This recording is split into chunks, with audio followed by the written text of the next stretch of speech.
Hello there. Oh, we are back. For some reason, they're mad at me. I couldn't go live. I'm like, man, what is going on here?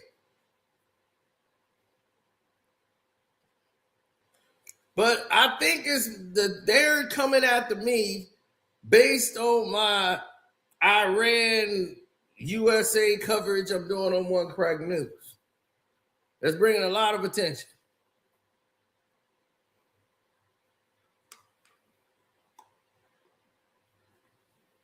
But I'm like, what that got to do with LeBron and the Lakers? It's like, sir, he's covering LeBron and the Lakers. I don't know. I don't trust it. I don't like what he said about me, and he's making fun of me all the time. Shut up. I know it's the Lakers. I don't like LeBron either. He's a liberal, and he's delusional. And he's saying, I agree with him with LeBron. Let it go. Let him do the LeBron thing. Hey, I'm telling you. Oh, Dante almost got his ass whooped. Hey, you see, Dante, all he do is start trouble. He think he a tough guy. Vanderbilt's like, look, this all I get to do on the Lakers. You saw Dante hide behind the referee. That's all he do is Dante was hiding around the damn referee scared. Dante was scared, hiding behind the ref.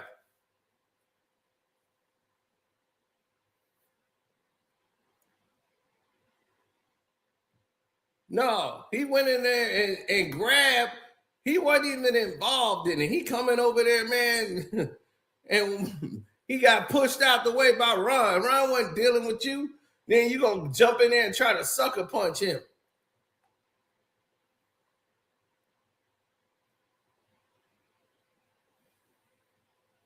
Nah, Vanderbilt was gonna knock his head off his shoulders. And Dante punk ass hide behind the referee. That's all he do is do stuff and hide behind the refs and try to get tough. Act like he won't smoke. Yeah, I'm tough. Getting behind security and the refs. Get tough in the back.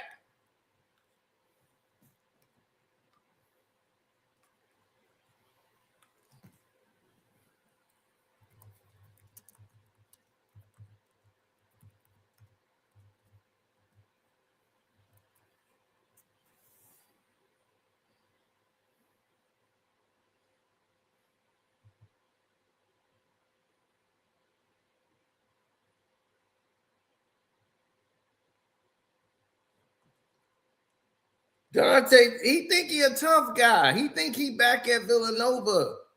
Dog, you in the NBA.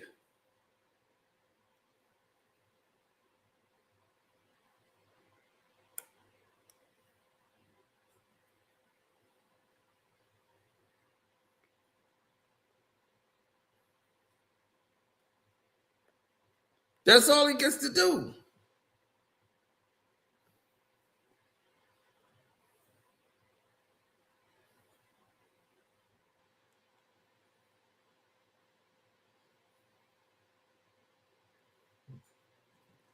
Well, here's the thing.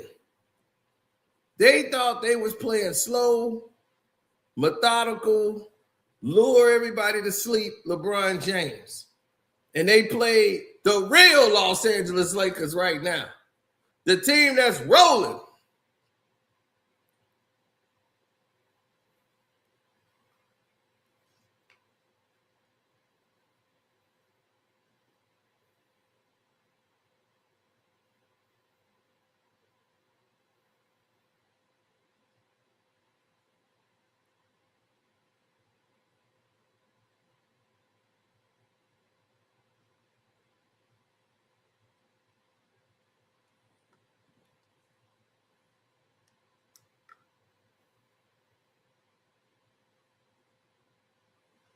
He said 28 like person blue eating spaghetti. I am playing next year, so 43 years old. Blue eating spaghetti. 43 years old. Yeah, he tried to stick around. See, if the Lakers realize they don't need LeBron James, they basically showing you this now. Peacock can't stand him. They basically letting you know, we love the Lakers. We don't love him. And he want to sit out all Peacock games. That's cool. They don't love you either. They did not buy and acquire this league for LeBron James. I told y'all, and now everybody is starting to see it. See, some people can only tell you when they see it. They're not ahead of it like me. That's the difference from these carbon copies and myself. Sue Storms told you. When she gave her outline for the NBA, she didn't mention a 41-year-old geriatric bum who's slowing everybody down. LeBron is upset. He's not involved in the marketing or nothing when it comes to MVC. He think it's dumb for them to start promoting the 1990s. Why are we going backwards? We should be going forwards. That's correct, LeBron. You're right. They should be going forward. But you know why they can't go forward? Because your ass is in the way. You didn't bring the sport forward. So they got to go back to erase all the bullshit you've done for 20 plus years to say, skip all that. Let's go back to Jordan.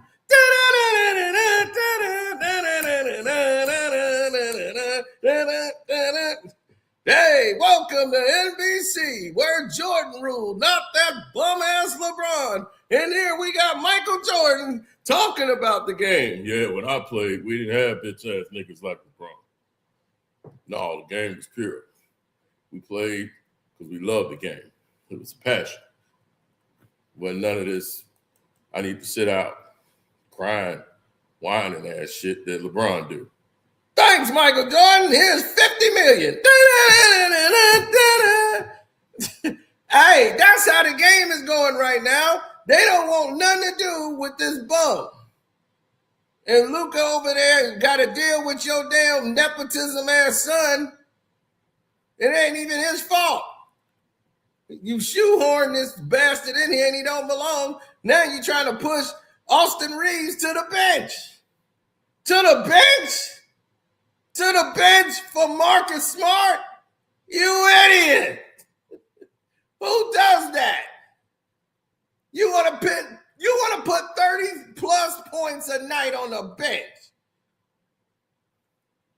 because he eating up your time on the floor. Oh, you don't want me to talk.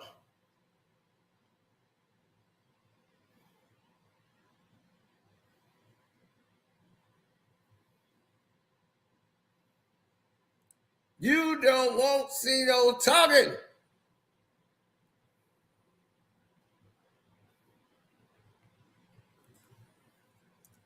Yeah. This bums eating up all the...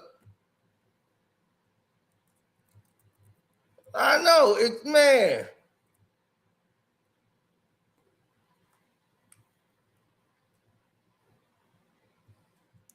Eating up all the clock. Man, these players like, man, we can actually do something here.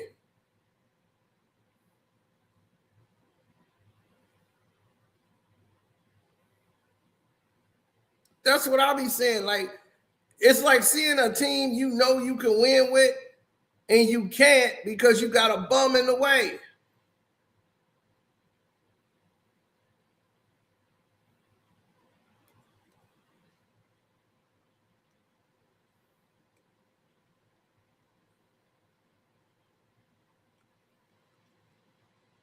Man, everybody's tired of it. And now the Lakers are showcasing they want the whole world to start seeing what the Lakers could be without this bum. Did you see how they were getting up and down the floor? Did you see how guys were switching on? All of a sudden, Aiden ain't a useless bum anymore. Aiden could play. They didn't have Jackson Hayes. Oh yeah, where them Knicks fans at? Where's Roll now? When they was talking about Bam, yeah, when Corey told y'all Bam was better than Cat and what's his name? He was better than Cat and Mikal Bridges and OG and all of them. And y'all, no, OG the better player. OG. This was just the other night. And then Bam putting out an 83 burger, erasing anything LeBron ever did in Miami.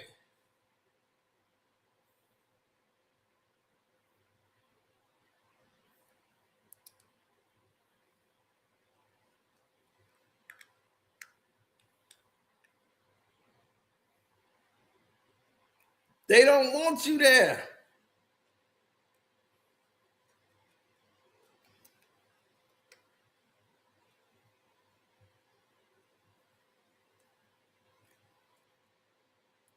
Hell no, nobody want LeBron.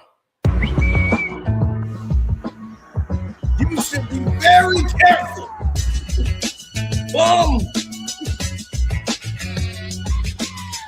I don't hate the Lakers. I just hate LeBron. I think it's time and Nash needs to move on. He holding everybody up. He on the court moving slow and he sucks. Falling on his phone because he owns the phone. I told y'all before his ass needs to go.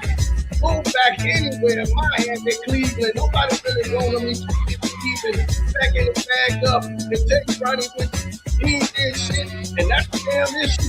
He can't play, not even on the ball court with the little kids half his age. I tell you right now, I'm tired of playing the point away. Get him out here today. I put four balls in him like an Audi engine. I don't really have him care for anybody down with him. Tell the Lakers be cool with Luka. Be cool with the AR team they're shooting. On the court, they don't need LeBron. They cannot win the title, but hell, they ain't gonna win with him. I mean, you better all believe in him. Yeah. Get drinking the Giannis scalp. What I'm talking about? No, get Giannis. Get him all on the team. Get him out of here. Garcino's on the team. Lyrically approaching everybody that's coming in building. Send him with blunts and send it back to the Knicks. Nobody else knows they ain't gonna do it. Yeah. No more Bron. No more lies. We're tired of you. You realize the game will eat you. We tired of your ass. Get the hell out of here. You ain't gonna last. Hey.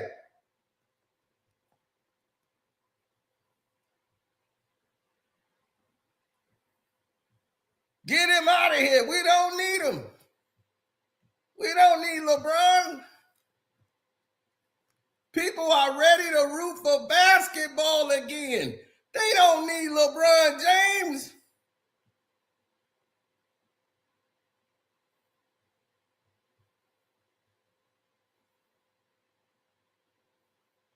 Pack him up, son.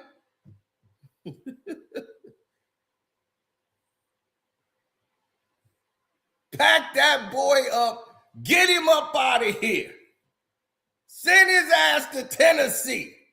They ain't got a basketball to play a team over there. Send his ass on the Titans. Because his ass should have been playing football instead of basketball. Tired of a football player trying to pretend he a basketball player.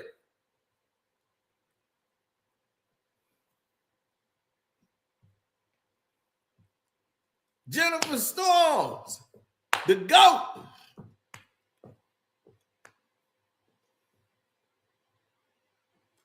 See what happened when you sit goddamn Adam Silver slipper in a corner?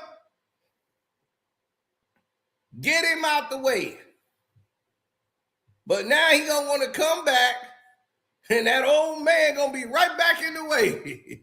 Go back to bed, old man.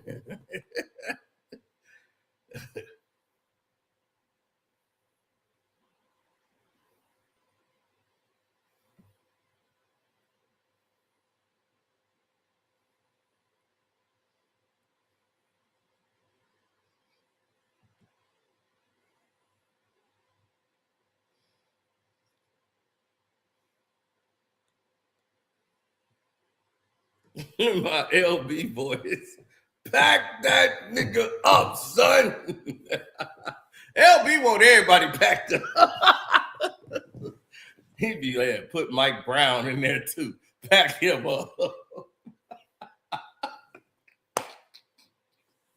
I mean, it's been like everybody get 1 year. Every coach, he want him packed up immediately. I'm like, y'all just got him. Pack him up, man. He's got to go. Oh, man, LB be killing me. So anyway, Luka has a 30-point triple-double, 31, 11, and 11.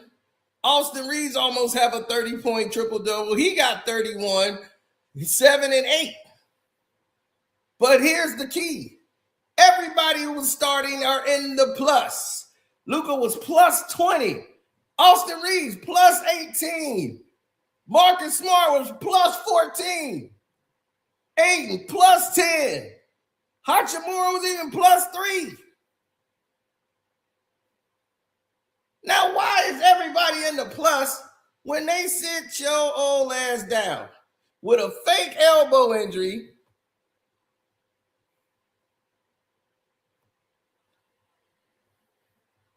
That's what I want to know.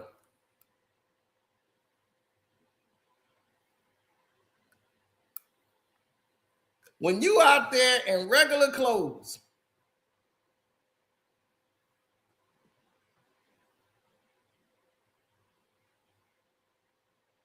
Jacob of Arabia off the bench was plus 13.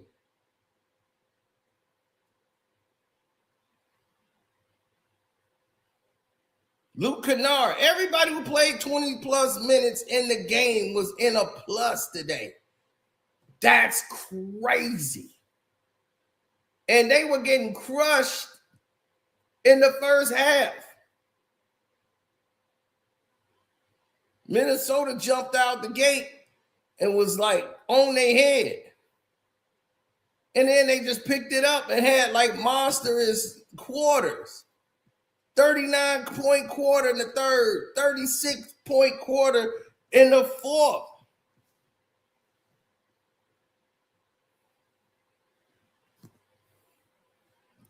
Now, the Lakers were in 6th place when LeBron James got injured. They're now in 4th place when his ass is out. So I'm telling you right now, there is a clear, decisive champion of the of the team, and it's Luka Doncic. And Luka can run the team as long as he ain't got some old 41-year-old bum in the way slowing him down. They saying, yeah, we play better. Yeah, we're not fast. We're not the best defenders, but we can play better if we don't have to worry about a 41-year-old guy trying to hide on defense. He don't help out. That's not going to help us. We got guys sliding, actually hedging over, making moves defensively. So now they're not worried about, I got to try to recover and help LeBron out so he don't get embarrassed on national television. Now let's talk about Anthony Edwards, who was a pathetic person tonight. And why is he pathetic, ladies and gentlemen? Because he has not progressed his game. He's still drive, dunk, pull-up, jump shot. He was 2 for 15 because he's pull-up, jump shot, drive, dunk. If you're going to do that for your entire career, this is what's going to happen to you. When pull-up, jump shot don't hit. Now I'm going to call him Ant-Man because he put LeBron ass home. So he got my respect for sending his ass home. And I said, all right, you got my respect. You sent LeBron ass home. So I ain't going to call you Cat-Man. But you went back to Cat-Man ways today. Because once again, like I always told y'all, what's going to happen when they cut the lanes off and not letting him dunk and his pull-up jump shot ain't falling? What is he going to do then? You saw it tonight. Nothing. He like a deer in headlights. His shot wasn't dropping. He didn't know why. He only hit 1 3 out of 10. He couldn't get nothing to fall. He was looking confused. He got all his points on the free throw line. He hit 9 free throws out of 10. He ended up with 14 points. There is no way you play 31 minutes in a game and you have 14 points and supposed to be a superstar in this league. It don't happen. Randall had a bad night. McDaniels had a bad night because they weren't swinging the ball. Rudy attempted 1 shot all night in 27 minutes. He got all of his points on the free throw line. He was 3 of 6. Dante, the great Dante, he was 3 of 9 for 8 points. He was 2 of 6 for 3. So you had no help whatsoever. Naz Reid came off the bench because they benched him, of course. So now Naz Reid comes off the bench. He's not starting anymore because they got guys back and they got Dante starting. And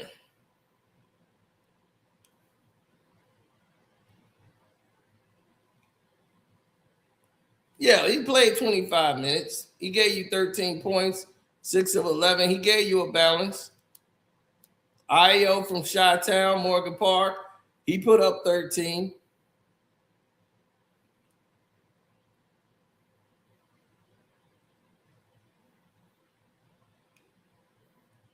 Right, he played 20 minutes.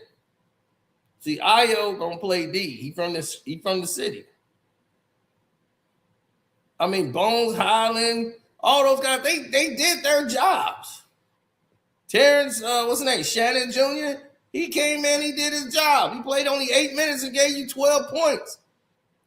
They actually was beating the Lakers bench down the stretch. They scored 38 points in the fourth quarter because of them.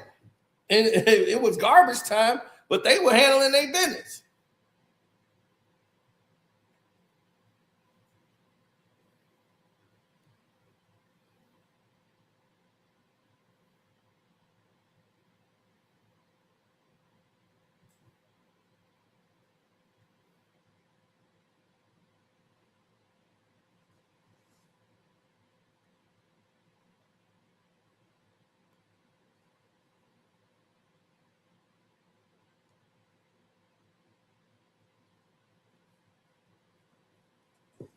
LeBron was over there grabbing the wrong elbow. He didn't know which elbow was hurt, which elbow wasn't hurt.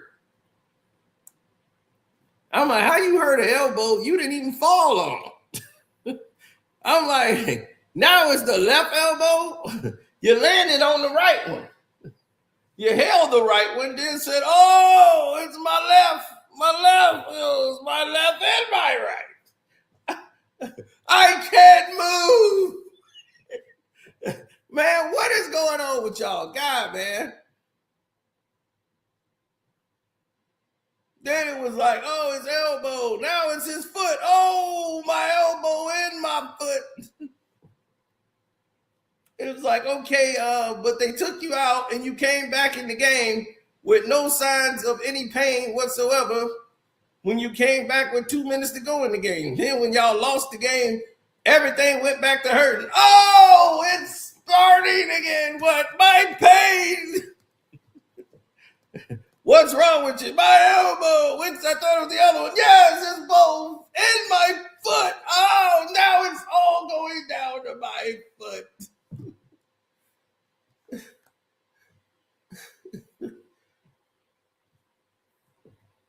This man is a disgrace, and he's got to get out my game. I don't even know. I didn't even know if y'all can hear that freestyle. I didn't even know if you could hear that.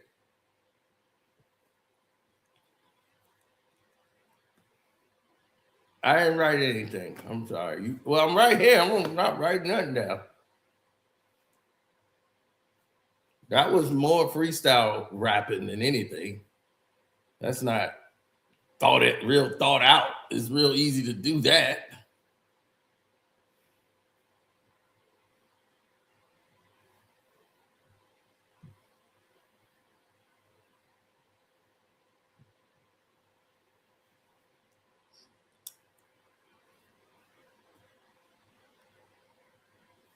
I can sit here and freestyle and complete stories with T.I. and Tiny, and you flawlessly. And you think I can't just make a rhyme just that quick?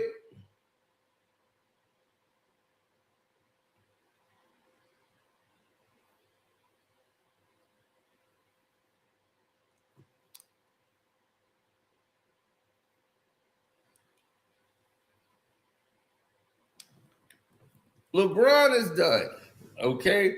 And all these people like Shannon Sharpe, man, this is what's ruining you. This is what's ruining you, Shannon. You have to understand that there's people in this game that don't like you. One. Two, you have to realize there's people in this game know that you don't know what the hell you talking about. Two, it only gets three, brother. It only gets worse when you sit there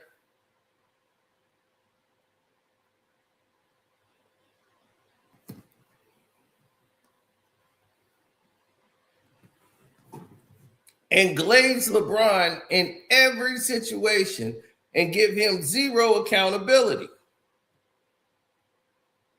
And anybody has anything else that's indifferent or their own opinion or take on LeBron James, you go and have a goddamn an emotional breakdown. You have an anxiety attack. Oh, that's what I'm saying, Ocho. Oh my God, Ocho, listen. They act like they could win a championship with LeBron. Can they win the championship without LeBron? So you think just because they want them, don't listen to me, Ocho. Listen to me, Ocho. Ocho gonna be, man, I ain't say all that. I'm just saying they looking good, huh? They looking good, huh? Ocho, that ain't what I'm saying. What I'm saying is, I ain't saying they not look good. Okay, they playing well. Okay, they playing well because they remember what to do when LeBron ain't there. And that's a good sign. But don't say that they can win without LeBron. Down the stretch, when you play those good teams like OKC, you're going to need somebody like LeBron. Now, you can't do this without LeBron now. I ain't saying they can do it without LeBron. I'm just saying, man, you got to give them some type of credit, man. They doing it. Man, they looking way better, though. They look fast. They get up and down the court. Man, the man 41. What you want to do, Ocho? Huh? What you want to do? Be the fastest player on the team? He's 41. Can he get some type of credit?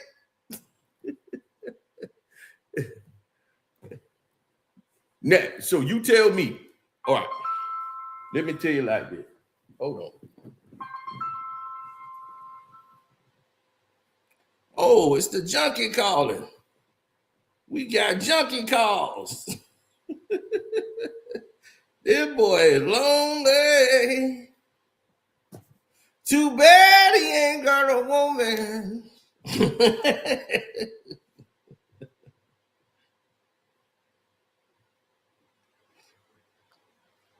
He used to have a woman. I don't know what he got right now. But oh, baby. It ain't my fault. You grabbed the key and tried to steal the whip. It ain't my fault that she found out that you won shit. Ooh, the junkie time is over. Don't think we gonna talk to you. Oh, your time is up and you are through.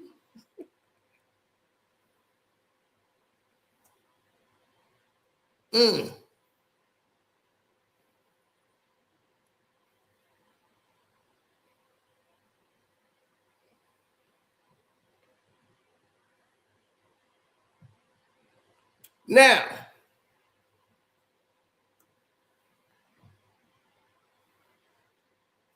what's up, Doc? Is there a doctor in the house? Bam beat best in 22 more than LeBron. Ooh, 22. 83 points tonight. That was incredible to watch. Yes, it was.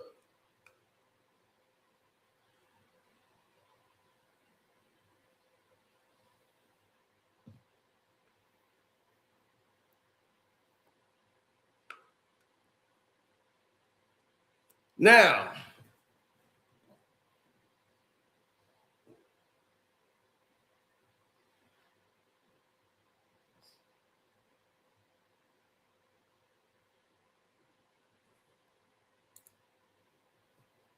everybody who understands the game, Shannon Sharp will make an excuse for LeBron, saying that the Lakers can't win without LeBron, and LeBron gives them a better chance of winning than with them not having LeBron. I disagree.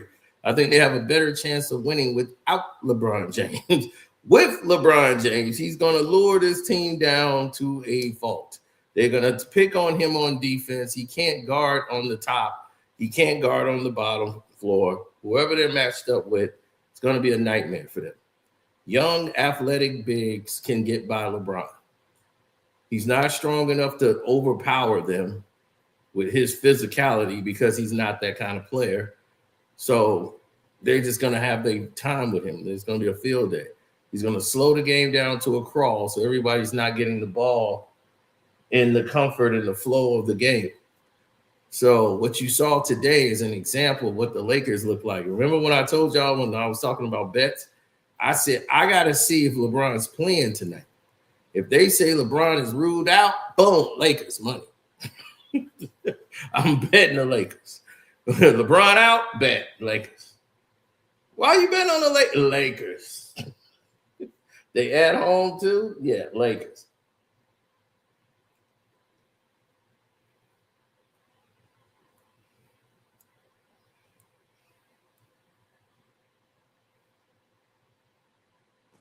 Well, that was smart. They intentionally fouled because Washington was playing a game of trying to keep the ball away from Bam. So the ball had to go into Bam immediately. Washington was fouling anybody else who touched the ball. If somebody else touched the ball, they fouled them. So the whole last 5 minutes of the game was really interesting. It was a whole different type of game. Nobody's trying to win or lose the game. It's already over. This thing called, the whole name of the game transformed to Stop Bam. And that was the whole game. They had 3 guys guarding him on the inbounds pass. And he had got 79. Then it got to 78 on the foul. The ref gave him a call. He hit both of the free throws, made 81. And they thought, like, okay, he tied Kobe. They're going to probably pull him out of the game because they deliberately fouled this dude. I was like, nah, they finna let him cook.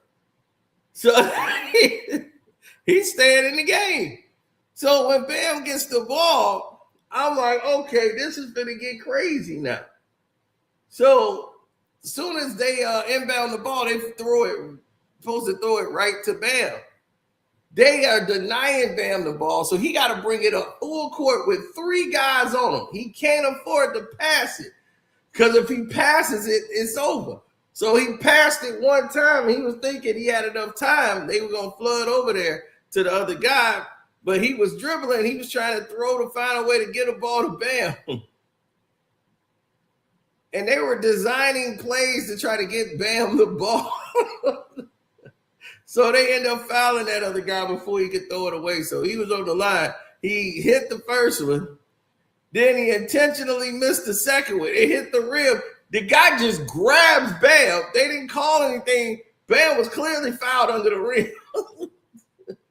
They didn't count it. They got the ball back, and then they got intentionally fouled. So they put them on the line to stop the clock. It was a crazy game. He shot 2 free throws. They got the ball. He hit 2 free throws or whatever. They are crowding Bam. They got to steal because 3 guys is on Bam. They tried to throw it to Bam anyway. Triple covered. Somebody jump up. The other guy, he tipped the ball away. They get a steal.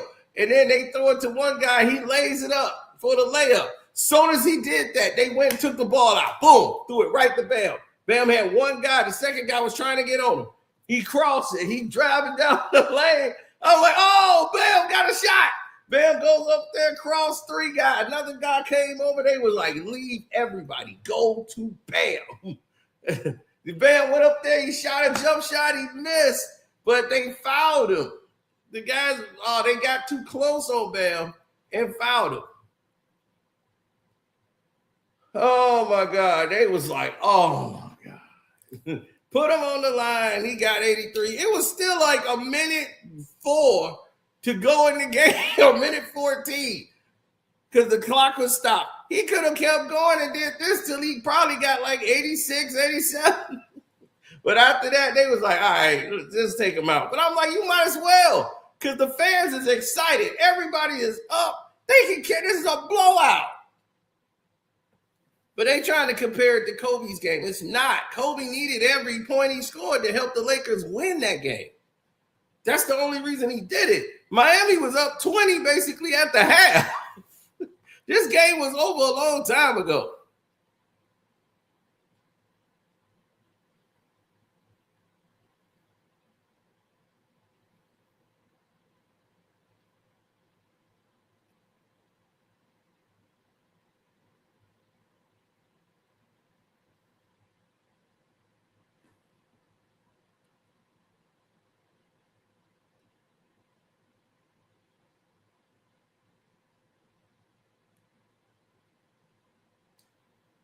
Bam hit 7 threes. But this is the oxymoron. The whole conversation just yesterday was all this when Corey brought up Bam was better than Cat or better than OG ain't nobody, and every Knick fan was in here. Man, Bam ain't no way. He's better than Bridges. He's not better than Karl Anthony Towns. Bam is not this. Bam isn't that. And then Michael Beasley said Bam was the only guy that ever beat him in a one-on-one and said, y'all ain't never seen the real Bam yet. Because Miami, they put shackles on his game. They want them to, they was like, dog, his block work, everything. They was like, Bam could be a point guard. He literally can run the point. Michael Beasley's been telling y'all this for years. He was on the podcast. Michael Beasley told y'all. Oh, Tony said that. Tony's like, I was the one that said that about Bam.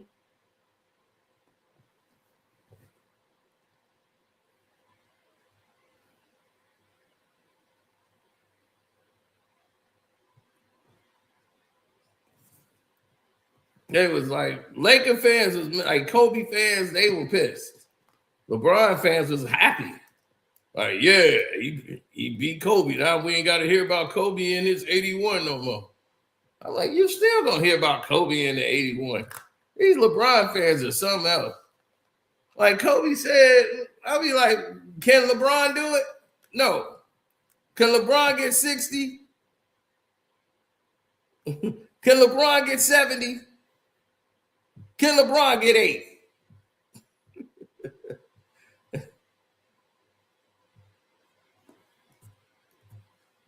Whenever LeBron can't do something, you know what they say? He's not that kind of player. He's not that kind of player. He's not. Well, that's what we're talking about. He's not that kind of player. When they say greatest of all time, he's not that kind of player. It's not that kind of player. So I don't want to hear this. Why he ain't got? I'm like, why he ain't got no 60s, 70s, 80s? Like, where is his games? He's not that kind of player. What's up? What's up? Listen. Funny because we were talking about you earlier in this video. Oh, what? What happened? I was like, we were talking about you earlier with the pack him up. Outlaw came up here. He was like, yeah, and the LB's voice, pack him up. Listen, this is the most. That was the most asterisk career high I've ever seen in my life. That shit had me so like, oh, so this is what we gonna do? Y'all trying this hard to get Kobe up out of here? Okay, all right. I can't even get out what I want to say. Out of all so players, out of all players, you get the top 5 slip selling parlay ass nigga, 83. Now watch that next game because I said I this knew is he somebody was else. gonna go to the parlay because now I know Bam he's a real is one of the most hated niggas when it comes to the gambling community. I hate Bam. Okay, right to tell you. Bam, dog. Bam hurt so many parlays. Bam, hey, here I'm gonna tell you no. He always sell. I go under seasonal. I know, I know he cooked everybody's lasers. Everybody had this nigga on the under. Everybody. My thing is, would you rather have Cat now? Yeah, remember? Yeah, remember we just had this conversation just yesterday. Y'all insulted me. Y'all insulted Alabama. Well, I wasn't here. I wasn't here, so I don't know what y'all talking about. Oh, yeah, you weren't in the chat yet when that happened. I wasn't here. Two, it's the goddamn Wizards. What are we talking about? The game was over in the second and the first half. The game was over. Yeah. They kept this shit in here on a random two. When Kobe got his 81, they needed the 81. Yeah. I watched the game after high school. Yeah, we brought that up. That's the reason. So it's like I was like in 11th grade when that shit happened. But Kobe would have had more than 81 about 2 other times. It's plenty of games. He sat down. He had 63 after 3 quarters, and he didn't play the 4th because they was up by a dub. He outscored the whole Dallas Mavericks team in 3 quarters. Like, are we serious right now? Like Wilt Chamberlain, Bam, and then Kobe? Are y'all serious right now? Like, I'm never acknowledging that 83 ever. I'm never acknowledging that shit ever. I'll be like, no, Kobe's still better, bro. Like, what we talk about? I mean, Kobe, of course, Kobe's better. That's what I'm saying. Like, I can see 20 years from now. I can see 20 years from now some generation beta dickhead that turned 15 or 16 say some dumb shit about baby. Shut up. Like, I don't want to hear it, bro. But this is what Kobe said about records when he had scored his 82, and they were interviewing him. He was like, what if somebody breaks your record one day? He was like, cool. I mean, records are gonna get broken. He's like, that's why I don't care if it gets broken. That's fine. It's how the shit happened. Dog, the game was over. This nigga went to the line like 80,000 times, dog. Like what are we talking about? Hey, it's into a different game, LB. It turned into the whole Washington team trying to stop Bam from getting this record. It was dumb. Like, why is he still in the game? This shit been over with like 2 quarters ago. Yeah, Washington coach was bad, so it became a whole. Anybody from Miami who touched the ball, they fouled him. They was fouled him, put them on the free throw line. I'll be like, it looked like somebody moved the game sliders back on 2K. And I called it, and I'm gonna call it tomorrow because it ain't just me saying this because we all on the same page. Watch you put this nigga on the slip for the next game. Well, who do he play? Who did he play next? Bet the under. I already betting the under. I don't even care who it is. Hey man, y'all, if y'all keep talking, y'all gonna make Adam Silver come out and rescind that man game, man. Y'all need to stop hating. So I'm betting the under. I don't care who they play. Watch you put this nigga on the slip the next game. I'm gonna put him on the under too, because I already know what's about to Right. happen. You This gotta nigga bet the ain't under. gonna score 12 points. This nigga gonna barely break 15. I know Bam, bro. He do this shit all the time, bro. I'll be like, all right. So Now this shit is annoying, bro. This gonna was the drug game test Kobe couldn't miss. Kobe, December 20th, 2005. He had 62 at the end of 3. And the whole Mavs team had 61. He could not miss. Their score was 95-61. He sat down the whole fourth quarter. He didn't even play. If Kobe played the fourth quarter and he wanted to, that 81 would have been evaporated. It wouldn't have. That's why I was like, dude, when he's got the 81, I'm like, he was cooking way more in this game than that game. They couldn't stop him. So I'm like, it was 95-61. He outscored the whole team in 3 quarters. So I'm like, there's no comparison. Like, if anybody try to think like Bam is better than Kobe, that's not even the question. I can see that conversation happening when the Generation Beta kids grow up. Oh, God. Right now, they're one. Right now, they just being born this year. So 15 years from now, when they're 15 years old, they're gonna say that goofy ass shit. My thing is, how does a person not They ain't name gonna know Shaquille about O'Neal Kobe. They're gonna be like, who the hell's 43 free Kobe? throws in a They're gonna look game? at Kobe like the way we look at like the niggas from the 60s and shit. All they should have did was guarded Bam. I'd have let them. I wouldn't have kept fouling them. You stopping the clock and you putting them on the line. You thinking that's helping by fouling them that quick and putting another guy on the line? But I'm like, you stopping the clock. You helping them because they finna intentionally foul you to stop the clock so they can get the ball back to Bam. 43 free throws, though, C-No. 43 free throws for one man. Man, I'll tell you one thing, dog. These refs was helping, and Washington was trying their best. They had 3-4 guys on Bam. Like, it was. And I'm about to go nuclear on the refs today. I'm about to go nuclear on the refs tonight. It all started with that Celtics game. That's when the referee BS started, with that Celtics game. Oh, yeah. Jaylen Brown. I'm glad I only put Jaylen Brown on one side. Man, I'm so glad they did that. That's how I knew it. My money was good. I was like, "Yep, my Spurs. Come on." They Spurs. rebooted my Jaylen Brown play, so they just removed it. I said, okay. Yo, okay, they did yours too. Yeah, They rebooted it for me. Yeah, I'm like, y'all messed up a good game. They only played twice, bro. You know what, though? See, no, this is only going to make the NBA more mad at LeBron because instead of putting this historic moment on the Peacock televised game, they put LeBron sitting on the bench in street clothes. I told you. No, that's LeBron. I can't be mad at the Lakers because who would have thought about the Heat in a Wizards game doing this shit? Yeah. No one see that coming. No one. Right. No, Kobe broke the record. That wasn't a national television. When's the last time Wizards ever touched national TV? I haven't seen Wizards on national TV like 10 plus years. The Lakers and the Raptors. It was no that was a. They picked the wrong game tonight. And I bet Bam get a statue in Miami before LeBron. We was watching a boxing fight, and then we got text like it was like hit up like, yo, Kobe got 60-something right now in the third. I'm like, well, he do that every week. It was like Kobe at 70.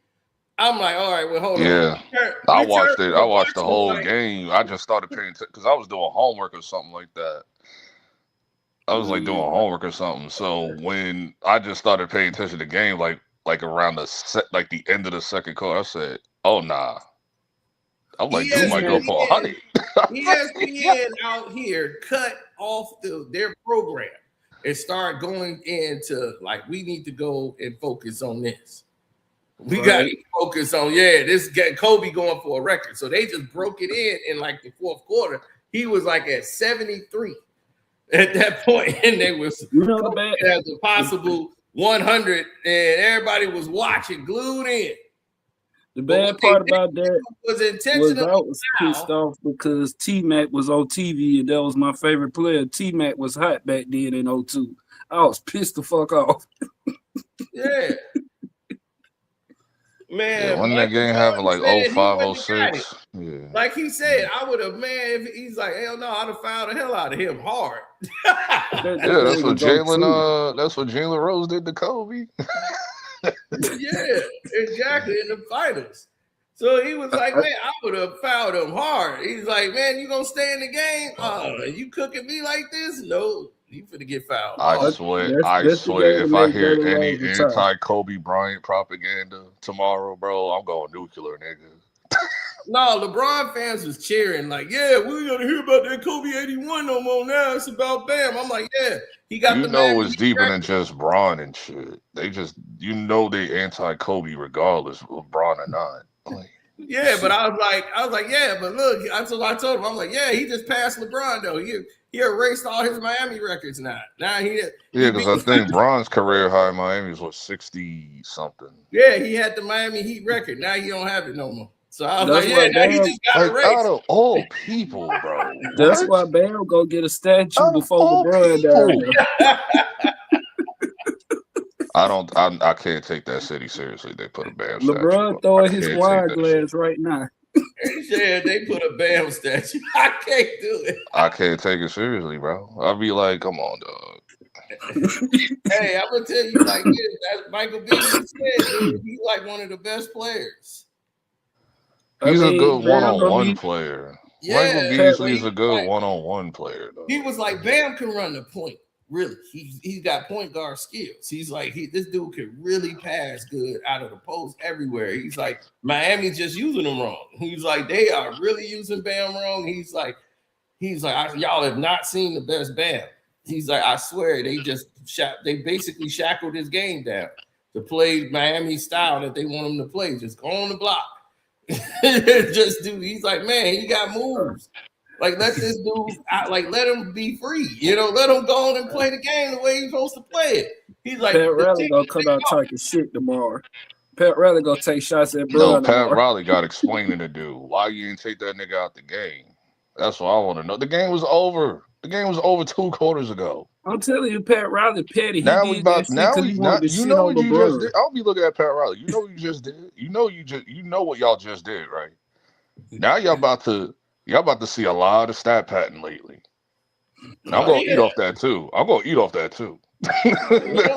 definitely eat off of it too. But now, that's why Miami, they was like, what Washington gonna do about it? They Washington. So, but the thing is with them is all of them who sat there and was doing all they hating and saying, oh man, this and that, it ain't gonna make a difference if Bam don't have no jewelry to go with it. You're gonna have to have some championships to have rank, or it's gonna just be another night that don't nobody really care about. Man, that shit so man. I bet you LeBron care about it. Dog, but Devin Booker scored 70 about and lost 70 something, right? And a loss with things. Nobody remember that.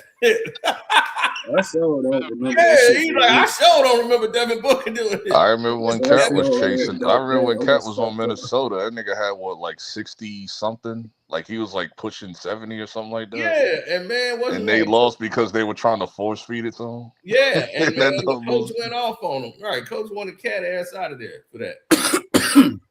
He was trying to go for I'm like, that's on Ed and them because they kept force feeding, and Rudy and them kept force feeding it to him. That's it. Well, I forgot who they were playing too. I think they were playing, the coach went out and lit the Wizards.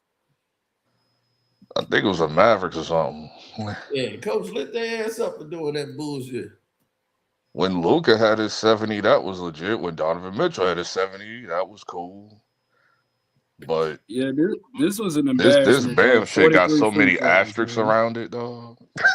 Like, this shit got extreme asterisks around, big ass asterisks around this shit. Yeah, like, now you're gonna see more people trying to go for the record. Now that Bam got it, they're gonna be they got. No, I need this shit erased tomorrow. I need this shit erased tomorrow.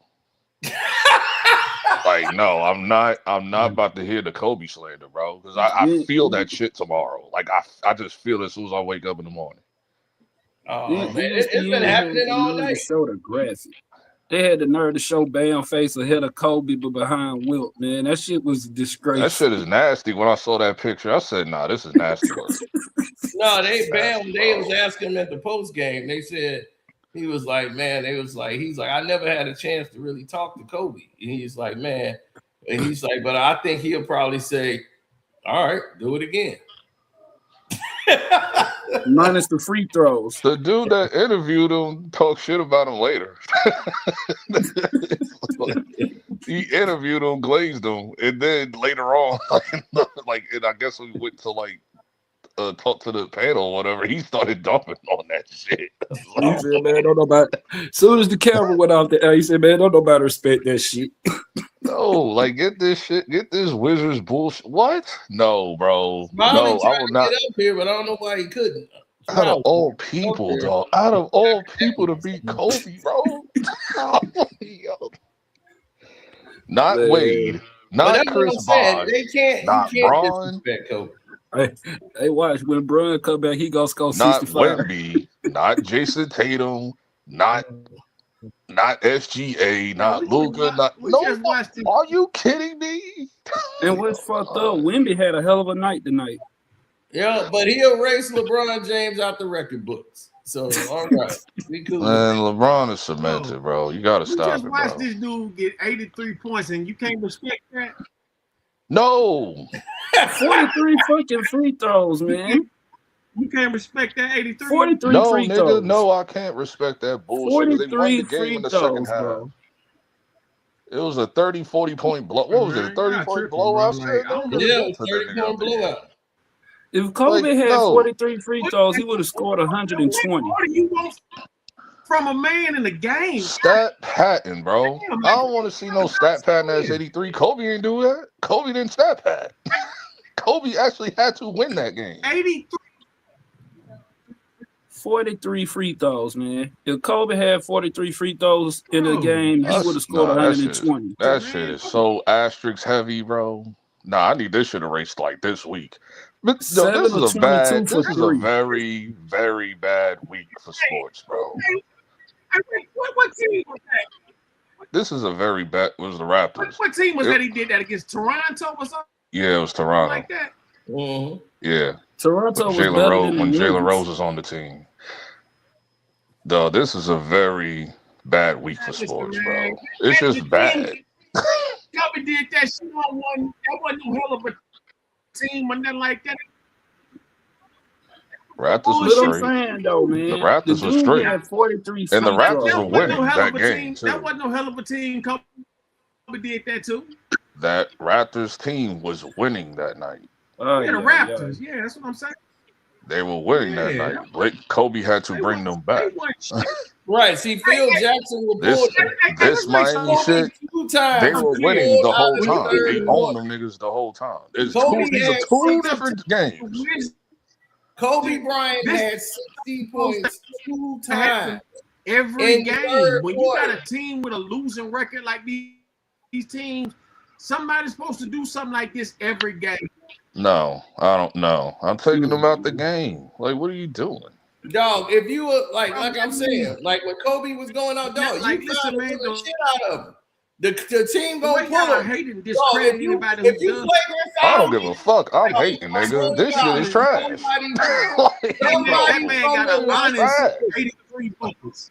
Yeah, hold on. Somebody from the Washington Wizards was supposed to flagrantly foul Bam. And that would have made the coach say, okay, well, damn, we got to get Bam out of here because they're going to try to hurt Bam. We got to get his ass out of here. That's what Jordan said would have happened. He's like, ain't no way I would have let Kobe get anyone. Not on me. Jordan Michael's like, I'm going to knock his ass out of the air. He ain't getting no. I'm doing a quick hip check. Bam would have put them I'm doing a hip check. Bam would have put them hands on. Hip check, bro. Bam got his mama on the sideline. Where they do that at? How your mama sitting on the bench?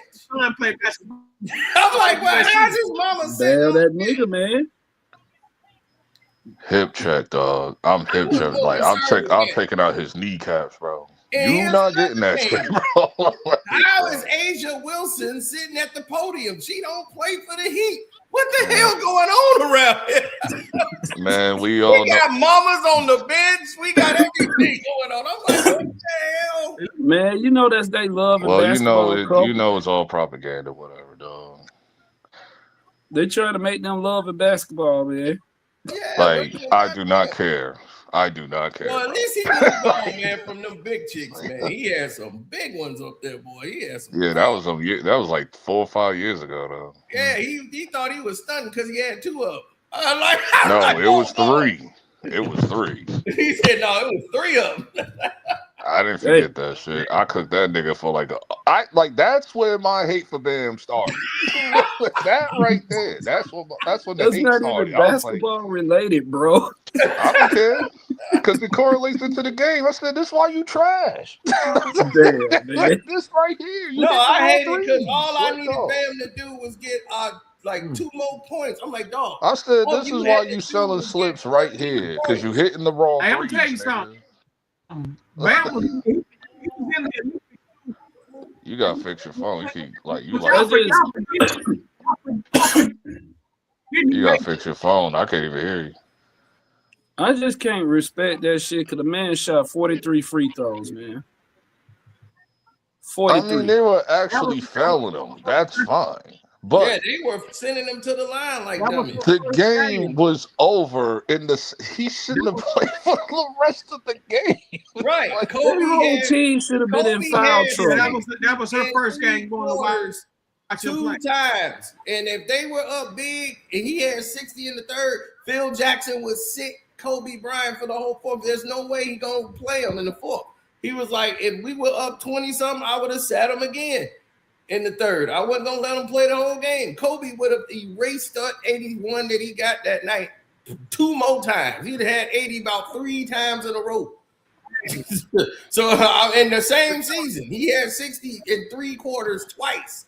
I'm like, Jesus. And they sat him the whole fourth quarter. I'm like, dude, can you imagine as hot as he was? I'm like, and you would have rated 80-something points. He probably would have scored 30 in the fourth just because he was excited. That was an honest 83. You gotta come in and come out. Like, I can't hear Yeah, you. your audio keep going in and out. Yo, fix your phone, nigga. Yeah, Ronnie, your audio going in and out. I'm gonna drop the link again so you could just hit it and come back up. Yeah, come back so I can cook your ass. Ooh. Nah, Man. that was an honest 83. Of all the people that could have did that, that's crazy. All right, Ronnie. This is diabolical. Okay, there you go. The Kobe hate, bro. The Kobe hate about to be real tomorrow, bro. I just want to see. I just want to see what the mainstream media gonna try to do. What y'all gonna try to do this shit on Kobe now? Because y'all always I don't try. think they will because nobody honors Bam like that. That's what I'm saying. Bam is not the guy that they love him in Miami. They try so hard to grasp at straws, but to be on some anti-Kobe shit, it's insane. They're not gonna even care about this past 2 days. Well, I hope you're right. It's a bad. No, this week was just a bad week for sports, bro. It all started with the Magic City shit getting canceled. That shit, I'm still angry on that shit. That's one. Then today, earlier today, doing it. I thought they were doing something. They doing it. They canceled it. I think they just altered it or something. They not. Man, it's not going to be the same. It's not the same vibe. Like, man, I already was about to order the hoodie and everything. Oh, this dude was already saying it. LB still mad about Magic City. Yeah, I'm still mad about that shit. And then early today, the Max Crosby trade got returned. That shit had me like yelling, bro. I'm like, bro. For a trade, man. I want Lamar off this team now. It's over. I want him gone. I want Lamar off the team, bro. They said you gotta Crosby go to another didn't pass team, the physical though. So I don't care. I don't care if he failed that physical. He's still Max Crosby. Yeah. They want him to go somewhere else. No, I'm firing the GM immediately. I'm firing the GM year one. I'm like, no, you're getting about. You're done. Right, like, no, he going to the Cowboys. That's why. Jerry. Yeah, now the Cowboys got a second chance to get him again. It's like, And they probably get him. and I know Joe Burrow's like running laps around the house. Oh, you know. Yeah, my thing is it ain't gonna matter because your quarterback but got bitch problems. So he in trouble. Well, You tell you what they're gonna do? They're gonna let him go to Joe the Burrow? Chiefs. No, I'm talking about. We said the Cowboys. We talking about Dak Prescott. Oh yeah, the prenup shit. Yeah. So the wedding over. She sent the message out to everybody apologizing. It was a destination. It wouldn't matter. They got kids together. Yeah, that was my thought when I seen this. I'm like, yeah, she won't get alimony, but she still get child support. Yeah, she gonna get support for the kids. This ain't even about that. It's the fact that she is. But alimony is actually worse than child support. That shit is actually kind of worse. She should have went ahead and signed it. Because now, if you sign it now, you can contest it later. See, the prenups ain't even safe no more. That's what they was like. Prenups, man, I got a prenup. I'm like, women knew how to get around that. You could contest the prenup. Dr. Dre got screwed. I was like, Dr. Dre had a prenup. He thought he was great. He was like, I got a prenup. He had that for 30 years. And then she contested it and won. I'm like, God damn. Man, they almost killed Dr. Dre. He gave him an aneurysm and everything. He was like, oh, hell no. I'm paying this man. You can have it. He's trying to kill my ass. That's fucked up. Yeah, man, shoot, they can contest it. See, when you get a prenup signed, you got to get a prenup signed with at least about 2 years in advance before you get married. So they have a good time to contest it, saying you had a whole 2 years before you guys got married to contest this. And you guys went ahead with the marriage already in a prenup that you had for 2 years. So if you had time to contest it, you had 2 years prior. See, the judge look at shit like that. So that's what I try to tell people. I'm like, look, y'all got to look at the rules before you start getting married. That's why some people choose destination like billionaires. They go to certain countries where they don't have prenups. It's illegal.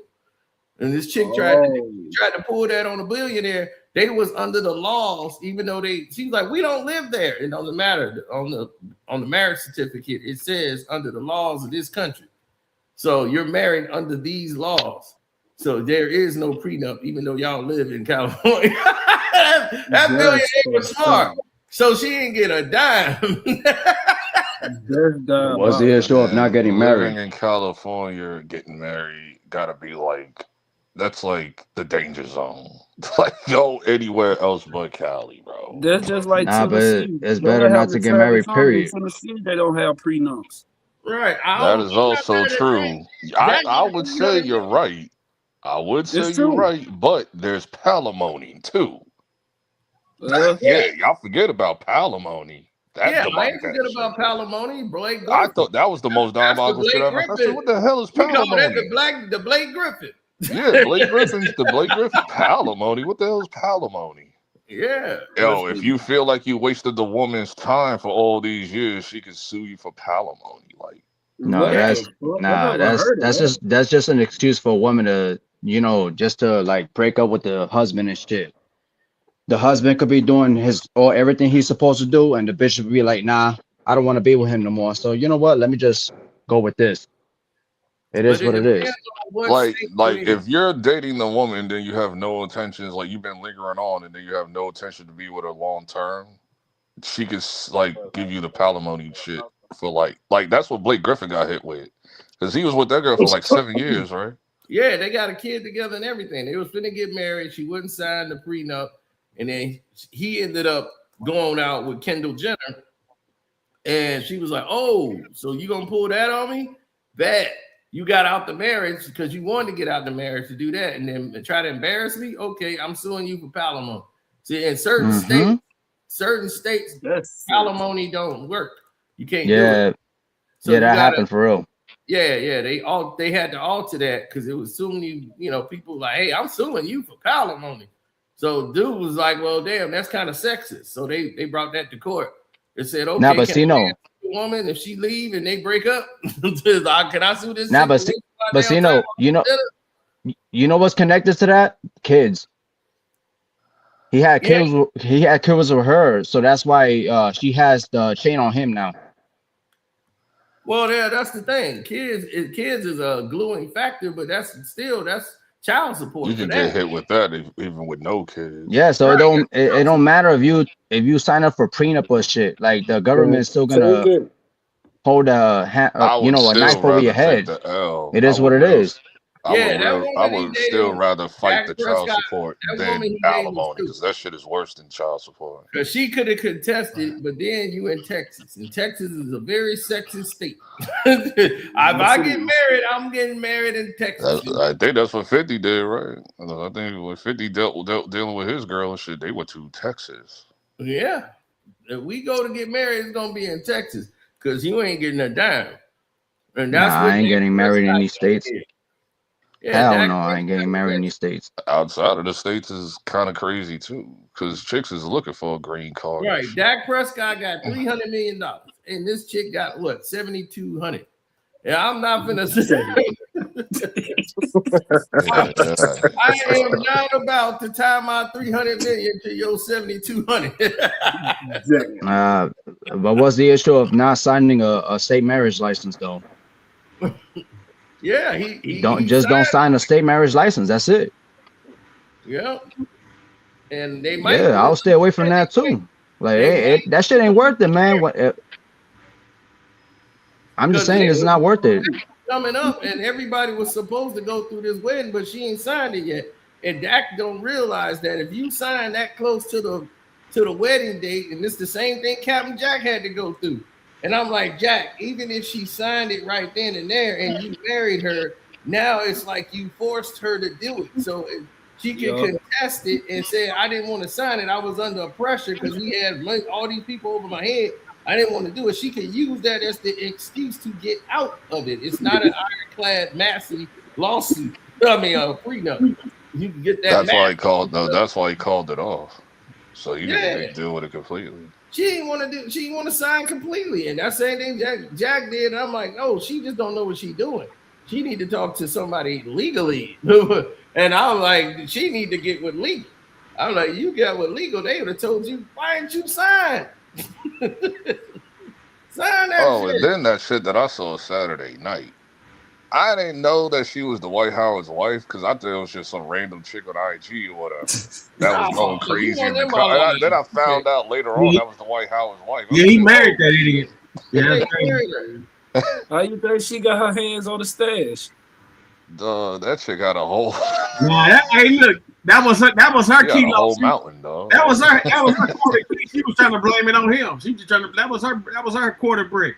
Do y'all what make you think that was hers? That came to my channel with that Dwight Howard stuff, and all of the people that live with Dwight Howard came up here, and all that crazy.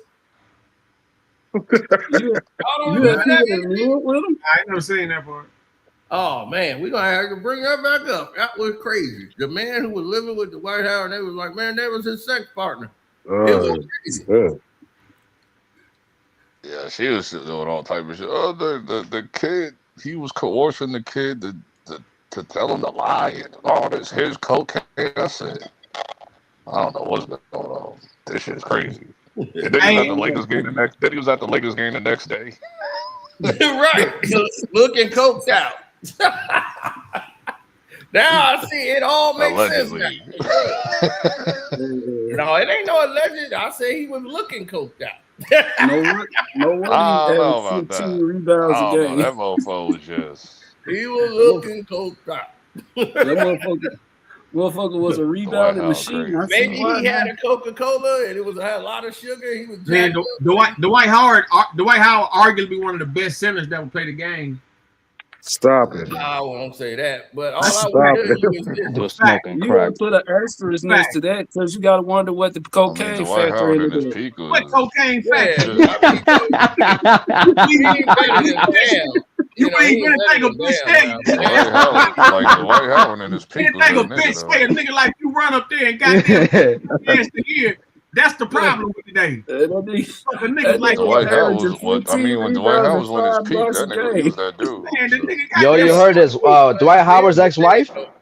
He ain't better than I know. Yeah, that's what I'm talking about. I was talking about his ex-wife. The White His House ex-wife is in the is modern day crazy. era. Dwight Howard Yo, never Boner? scored 83. His ex-wife He's is the best nuts center out the too. millennium. I If say Dwight that. Howard's the best center of this Dwight modern Howard's era, that's ex-wife's out sad. to do everything she can to ruin He's it. the best That's center to sad. come out. He's the best all-around center to come out this millennium, no doubt. Hands He's down. That's not even sad. better than Jokic, dude. Stop. You That is stupid. sad. Jokic ain't even a You center. stupid. How many chips? How many chips? That dude's How a many point triple guard playing doubles, center, bro? man. You need to. Is Jokic you on the is a point bag? guard. Jokic is a I'm point convinced guard you on that playing bag. center. Jokic You is on a the bag. playing center, Rob. Cause you got a lot of hostility too. You on that bag, ain't you? Brag about what? No, you on the bag. You on that Dwight Howard pack. Man, what the fuck? You got to be. Are You serious? got to be. All that hostility, man. You on the white bag, ain't you? Oh, You got to be. You got the nerve to say that man better than Jokic. I don't even like Jokic, but come on, bro. You got to be on that white powder. Hey, man. hold on. Whose friend is this? Hey, Bam Is is it better. Bam is better than. Whose friend is it? This a friend of yours or something? Who friend is you? A friend of yours? You white friend or what? You know Come I on, bro. this easily, man. It's easy. Dwight Howard is the greatest center of this generation. Nigga barely paid 10 years. It's easy. What are you talking about? You know how long the White Howard played in the league? Man, bro. Hey, he We ain't better than ain't talking Bam. about Wizards Now, and Lakers. Bam The is White better. Howard coming out the bitch. Bam is better. The fuck, Bam, bro? You This gotta said be Bam on out of the bio. They paid for the bread. shit. Bam That's scored why 83. I'm gonna give you a pass right now. there for love and I affection. don't He feel was like Jeez. there for the bread. I'm gonna give you a Hello? This nigga got Hello? put out to Mama watch the gotta Wizards eat, too. because he was a power bottom. Man, stop it. Power Now you know why he's saying that. He's saying that's because Yes.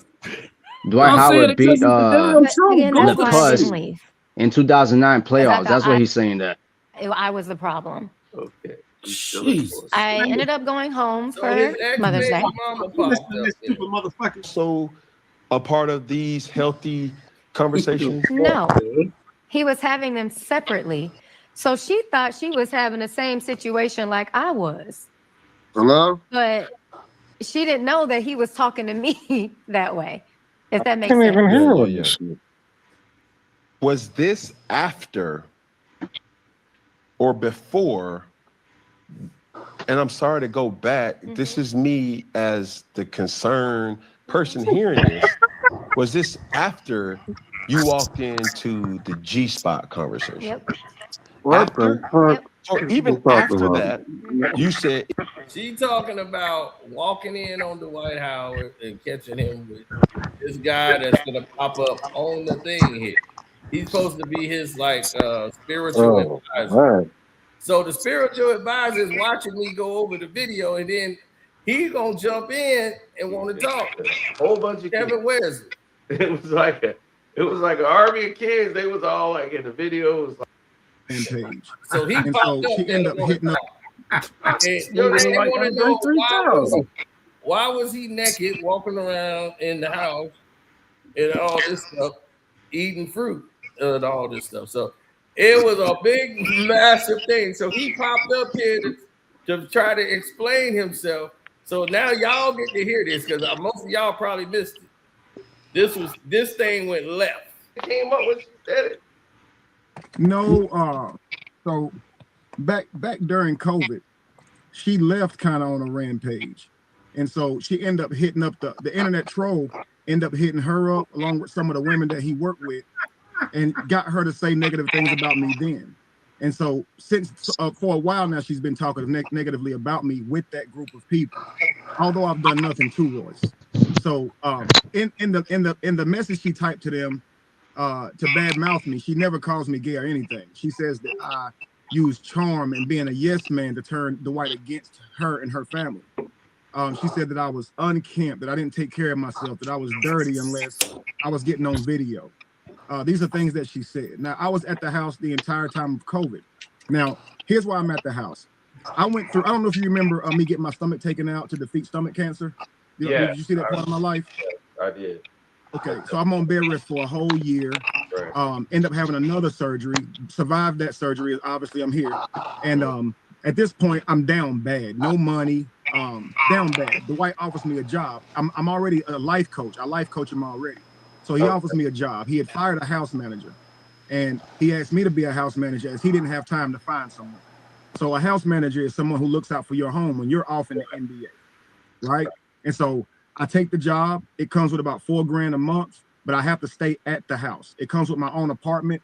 That comes with surveillance to view everything in the home. So he asked me to take over the job until he interviewed someone and found someone for the job. He does about 2 months in. It's COVID now, though. Okay.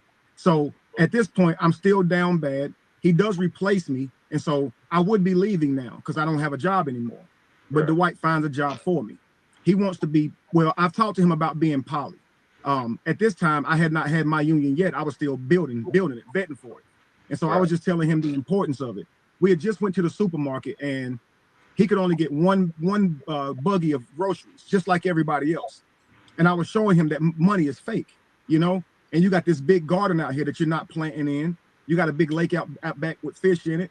You know, you're talking about how much you want all your kids with you. Why don't you hit your baby mothers up? Because you've already started multiple families.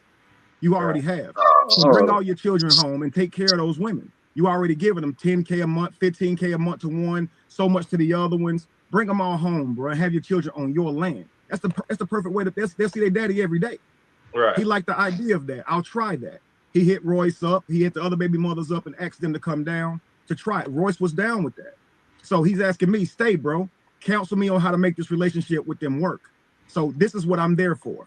Okay. Okay. The Shroom thing is strictly for spiritual purposes. So I'm a spiritual teacher. I've taught on religion for many years. And so, of course, mushrooms is something that helps you enlighten spiritually. It's not a sexual drug at all. So it's a ceremonial thing. You basically lay back and you go inside of your mind and you deal with things from your childhood, past, traumas, all different types of things. The whole goal is to elevate and become a better person. Okay. So Royce was asked if she wanted to try this. This will help you, you know, deal with some of the things in the past as I'm counseling them through issues. She wanted to try it. Now, just imagine this. Royce, who's saying that Dwight has shut her down from talking many times. She wanted to tell the world she was pregnant. He didn't want her to. This is not good publicity. People knowing that you have babies this early and them knowing who the baby is. You want that private. She didn't understand that. So he's having to constantly hush her. He knows she likes to run her mouth. If Dwight's gay, if he's gay, why would he invite her to his house to do some gay stuff right in front of him? It makes no sense. She's just trying to throw smut on his name. So her, Dwight Howard's other baby mother, Christine, and another woman was there to see me. We all took shrooms. There was no moaning. There was no nothing. It was just a regular experience, nothing to even talk about. But hear her tell it now. It was a gay experience. And when you see Cam get to the heart of the matter, first it's two men in a bed moaning and touching themselves. When Cam says, were they visibly gay? Like, was they really gay? No, I can't say that. But then she says, I look straightish gay. So she's just trying to insult me. You see what I'm saying? I had to go look in the mirror like, damn, do I look straightish gay? What? Now, you said you got 2 wives. How did you pull that off? Everybody in the chat like, man, how did he do that? Yeah, so listen, what they're saying is this. They're saying that to cover up being gay, I went and ran and hid up under 2 beards, you know, so I can cover up being gay. And this is internet trolls, man. They're just jealous of my life. So here's what I say to that, right? If I'm gay and I can run and cover up under 2 women to play it off, I gotta be a smooth motherfucker like.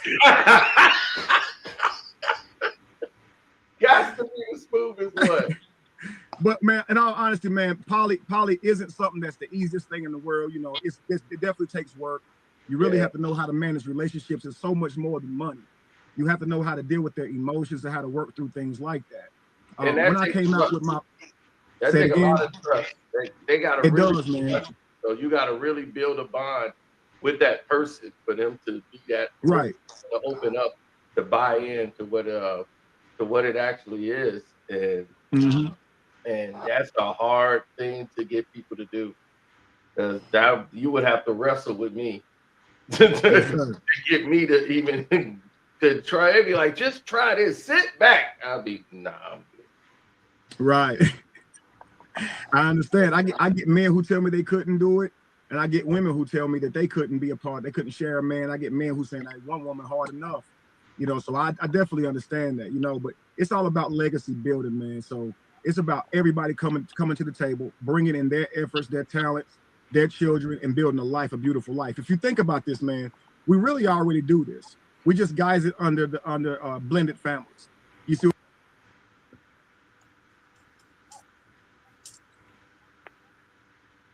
Oh.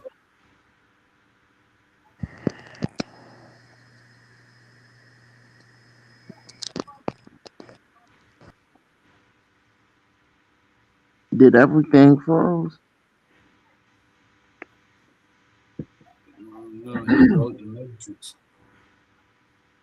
No, I think he paused it. You got Mike muted.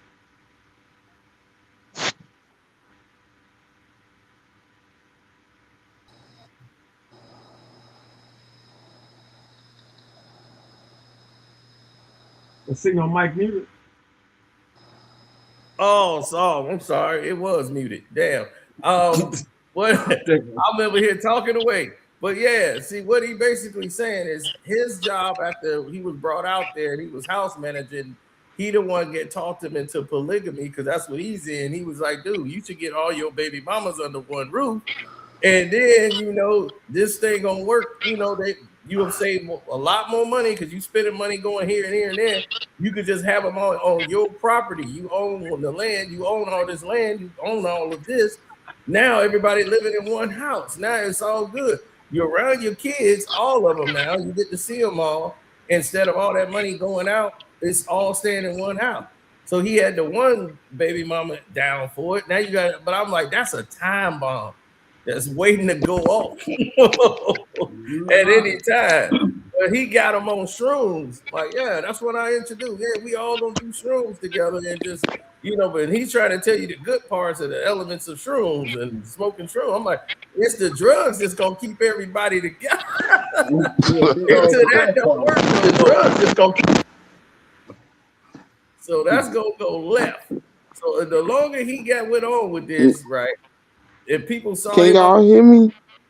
Because she called him gay and said all this stuff was happening. Was Callie at the house too? Yes, he was at the house. This is the guy who's Can saying y'all hear me or no? with my hips shaking. Right. This is the guy who's saying. Okay, so he started talking about a whole incident where one guy said, "Dog, you got to sleep with me," and all this stuff. Dog, it got crazy. Now this is where it's gonna all go left. I was trying to prepare you, asking him what did I do to him. He explains to me what I did. Okay. It's nothing. It's petty. It's nothing. Okay, so I'm sorry. I put that recording out here in the public. Dwight didn't like that. So no, our relationship is more very, very much professional. Dwight's twice my size, but I'm 42. I'm several years older than him. He looks up to me. I'm a wise person in his eyes. Okay, spiritual leader. So he talks to me like you would an older brother or father figure. Okay. But this time he wasn't talking to me like that. He called me like, why'd you do that? And he's really upset. And I can understand his frustration because I'm playing one of his old employees talking. I get that. But what I'm telling Dwight is every time I try to defend myself and speak up for myself, you get upset with me because he likes to handle it through litigation. He's not going to speak on this stuff. Right. But I don't have the money he has, the fame he has, to hire a lawyer and just not worry about that. I got to fend for myself. So when I fight for myself, it's bothering him. And so what I told him was, listen, man, if you're going to call me like this, every time I try to defend myself, I'm just going to fall back as your friend. I don't want to hear it. I don't like it. It makes me feel like my hands are tied behind my back because a lot of things they're saying about me, they're only saying because of stories that's been said about you. Nobody's calling me gay because of nothing I did. They're calling me gay because of what they're calling you gay. And that's unfair that I have to deal with this every day. And it's not even about being gay.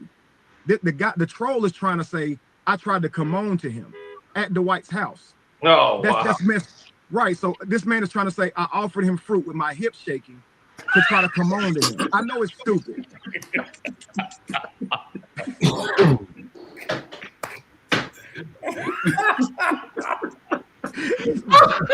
As you can see, it's the first time I've ever heard this shit. Mine I too, can't bro. stand you, bro. I can't stand you. Hip shaking and fruit. I know it's the dumbest thing ever, man. But it's the dumbest thing ever. So he's trying to say I came on to him. So you're not trying to allege I'm gay. You're trying to say I'm on some like rapey stuff. That's not cool, bro.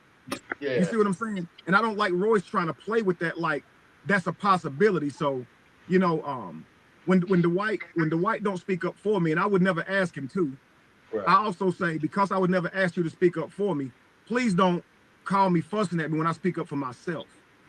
Right. And it was just a man-to-man type thing, bro. Like if you're gonna call me complaining about how I handle it, just fall back until all this is over. And if you don't like how I handled it, we won't be friends, bro. But if you do, we'll be cool. But I don't want to hear you calling me, yelling at me while I'm defending us. That's crazy to me. Yeah, Does that make sense? Lewis is on the phone actually admitting, Lewis is on the phone, who was his personal assistant and house manager at the time, admitting nothing crazy went on, no Diddy type parties, no gay stuff, nothing like that. Dwight only had women out there. Lewis is on the phone admitting all those things, so you can see why I would play that. He got on camera to say something negative about me. That was my way of responding. Now, here's the thing that when you were telling him about his employees Thanks or for the people super he chat, shouldn't bro. trust, I appreciate it. why didn't you have that conversation with him in private, when it's just you and Dwight? Why are you saying that in front of anybody else? Because those people were people that was his friends too, people he can talk in front of. So you got to imagine you in the room with him and two other people that he trusts, and he's asking you this in front of them. Can I trust this person? And so here's what happened. Lewis comes in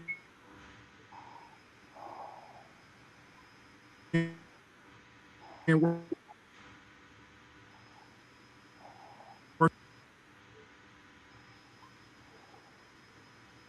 for sent my information into HR. Okay, I haven't gotten it yet. So Lewis said, yeah, it took me some time to get paid too. But Lewis also went into saying that Dwight had still owed him some money for some hours he put in. And the way he was talking, it was a substantial amount of money. And then he told me also his mother, who was a nanny for Dwight, who got him hired, was owed money. Now, I felt like he shouldn't be telling me that day one. So when Dwight asked me if I could trust him, I said, he is a hard worker, but he does have some personal issues. When I asked him about money in HR, he did tell me you owed him a substantial amount of money and his mother. I don't really think that's my business.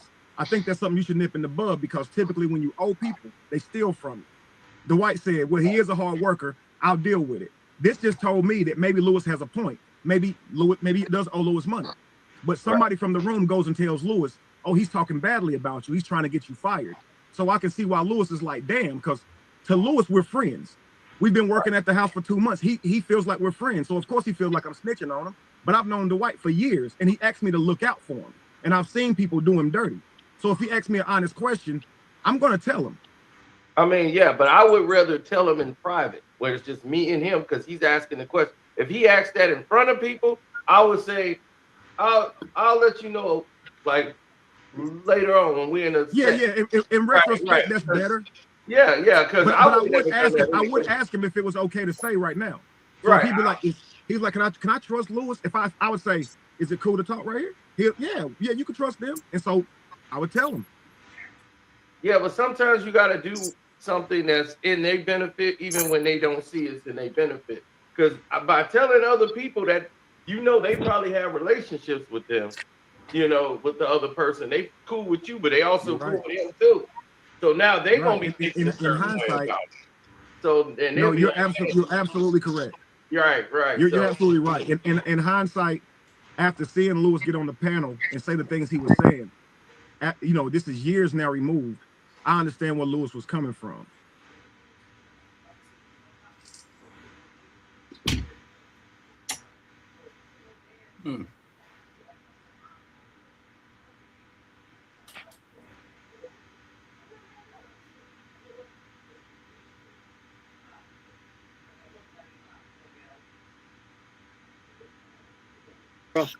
I can hear you. I'm trying to get my headphones in here. We were friends, and I looked at this guy as my brother. You feel what I'm saying? Anyway, he had been doing his whole little thing on religion. And I mean, he had a lot of people rocking with him. I mean, big name people, even celebrities was rocking with him at this point in time. Anyway, so fast forward. So now this is the dude that he was talking about. The guy, he saw what was happening with the interview, and he heard him come up and say something about him. He was like, dude, this dude was shaking his hips and had a bowl of fruit. It was coming towards me with this bowl of fruit. So my man, once he said all that, he was like, oh, I ain't gonna let this ride. He took the link and came on up. So this is him right here, the dude that was in the house with the white dude. Now he finna tell his story. To that night though at the house. Let me tell you what happened at that house that night. Okay. I get invited to this little mushroom party, right? I'm interested in them, and you can go watch, you can go hear my story from 5-6 years ago. I've been telling this same story. I went out there on a spiritual. It was a spiritual mission for me. All right. This was not entertainment for me. It was a spiritual encounter for me. Okay. At least I thought it was supposed to be a spiritual encounter. Man, I get out there. Basically, this guy tried me. Not Superman, but this guy, my homeboy. This guy has a video of me on my trip. Now, Casino, out there at that house, we were not supposed to have our phones, All right. That's one of the things. He said, Superman don't want nobody to have their phones because when you get on the mushrooms, people react to him in different ways. You know what I'm saying? This guy even went into the bathroom himself because he didn't want people to see him in his state, right?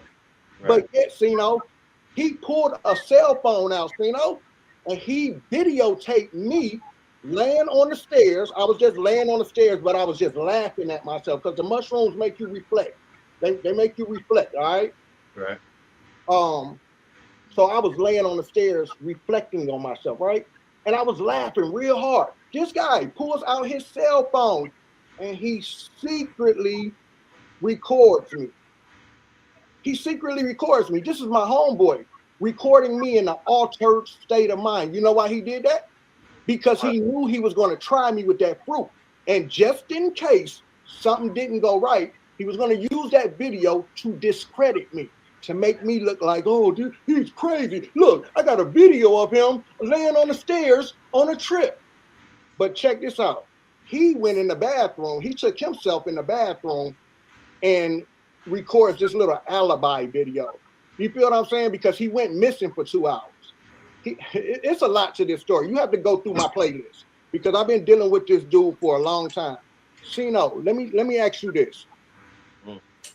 If a guy gets on somebody's panel and he says, I don't believe Callie's gay because he did turn down the fruit, what does that mean? No. Well, I mean, just to hear something like that, because he turned down the fruit, I don't think he's gay. Who said that? Kevin, what does that mean? Because I put something. I put something because I wasn't high enough for them to try me. Okay, but you was tripping also right at that time. Okay, so I was tripping, he was tripping, but I wasn't that high, is what I'm trying to tell you. That's why all of this is where it's at. Because I wasn't that high.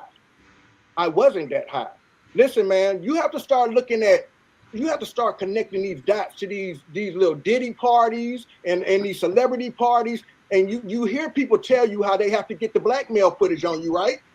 They have to, I just heard Hassan Campbell talking about how these guys go to sleep. These guys go to sleep, right? And they get drinks or whatever, and then they wake up with on camera. This stuff really goes on in the celebrity world, right? Well, that goes, and like anybody, they get drunk at a party, they write on their face.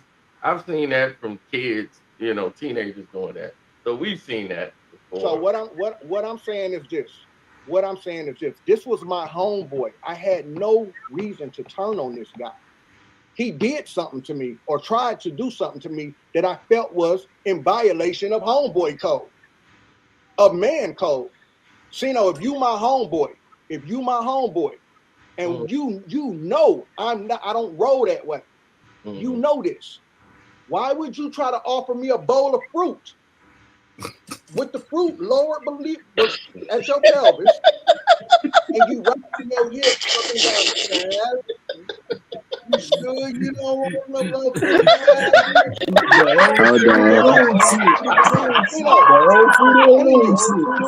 I'm telling you, this is what he did. Let me back up real quick. Let me back real quick. One second. So the reason I flipped out. I'm not going to parties anymore, man. Wait. What is this, dog? This is crazy, bro. I ain't never seen nothing like this. What the hell you ain't got us into? What the hell? Oh my God! This is what I told y'all what was going on. You got an echo, Shroom. I'm sorry. Yeah, Sorry. this is the White Howard house. So the old fruit of the loom trick, huh? Right. So I'm learning all of this Dwight Howard information on the fly. That's what I'm telling you. Dude popped up here and defended himself. Cause he was like, I was at the White House. That dude there, he came up there shaking his hips with a bowl of fruit. He was like, I'm telling the truth. I'm gonna tell you exactly what I saw. Because at the time he's trying to offer me this fruit, I hear guys in the next room moaning. It's some dudes, nothing but dudes in the next room sexually moaning. And then he comes out the room trying to offer me some fruit. And I flipped out on him because in my mind, I'm saying, nigga, it's some fruity stuff going on in the other room, and then you're trying to offer me a bowl of fruit, nigga. Like, so I flipped out on him there, Sino. But then, but here's the thing, though. You couldn't see in the room. You just hearing no, I didn't. So they could just be tripping, or they could be going through an experience trip. So we don't know if they doing something in the room. I never said they were doing anything, Sino. I said they were moaning. Right. It's a room full of dudes in there moaning. And now if they moaning, they doing something, obviously. I don't even know. I'm just telling you what made me flip out, because my homeboy comes in there and tries to offer me some fruit while there's some fruity stuff going on in the next room. Is it an echo from me? That's what made me mad. That's it. Again, you said there's some fruity stuff going on in the room. You just hear moaning. That could be from the trip. It could be. Hey, Sino, this was my first time doing mushrooms, okay? And it didn't make me moan not one time that night. I didn't moan not one time that night. All right, so I don't know. These are supposed to be veterans. These guys are veterans with this, and they was in there moaning. Was Royce around y'all when this was happening? Not at this point in time. Nah, not at this point in time. Royce, I don't know where Royce was at this point in time. So she did not hear the moaning. So she wasn't there when No, Royce heard me going off on dude about the moaning. Oh, okay. She heard me flipping out on dude about the moaning. So she went on and trying to offer me the fruit with your hip statement. And told it as if she saw this first person, but she really didn't. Oh, no. You talking about what she said on cam? Yeah. No, Sino, that was not the same party. Oh, that was another time? That was another party. She said what she was talking about, that ain't had nothing to do with the party I was at. Okay. I'm the one that she talked about on Vlad TV, the last party during COVID. What she was talking about was something they were doing before. So they've been having these little mini Diddy mushroom parties. Okay, so you just heard the guy, now I don't know how true this is, but you just heard the guy, Big Homie CC said he got people in his inbox talking about they've been violated too at that house. All right, so I'm just telling you what I just heard on the internet. Just, bro, you my homeboy. You ain't got no business trying to offer me no hips, no fruit with the fruit down here in front of your pelvis, winding your hips like a broad. All right, that's just something you don't do. So that's what I flipped out on them about. I felt tried in that house. Like, you tried me. Now, do you feel like some of this could have been like you was hallucinating, you was kind of in the middle of a trip? That's what I'm telling you, bro. That's what I'm telling you, bro. Listen, I was aware of everything that was going on in that house that night. And that's what I felt like was bothering them because I wasn't high enough. I wasn't high enough. Bro, listen, you don't offer no nigga no fruit with your hips gyrating, bro. No, not with your Especially if you know I don't go that way. I'm not into that. Like, you know this. I was there for a spiritual enlightening moment. Not for you to sit there and try me. You feel what I'm saying? And that's what I felt. And that's what we've been on for these past 5 or 6 years. I never said nobody touched me in the house. Nobody ever touched me in the house. All right. But yeah, I'm the one that flipped out. I'm the one that flipped out in that house. And Royce felt like I got to get my child out of here because this dude is really, yeah, I was mad. I was mad, bro. Like, you my homeboy. Bro, why did you secretly videotape me? For what? Now, the thing is that nobody was supposed to have phones. Nobody's supposed to have phones in that house. And this guy keeps. I can understand that there's no phone rule because, it's a celebrity's house. They don't want people to have, their home recorded and things of that nature. So this guy secretly recorded his friend in an altered state of mind. Why? For what? What were you going to do with that footage, bro? What were you going to do with it? Well, if it's your friend, sometimes they do that as like a joke and they show it to you and go, Cino, we're not supposed to have our phones, Cino. Right, now that's what you said. Now that was the rule. Very much like a rule that every celebrity has in their house, the nannies or anybody house sitting, there's no pictures, no recording in the house. I'm friends with Floyd Mayweather. I was in his mother's house. There's no recording in that house. If you take a picture, you have to go by like the front door. It's just a complete white background, and you just take a picture there, and that's it. Other than that, there's no recording of any kind in his mother's house. Facts. But you secretly videotape me, bro. You like in an altered state of mind. That's why they don't want you to have phones because nobody wants to get filmed in an altered state of mind. And then it hits the internet and and people are embarrassed or extorted, right? Mm-hmm. So this was why you're not supposed to have your phone. This guy keeps trying to tell y'all that he was the life coach or the first he said he was the house manager. There's videos of him saying he was the house manager. Well, recently the guy Lewis came out and said, man, this dude wasn't no house manager. This dude was just there. We didn't even know why he was there. He was just there laid up. He was there laid up. You feel what I'm saying? His family was getting evicted in North Carolina. He left his family to go live in that house with the basketball player. This Kevin Wesley guy, he wasn't no life coach. Life coach. Bro, you his life coach and he's getting allegations against him, bro? Your life coaching skills is garbage. Your life coaching skills is garbage, dude. Your client is out here continuously getting allegations and charges against them. What are you life coaching, bro? So this would really set shit off. You think this shit is hot? It's finna take this shit to 8,000 more degrees. You don't think this can get any worse? Like somebody say, this is the surviving Dwight.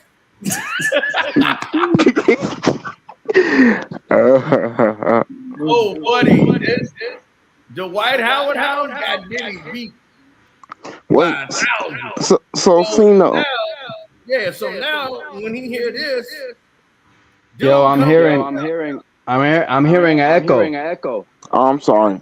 Dang.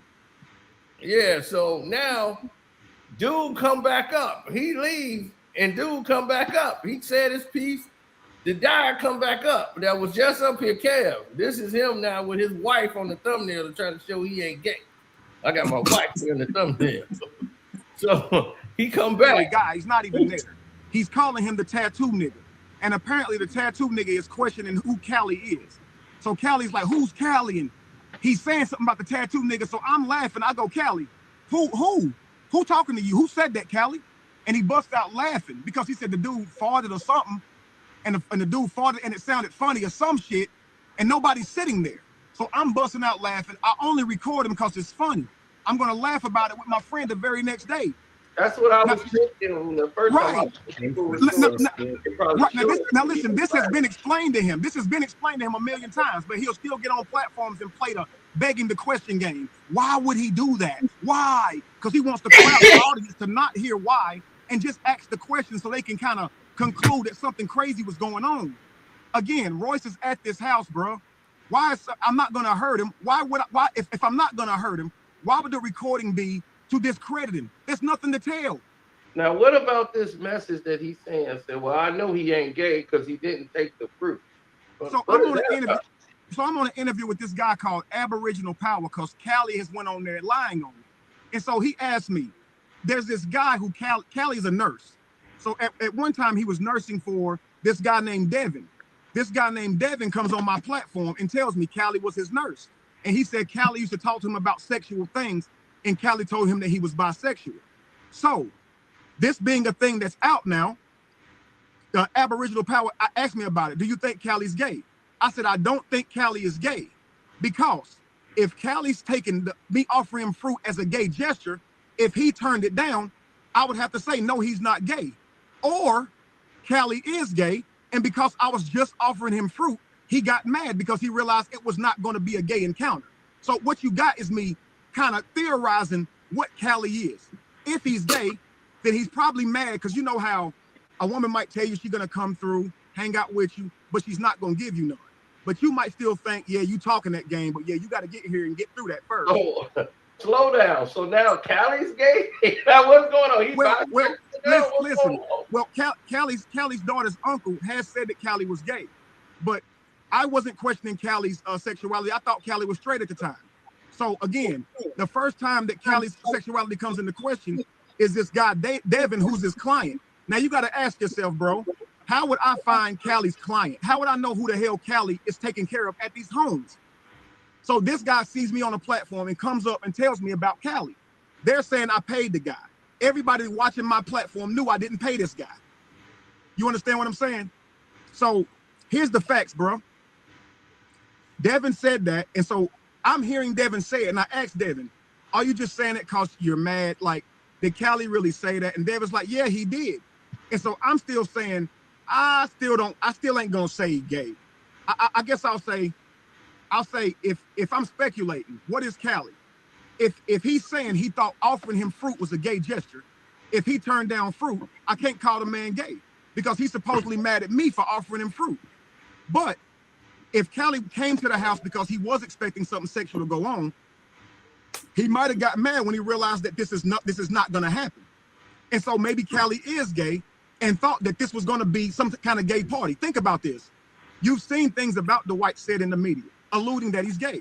He sees that I'm friends with Dwight. I've never seen Dwight do nothing gay. He hasn't either. But we both said, as long as he ain't never showed us nothing gay, we gonna trust it. He ain't gay. Let's just leave it at that. So, but if he has saw these things, maybe he does think he's being invited to something gay and just not gonna say nothing and just hope that happens.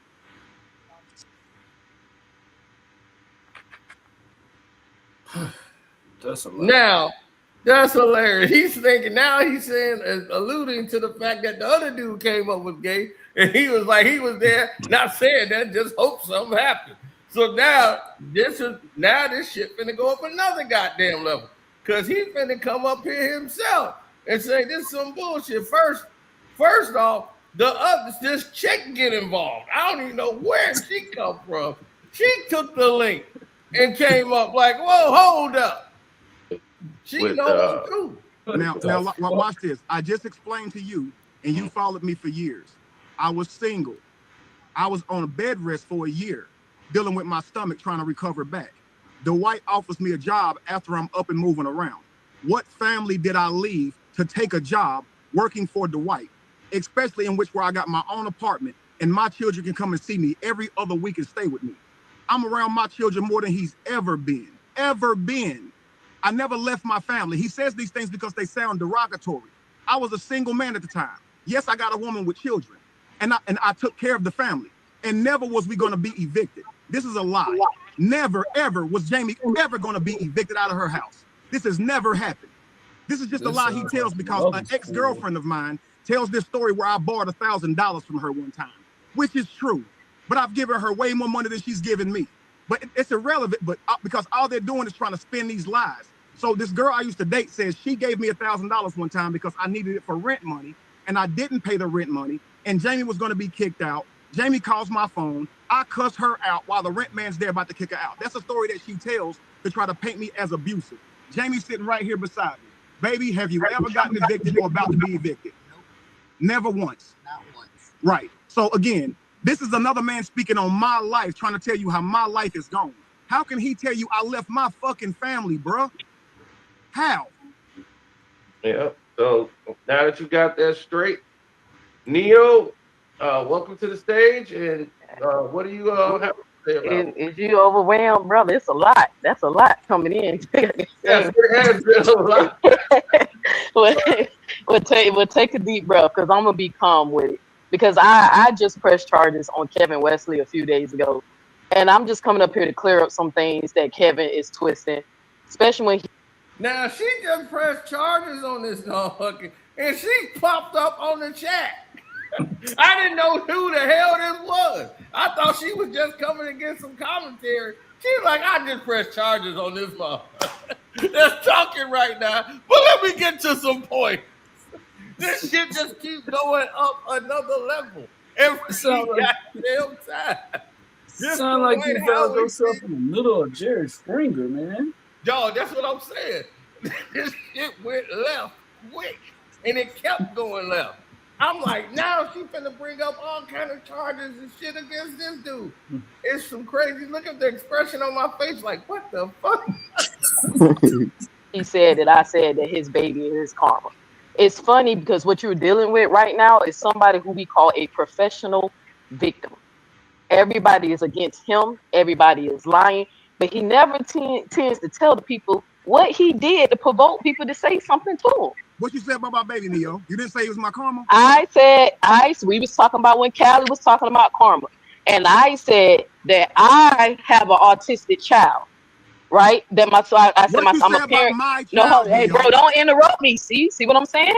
Look, can you ask him not to interrupt me, please? That's how you know she lying, bro. No, you see how you won't let me get it out, bro? Let her play.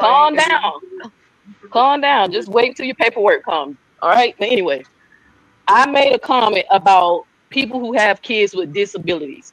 My wife has an autistic child. I'm her step parent. And I was making comments about when people say that you have a child that has issues, that's your karma. And I said some people might see it that way, but God might send you a child with disabilities because they know that child needs extra love. I said, but to Kevin, who puts on a front of a perfect family, he's obsessed with his looks. He takes pictures every day. He has to keep putting up an image of a perfect family. To Kevin, that might be a karma because his child has Down syndrome. I did not say it was his karma. I was saying to somebody like him, it might come off that. That's what I said. But it's funny that he's saying I spoke on his child. But Kevin, the reason why he's getting charged is pressed on him because Kevin keeps going around telling people that I slapped my stepdaughter down to the ground. And I asked Kevin, you got my information. You know my legal name, my addresses and everything. Why won't you call the police and report child abuse if you see a video of me slapping a child down to the ground? See, before I even spoke about his baby, he spoke about my family, my baby girl, my wife, right? My fiance. Saying that hey, don't interrupt me, Callie. Am I lying?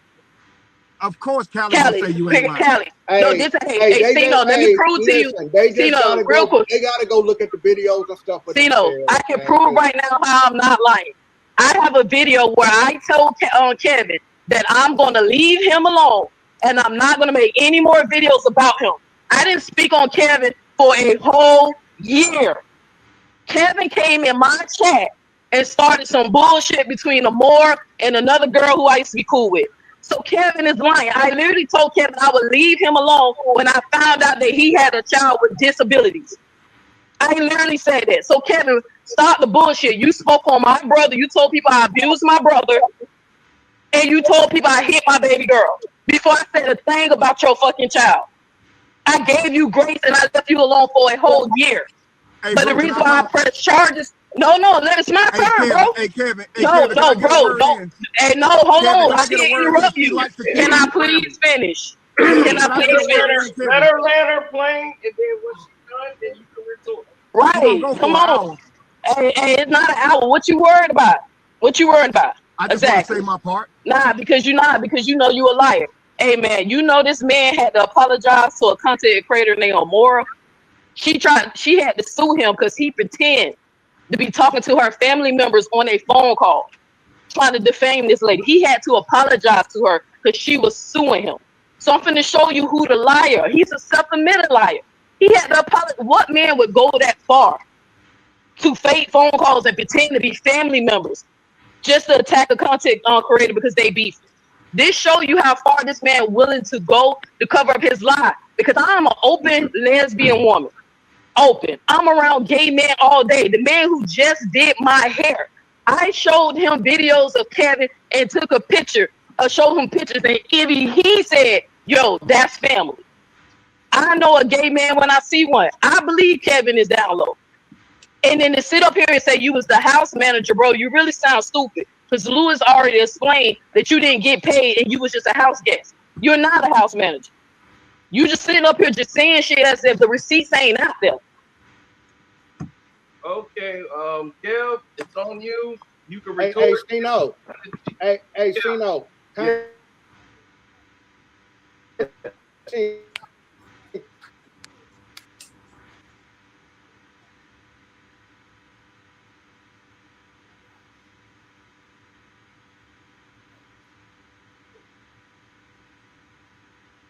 Content. A liar. Like he literally pretended to be people on a phone call. He had a lawsuit coming this way. He had to admit that he lied. Come on now. Let Kev go ahead and retort, and then we'll go ahead with everybody else. And you did pay Devin. You did pay Devin. We saw you do it. You gave him a cash out right on live. Okay. All right, Kev. I mean, that was a lot to take in, but you probably already aware of this, Kev. So go ahead. So my first time seeing Neo speak about me was on her platform. It's an 8-hour video where she's playing all of Callie's lies, where I see her on the live. I comment, yo, what's going on here? When I come onto her panel, I'm telling her, I wish you would have called me before you got up spreading his lies. She was already spreading these ideas that I was gay, all this stuff before I ever knew who this lady was like that. That was our first encounter. From there was another lady named Queen's Throne who started making videos about me because she's believing the things that Callie's telling her. I'm telling her Callie's lying. I'm telling Neo, Callie is lying. They're like, well, we believe Callie, so we're going to take his stories and spin them. I'm like, yo, what about my reputation? I'm telling you these things aren't true. What about my side? Well, I don't believe you. Whatever the case may be, I don't believe you. So I have to deal with asking these people to stop speaking on my name and my reputation, and they get to tell me no, they don't want to. They don't have to if they don't want to. So I'm sitting here having to deal with that. When I finally cuss them out and tell Neo, you got things out here being said about you. Neo says, I'm not defaming you for calling you gay. My opinion of you being gay is just my opinion. I tell her, my problem with you is you go on your panel to call me gay. I don't give a damn about your opinion. You can think that shit wherever else. But if I believe that you actually raped your little brother and I got online to say it, is that okay because I believe it? When these allegations have been said about you, Neo, so it's an allegation that she raped her brother. I'm not getting on my panel saying I believe Neo did that, but you're getting on panel saying you believe I'm gay and tried to rape Callie. I don't like that. That's not fair. I never said that. I'm talking. Yeah, I never said that. I never said that. So I'm telling her, I can go say the same shit on you. You going around saying shit that Callie said on me. I can do that to you. This is after I've asked her several times to stop. The lady Amora, the first time I meet Amora, she's questioning my son's sexuality. He's 15 at the time. Talking about you don't worry about what your brother and his wife going through. She's false accusing him. I don't know if you ever heard of Miss LaTruth, the Truth, but she came out and said that he had a gun and called 911 and he never was abusing her. And I was defending my brother, my blood brother. So Amora's saying she didn't want me to do that. She's saying, why are you speaking on that? You should be worried about your son having sugar in his tank. So I said, stop talking about my family. She starts talking shit back. I asked her to come on her platform to speak to her husband. She won't put him on the phone. However, she's continuing to cuss me. She brings Callie up, started bringing up the fruit shit and gay innuendo shit. I cuss her out. She continues to lie on my name. I get mad. I get on my panel, and I start lying on hers.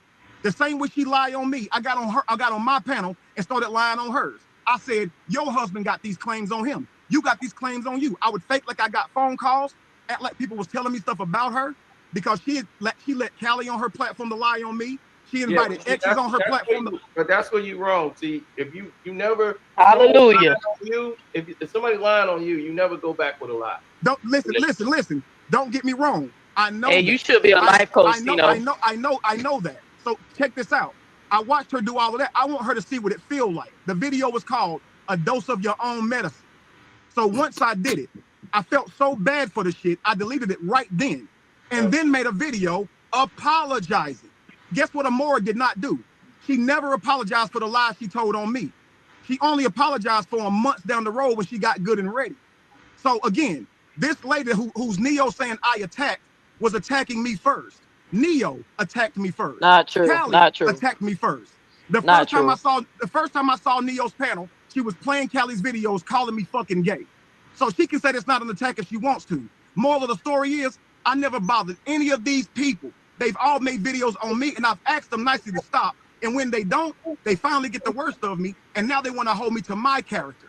But what about their character when they up here talking about somebody they know nothing about? They don't care about my family, all the things I've worked to build, and so they try to destroy your life and family. So check this out. Neo started speaking on this lady who was talking about getting raped as a child. Neo started speculating. I don't think it's true. I don't think it's true. And she comes on live. I'm talking. She's talking about a woman, how her mother died. Neo goes on the panel and tells the lady, your mother died because she was trying to be a bad bitch. The lady starts threatening Neo.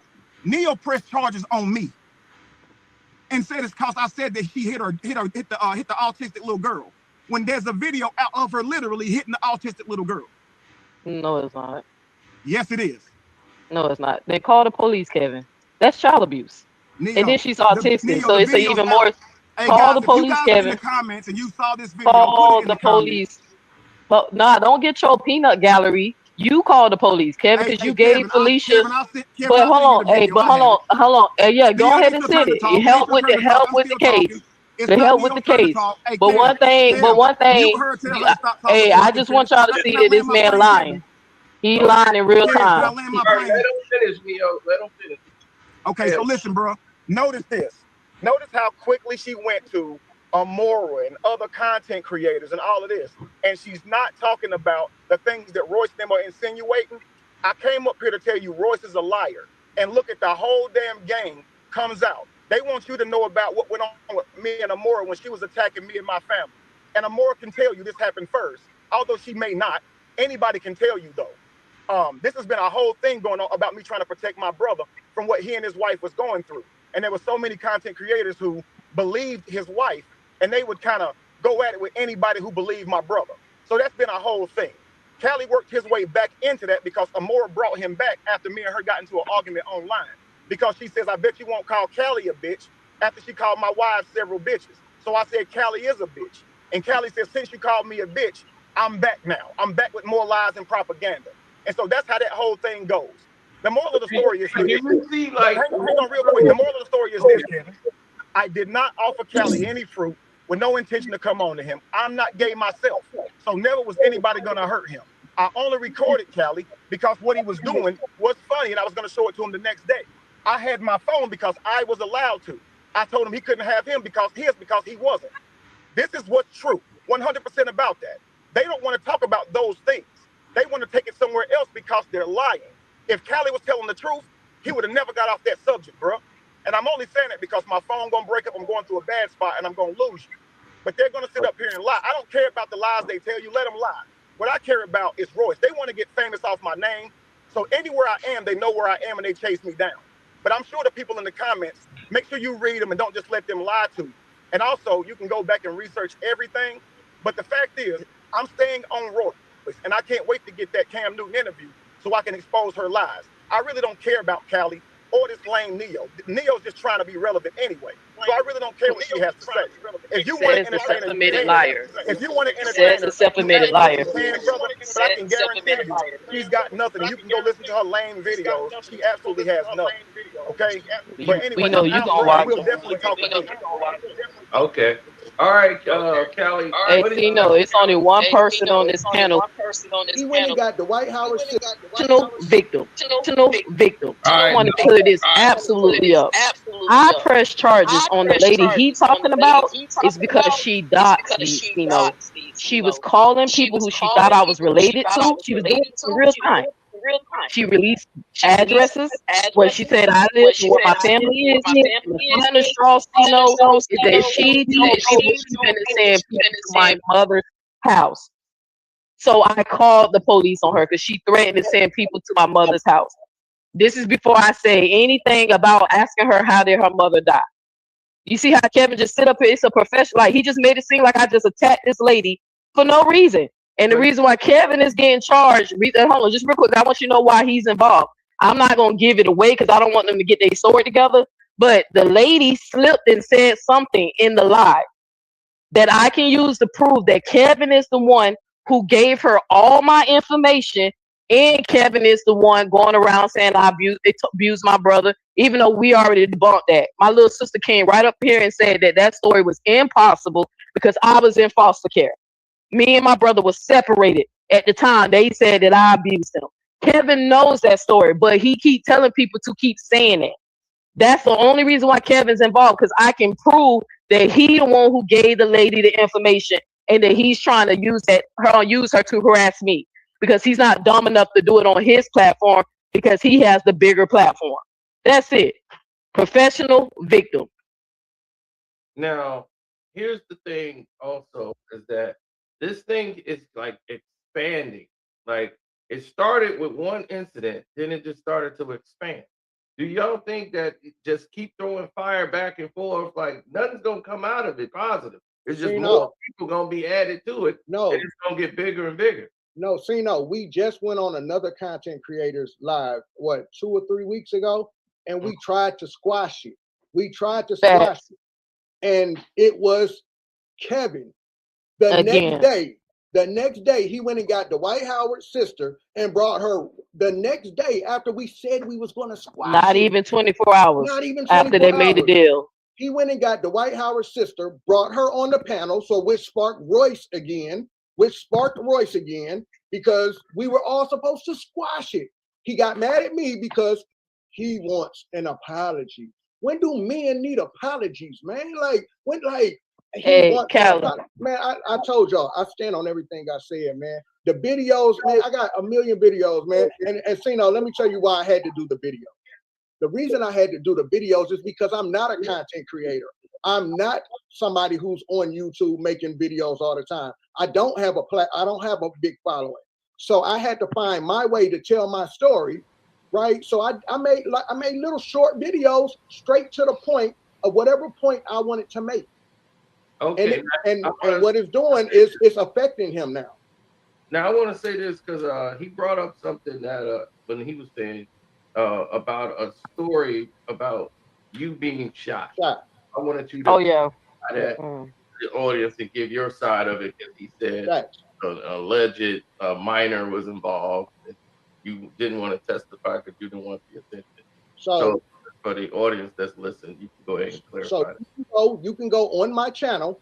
I went live and I did I went and got a whole police report. I went to the sheriff's office to show you guys I have no background. I have no record, none of that, right? Never was arrested for harming no child, never touched a child. Here's what the situation was. My daughter's mother, my daughter's uncle was mad at me about our conversation dealing with religion and this American Indian community, right? Okay. He got real, and we showed this, me and Neo showed this on our lives. He got real mad, real confrontational, okay? Now, normally, I just block them. That's still family. I just block them, and I give them time to blow it off or whatever. Well, during the time he was mad, he reached out to Kevin. He comes out clearly saying, I'm upset about some, what y'all been going through. It's not about the little girl. It's about what me and him going through. He says, now, Sino, he says, I have proof, Sino, I have proof that this guy was shot behind messing with a little girl. He then says, I have proof this guy is a deadbeat daddy. He says, I have proof that this guy is a homosexual. Not one time did he ever bring proof, bro. Not one time. So I brought the woman whose son shot me on my panel. She told the whole story. I got shot because her daughter lied on me to her younger brother, okay, and said I was beating on their mama. This had nothing to do. The girl was a grown adult, pregnant with the woman's first grandchild. It was the mama and the daughter fighting, but the daughter didn't like me because she felt like I was always, taking her time from her mama, I guess. You know how it be when, the child don't really like the boyfriend or the girlfriend, That's what our situation was. She didn't like when I came around because her mama would spend her time with me. She done told the brother that I was beating on their mama and all of this. And the brother came in thinking he was protecting his mom, his sister, and he shot me. He didn't ask no questions. Bro, I got arrested. I know the guy. I got arrested in front of my family. They took me down to Rice Street. I've only been shot one time, Sino. One time I've only been shot. And I was held as a material witness because I wouldn't testify against the guy that shot me. I actually got him off. All right, so that's the story. They're going to have to show where I've ever been shot another time. I've never, because when he was talking to Kevin, he said that this isn't the story. No, this isn't the story. He said, this isn't the story. So you have to show where I got shot again, then. I've never been shot again, ever. I've only been shot one time. I don't have a criminal record. I was arrested as a material witness because I wouldn't come to court. I wasn't charged with any crime. I went and did a whole live showing me the sheriff and did a background check. This shit is crazy. I'm telling you, all at the White Howard's house. And the shit is finna escalate even more. Other people that joined into the party. Why don't your married ass give the money back that you bought from Sean? Let's talk about it. Let's talk about it, DM. Let's talk about it. Like y'all said, she did. I don't know who these people are. They jumped in because they part of it. This the White Howard house that got crazy as hell. They just jumped in this, and it just went up. Taking her time from her mama, I guess. You know how it be when she was quiet the whole time. Story. So you have to show charges. You gotta explain. You worry about this man? He brought his own story to social media. What is it to you? That's not. I said word to you. Okay. Don't you worry about your own? Let Carcino run this panel. I said word to you. I will tell you. I will listen to you. Why don't you do that? Why don't you go get $1,000 back to Maine who molested a little child? Why don't you get the money back from Sean? Why don't your married ass give the money back that you bought from Sean? Let's talk about it. Let's talk about it, DM. Let's talk about it. Yeah, you didn't think I knew you. I knew Sean told you everything. That's why I'm let's talk about that, DM. Hey, D-Ham. Okay, so what are you trying to prove by that? What is your point of bringing that up? Okay. Do I, Carcino? I appreciate you letting me on your panel, man. My name is D-Ham. The point I have, Callie, is that Nasty Nate, I haven't said a word to you. You're messing up this man's platform. Let me answer the question. I got something to say to you. Okay. Amar, this what I want to know. What is the point? Like, what is he trying to get at? The point is, Callie, you beat your baby mama up, and she was not unrecognizable. Not only did you say that it was her, you said it was multiple women that you did that way. You said they got the bad end of your rap. Okay, you said you're that. lying. You know you said that. Hold on, don't cut me off, Callie. Don't cut me off. Don't cut me off, Callie. Let me answer the question. Come on somebody else's Let panel. me answer the question. You're lying, D-Ham. Let me answer the question. Let me answer the question. Let D-Ham finish the answer. All right, let him finish the answer, then you can retort. Yeah. Okay. First of all, you've been running on this story about Kevin Wesley for 6 years as a man, putting all kind of lies, saying that he tickled a minor, when you actually got shot for allegedly doing something to your baby mama's daughter and beating on the baby mama. So you are a fraud, bro. You're a straight fraud. Respectfully, Carcino. I told y'all that man slow. Carcino, respectfully, can you drop him? Because now he's lying. Like he's lying. That man's slow. He's making up shit. Lying. He's making up shit. Now I was answering the question. I was answering his question. All right, hold on.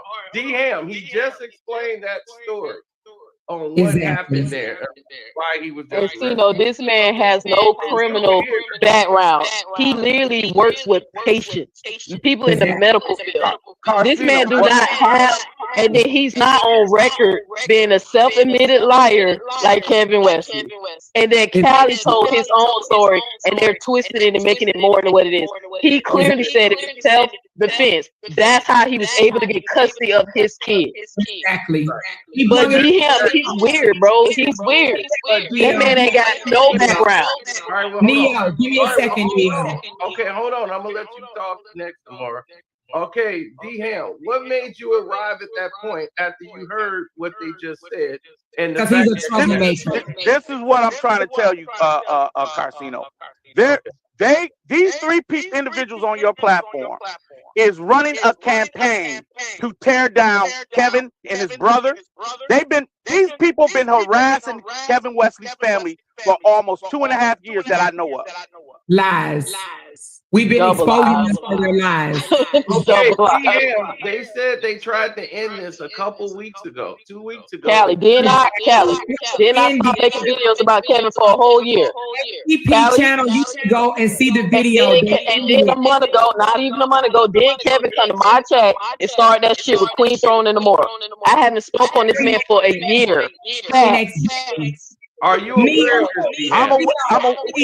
If you can let me talk, Carcino, you can let me talk, Carcino. I will explain. Pissy ass. Nasty Nate, please. Now I'm trying to show you some grace. Okay? I'm trying to show you some grace. Your mama is a nasty. I'm trying to show you some grace. Okay. All right. Okay. I'm gonna get you. Carcino. Okay, I'm sorry. I'm muting. Carcino, what they're talking about is when Royce Reed has been on her tangent trying to expose Dwight Howard. She's also throwing in other people's traumas and their stories that they went through.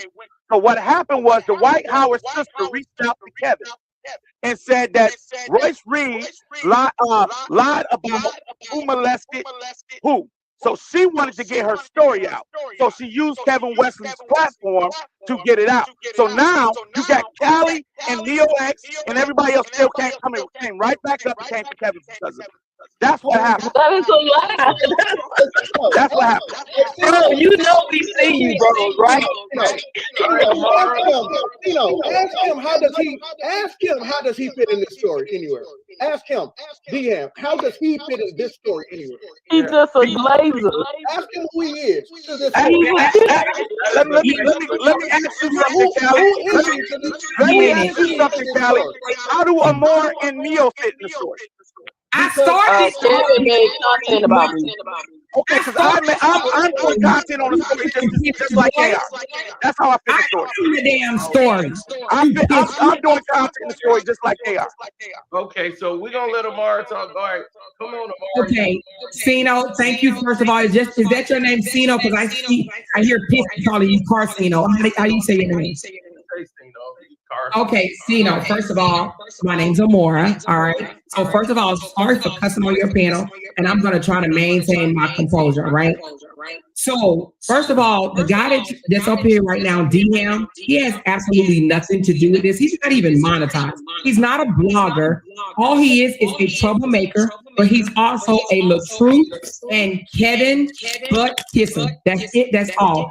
Kevin uses him as a flunky. That's it. This man has no idea what he's talking about. Now, let me just say this, all right? This story goes back almost 3 years now. First of all, Sino, when I tell you, just what, Callie, 2 weeks ago, it was solved on ATP's platform. I don't know if you know who that is, or A2P or A2T or whatever his name is. It was solved. They didn't apologize, but they were adult about it, right? They were like, you know what, it's been going on for so long, 5-6 years or whatever, let's lay it to rest. They laid it to rest on this man's channel. Even myself, and I've been on Kevin's neck, honey. Kevin and his brother LaTruth neck for 2 years. You're right, I have. But even myself said, good job, Kevin. I'm glad to see you and Callie are getting past this, okay? Everybody was happy because you got two black men on YouTube going back and forth with each other, making video after video after video for years. Everybody was happy that it was over, okay? The next day, Kevin went to his panel the next day and basically said it's not over until he get an apology from a grown black man. Now, here's the thing. Sometimes apologies don't have to be, baby, I'm sorry, okay? It can be, you know what? Let's agree to disagree. Let's stop this back and forth and let's go our own ways. And that's what they did. Kevin, because he's a drama queen, he continued it the very next day. And that's why we're still here. Now, let me say this, and I'm going to say this loud and clear. As far as what Royce Reed has came out and said, I'm not going to sit here and say that I believe it, okay? In my opinion, I believe that it's entertainment. I have not jumped on my panel, not one time, that Royce Reed has said what she said about Kevin. I have not said, it's true. I've laughed at it, okay? Because, and the reason being is because I've heard some inconsistencies in Roy's story myself. However, Kevin is a damn liar. Now, boyfriend is the one that did it because she's a liar. Her word. And 3 kids lived by themselves.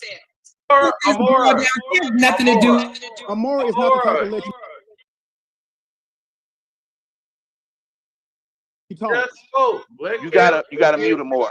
Let him retort. Yeah, Amora wants to mess up what you're gonna say to keep people from hearing what you're gonna say. So that's her strategy. No, that's you. Can I ask? Can you and watch her try to interrupt you? Amber, what you gonna say, Amber? Before I go. Can you ask Amora why she framed Kevin's brother for abuse when Brianna's boyfriend is the one that did it? Because she's a liar. Her word is not true at all. Yeah, can you ask the truth? And can you ask the truth why he didn't investigate those boys who raped his damn daughter? Because we want to ask questions. Right. So could you ask Neil why she think anybody getting charges on them? Can you ask the police the police charged us. Okay, you have nothing to do with this. Why are you here making trouble? You have Why nothing are to do you with bringing this. up this man's life about his wives? That had nothing to do with it, Amora. Mind your business. In a sedan. Can you please drop her because she has nothing to do with this? All right. Okay, well, go ahead. All right, Cam, go ahead. You was talking before, so go ahead and finish. Okay. Kevin, point out the lie that I just told. All right, well, hold on. Let's let Cam go. All right, go ahead. Again, mute Amora. Just let somebody else talk Amora for a minute. Dang. So Jamie and I separated 5 years before Dwight ever offered me a job. We were already separated for 5 years. When my video went viral and I became known on social media, Jamie and I were already separated. This is when I still worked at the furniture company and was not online at all. Jamie and I were separated. We've never been together since I've been online, ever, not once. This has been known. This is why I'm able to date women, because I'm not cheating on Jamie. We lived in 2 different houses, Jamie and I. So Jamie and I only moved back with Jamie when I was on bed rest, and Jamie was going to take care of me during the year I was down. And at the time, it was supposed to be a like maybe 6 weeks of bed rest, but it ended up turning into a year. So after the bed rest, I'm back up and moving around. This is why I'm dating women, because I've been laying down for a whole year here. The time I'm living in a house, living in a mansion, is 6 months is my tenure of working for Dwight. Now think about this. Dwight offers me a job once I'm back up and mobile. This is only until he finds a house manager. He does not have time to hire one. So he hires me to do it until he finds one. It's for $4,000 a month. Oh, goodness gracious. So who leaves it? Zeno, ask him that question, please. Did you see she interrupted, man? I never left nobody. I was already separated from Jamie for 5 years before that. So all I did was took a job. So he explained to me that the job entailed you cannot leave the property. Louis said you didn't have a job. It pays about $4,000 a month. Now, typically, a house manager job pays more than that, but I did it for $4,000 a month. I needed the money. Louis said you was not the house manager. Oh my God! Kevin, can I say something right quick? But you lying. Can I Louis said that you was not a house manager. Louis said that. Amore been married 3 times, and y'all so worried about Kevin. Why Amore been married 3 times? And that phone call when Dwight Howard broke up with you, he told you stop speaking on Louis because Louis said that you wasn't a house manager. Why are you still lying about that? You did not get paid. Omar, let him land his plane. You had the floor. Let him have the floor to say what he got to say. So the job come with about $4,000 a month. I do the job for a month before Louis arrives. He hired Louis to do the job. So I do the job for a month before Louis arrives. When Louis arrives, he takes the mantle of house manager and I assist Louis.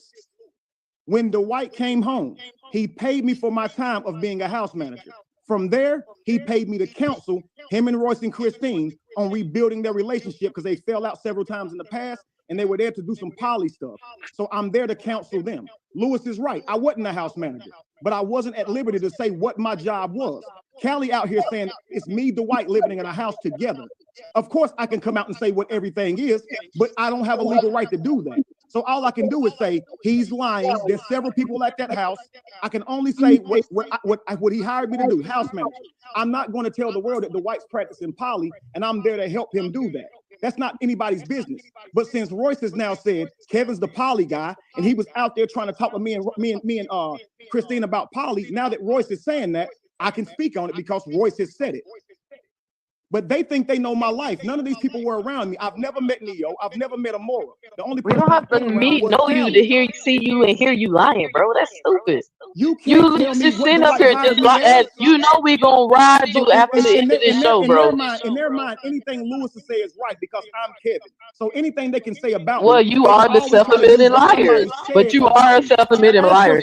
You're not credible. Why the fuck does Neo care what Louis said? Why is she up here interrupting me while I explain? Because you lying. You calling my bro a pedophile and it ain't true. You calling him a pedophile. I don't let people lie on my friends, bro. Kevin, I'm talking. And then you lied on me too. All of them is liars on that side. Starting with the. You don't care about your platform. Can I finish landing my plane? I got off the platform and let them talk. Right. Only one person admitted they were lying. Because she's not going to stop, bro. Years to land. They have no decorum. They can't even shut up. Let them talk. Let them talk. Let them talk. I apologize, Sino. I'm sorry. Amora has no business to be invested in minding your conversation about Royce. Neo has no business being invested in minding your conversation about Royce. It's none of Callie's business if I play Tony. Somebody talking again already? In it. You said I hired Royce. Again. Amora, just let him talk. Just let him, Amora, just let him talk, Amora. Let him talk. Let him talk. More back. So check this out, man. Look. Tootie called me crying, saying that Royce took something she told her in privacy, that her brother raped her. And what Royce did is included the white in that broke her heart. So she said, Kevin, can I have your platform to say the truth? I'm not going to tell this lady no. So I let her tell her truth. If Roy sees it as an attack, so what? You should have never lied on this damn lady. Now check this out. Callie wasn't included in that at all. And the next day after me and Callie went on that platform, I did not go on my platform challenging Callie at all. Callie went on his platform saying that he wasn't paid and that he's standing on everything he believed in. Then I went to my platform and said, Callie, I can see that you're going to still run with this. I guess I got to let it go. I got to be responsible for fixing my own reputation because I know you're not going to say you told all these lies because you're not going to be able to handle admitting that you lied. I get it. Go on about your business. I'll let bygones be bygones. That was my video to Callie. It was not saying, hey, I'm mad at you because you didn't apologize. I've never said that. I don't even know where the hell they're getting that. So you're willing to let this go? There's nothing for me to let go. It's Royce and Callie telling lies on me. You got to think about this. What investment would I have to destroy Callie for what? He already told you. He doesn't have a large following. What would I be destroying? He has everything to destroy with me. I'm the one with millions of followers. I'm the one known worldwide. He's making videos. He said he made hundreds of videos to talk about me. I don't have to make hundreds of videos to talk about Callie. I don't give a damn about this guy. He can fall off a bridge tomorrow and I wouldn't care or know. The only reason I know who Callie is because he makes videos talking about Kevin. And Neo's the same. I have no investment in any of these people at all. Hello, everybody. Listen, Hey, that's why I have a whole playlist on my channel, man. Like, can I say something really quick, Callie? Thank you. So, Neo, I have a question for you. You said Kevin is a documented liar, right? Yes, ma'am. And you can't believe nothing that comes out of his mouth because he's not credible because he's a documented liar, right? Yes, ma'am. Yes, ma'am. Okay. So that, let me just tell you, I've never really met people like you, like y'all. You contradicted yourself right here on this very panel. If you believe that you can keep going around spewing all the words that Amora is saying and telling you, because she's very documented. She documented herself. Okay? She got, and Callie, you know that. And Callie, you know that. She came out. I'm about to tell you what I'm talking about. She came out and had to tell the world that she lied and framed the truth and put those pictures together to make it look like he was the one that abused his ex-wife when it wasn't him. So you need to go do your research and stop just listening to the shit that you hear around here because you're making yourself look bad.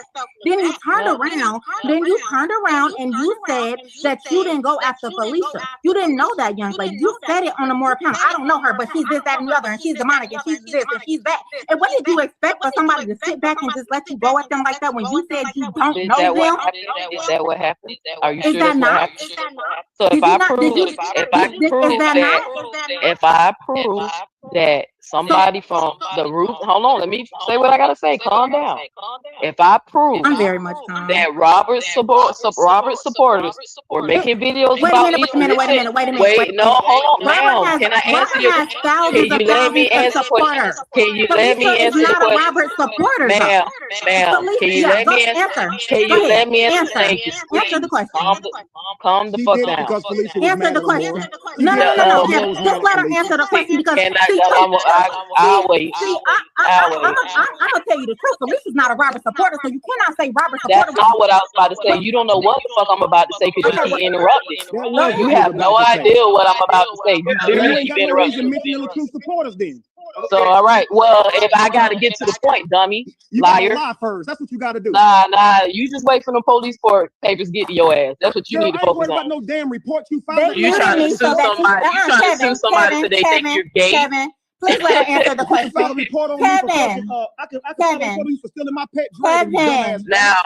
Kevin, please let her answer the question. Thank you. Now, what I was trying to say, if I can show you videos of some Robert supporters talking cash shit about me, and then Felicia was laughing in the comments, even though she didn't know who I was. If I show you proof that she was on a panel where some people were talking about me, even though she didn't say nothing, but laughing about what they were saying. And then if I show you proof that the only reason why I called Felicia a drunk demon is because I said that she was dead ass wrong for making fun of Amora for eating eggs out of a toilet when she was a child. When her mom was child abused, that was child abuse. I literally said why I called her a drunk demon. But guess what? Do you But guess think? what? But Hold did on. you hold on? Now it's my turn to ask the question. Felicia Now it's didn't my know turn who to you ask. was. You're lying. Now it's my turn to ask a question to her. Since we want a what I was question. gonna say. Okay, here's my question. I'm trying to answer. No, yeah, let me. Okay. You just asked me a question, but okay, so no. Here's my question. No. Here's my question. I'm ready. Do you think that it's okay for someone to leak your address, phone numbers, your family name, and say they're going to send someone? Hold on. They're going to send someone to your mother's house because you called them a drunken demon. Do you think that's okay to talk about a disabled child? No, I want to make sure you got all the facts right. Let's go. Since you want to sit up here and challenge somebody. Let's go. Do you think it's okay? Because I had an opinion about her being drunk and laughing at somebody's child abuse, trauma, like which is sick. Do you think it's okay for her to put my family in harm's way when they don't even fucking know she exists? Let's so go. You now, okay, is that okay? Girl, are you gonna let me answer? Is that okay? No, it's absolutely not. No. All right, then case closed. I ain't got shit up to say to you. Mind your business. No, wait. I'm muted. I'm muted. Mute. Thank you. No, I'm gonna answer your question fully the way I want to. No, guess what? It's absolutely not right to do that. But let's go here. I'm gonna take the butt out. It's absolutely not right. But this person that you adore so much, guess what the fuck she did to me, Amora? She pulled up my background. So they ain't got shit to do with me. Okay, and guess what? And I wasn't there when it happened. And I wasn't there when it happened. Wait a minute. Listen. Kiss my fucking ass. I wasn't even there when it happened. Hold on. But you said Felicia was laughing while people was talking about you. She never said nothing about This has nothing to do with the Royce Reed situation, Prisha. That's because it comes to you. Sir, host, can you please stop this? Because this has nothing to do with what we up here for. She's talking about some beef that has nothing to do with this at all. Kevin's wife didn't either. This has nothing to do with this. Hold on, Kevin, please. Kevin, please.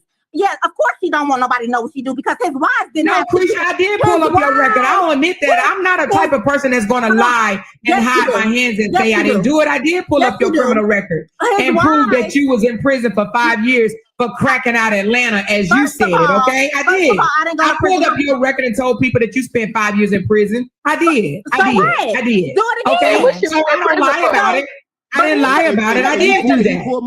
I did do. But what does that have to do with what Royce and Callie and Kevin got going on?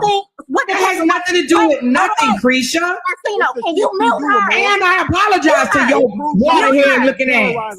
You're gonna have to mute her. If anybody can say anything else, you're gonna have to mute her. Okay, because at the end of the day, you was wrong, period.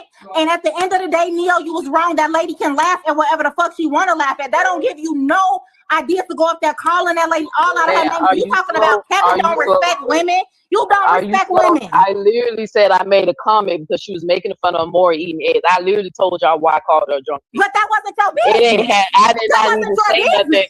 I didn't even make no videos when they was over there. I didn't even say nothing. Okay. Like, come on, you gotta pick a struggle. And what you was in prison for? None of your business. Exactly.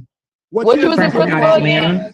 What was you in? What you said, Amora? I ain't never been cracking out Atlanta. That's Kevin, see, I know you, Kevin. I know you a coward.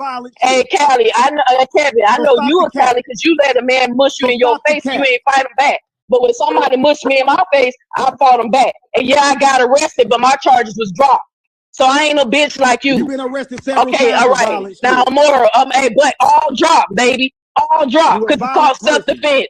It's called self-defense. It's called self-defense. I ain't no coward. Ain't no grown man push me in my face. Ain't no grown man push me in my face. Ain't no grown man even gonna get arrested for stealing out of Walmart. Where I lied at, because he said I lied.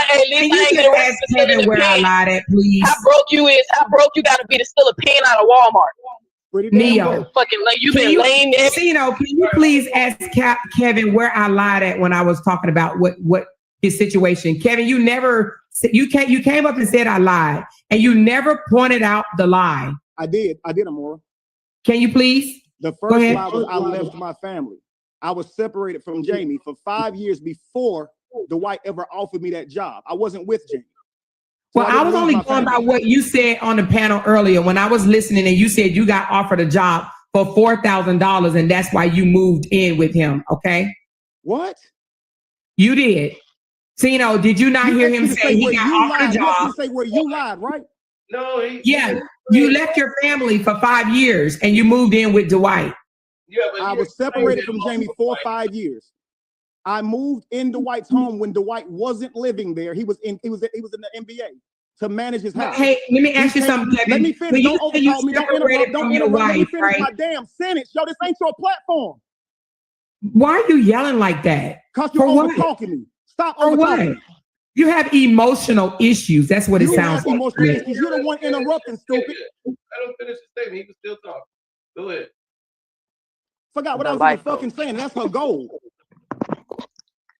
You were talking about. Let me ask you this. Okay, I got it. You said you left your wife for 5 years. So Jamie and I were separated for 5 years. Dwight offers me a job. Me and Jamie are already separated for 5 years. He offers me $4K a month to do the job until he finds a house manager. I accepted this job. I stacked my bread while I was living there. Okay, COVID comes. Dwight has to come home now. He brings his whole staff with him. I'm talking maids, bodyguards, Royce, Christine, whole 9 yards. These people end up coming with him down there to the house. From that point, I moved from being a house manager to coaching him.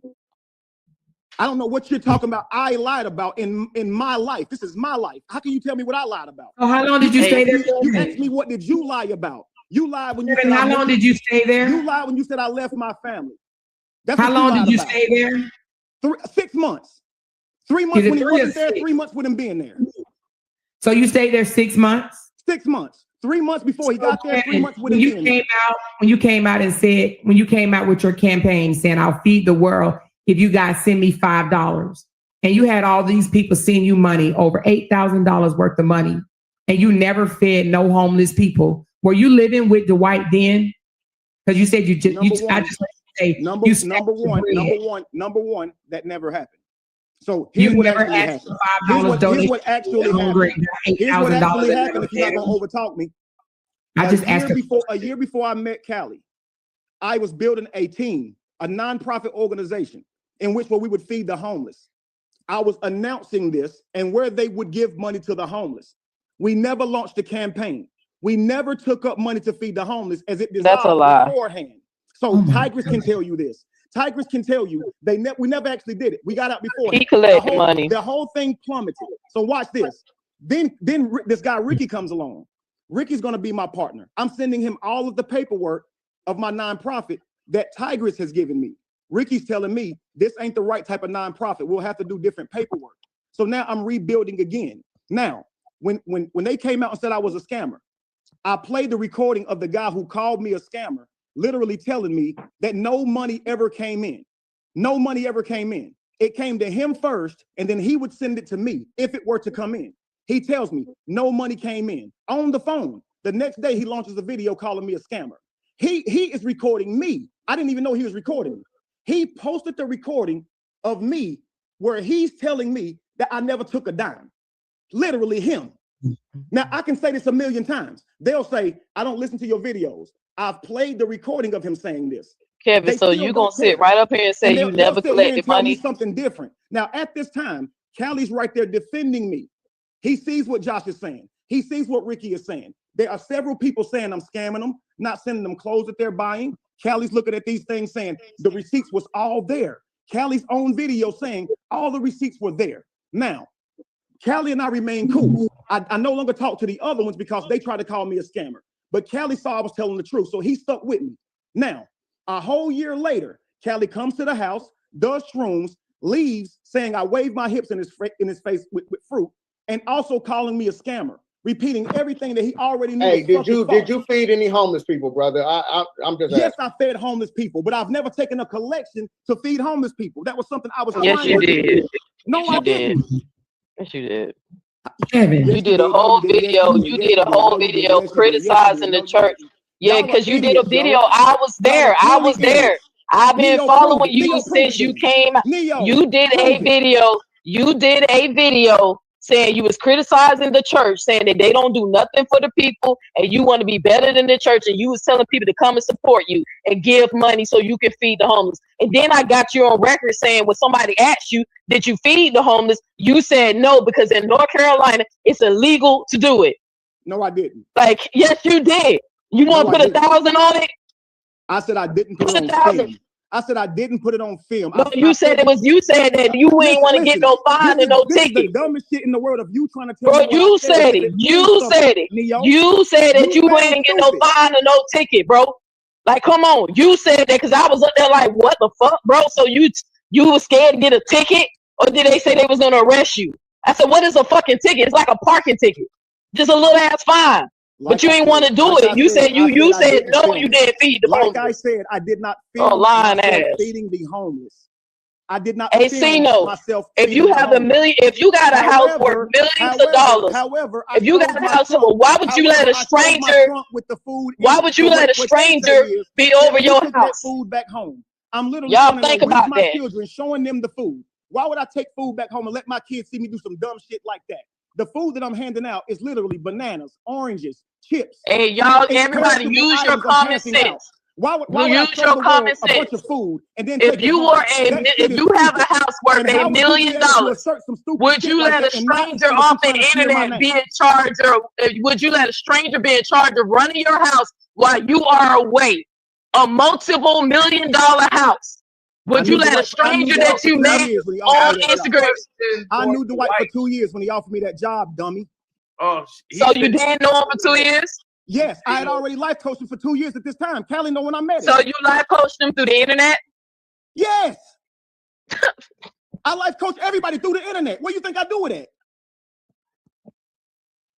You're an idiot. I do counseling sessions. Bro, you're an idiot because I'm gonna pull the receipts. You must have forgot the shit you said to me on my page. Because you said that Dwight hit your ass up on Instagram. Yes, he That's did. what you said. Yes, he did. What that and mean? then y'all tweeted, y'all Instagrammed each other for 2 years, and then you coached him through Instagram. You gonna stick with that story? Because I'm gonna play the story you told me. Neo, you sound like an idiot. No, you sound like an idiot. What person gonna let a stranger off the internet? What would let somebody let a stranger watch their house? I don't want to know shit, but you, hey, bro, I'm just exposing that you a clown, nigga. No, you. And I was one of your students. No, hey, but you talking about everybody else's life. So that you but you, didn't that dude check you about talking about his life? Callie, what's the name of the dude? TK Capone. Didn't he check Kevin for talking about his life? And Kevin can talk about everybody else's life. But if somebody says something about his life, we wrong. Neo, TK told you to shut up and don't. Nah. His girlfriend got shot and it was on the news. already checked your ass. He already checked your ass. About that, Neo. Yeah, but he checked you though. But a real man checked you though. You can talk about a real man checked you for gossiping. Yeah. If my wife gets shot, yeah, he checked you. Yeah, he checked you. He made a video. I don't give a damn about that. He checked you. And he checked you. Hey, and he checked you. Mute her for a second. I got something I want to say. Nah, this ain't your show. Kev, you know, mute her for a second. I got something I want to say. I'm gonna be quiet. All right, go ahead. Okay, Kev. So here's how this happened. Dwight hits me up on Instagram saying, "Man, I've been listening to your content. You saying some things that's really compelling. I like to talk more." So he sends me his number. We end up talking.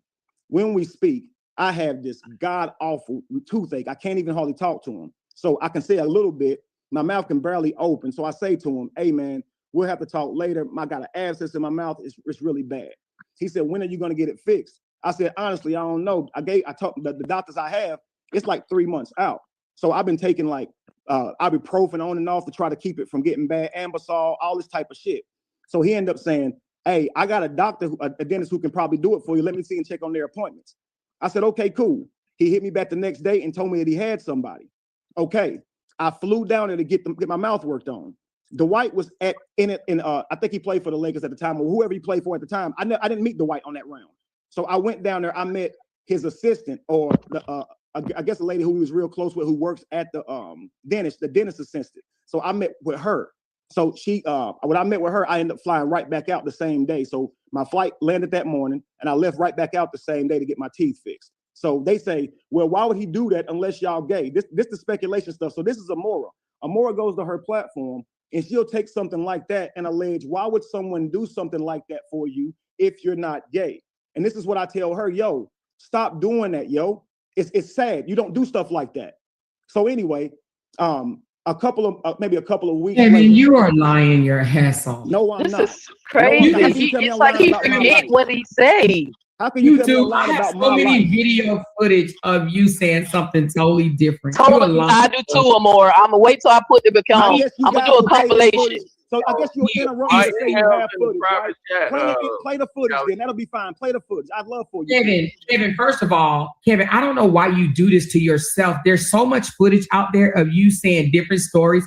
Do you know you came on my platform? You're just going to interrupt me and say, Kevin, do you know you came on my platform and said that you discredit, bro? Kevin, you know you came on my platform, but they ain't got no facts, none of this shit. Kevin, you know you came on my platform and said, first of all, that you wasn't moaning, and there's a video out there you moaning. There's also, you came on my platform and said you only stayed with Dwight for 3 months, and now today it's 6 months. 6 months. You also said that you received pay from him, and then you said there was no pay. It's receipts. Excuse me. There were no. He didn't pay you. He didn't give you a check.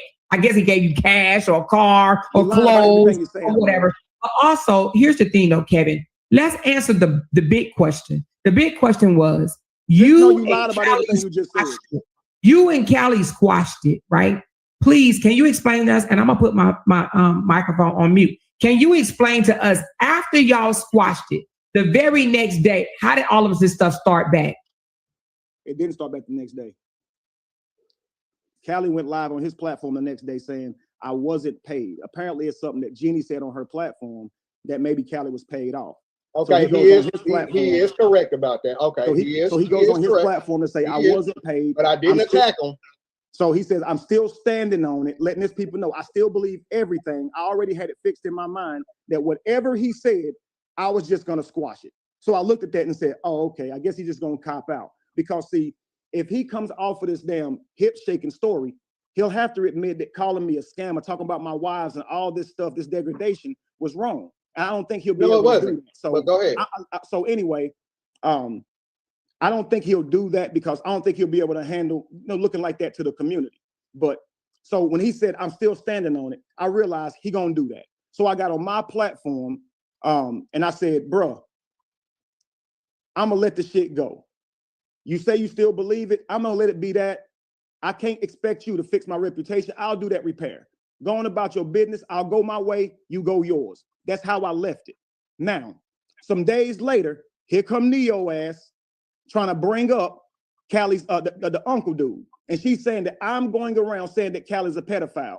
And because of that, I should be called a pedophile based on my philosophy that accusing an innocent man of pedophilia, knowing that he's innocent, you can get the same sentence. See how they start over talking? No, I did. It's just crazy how they start over talking. Callie, can you please say something? Clear this up. Neo made a video trying to say that I was calling Callie a pedophile. I said, no, I was not.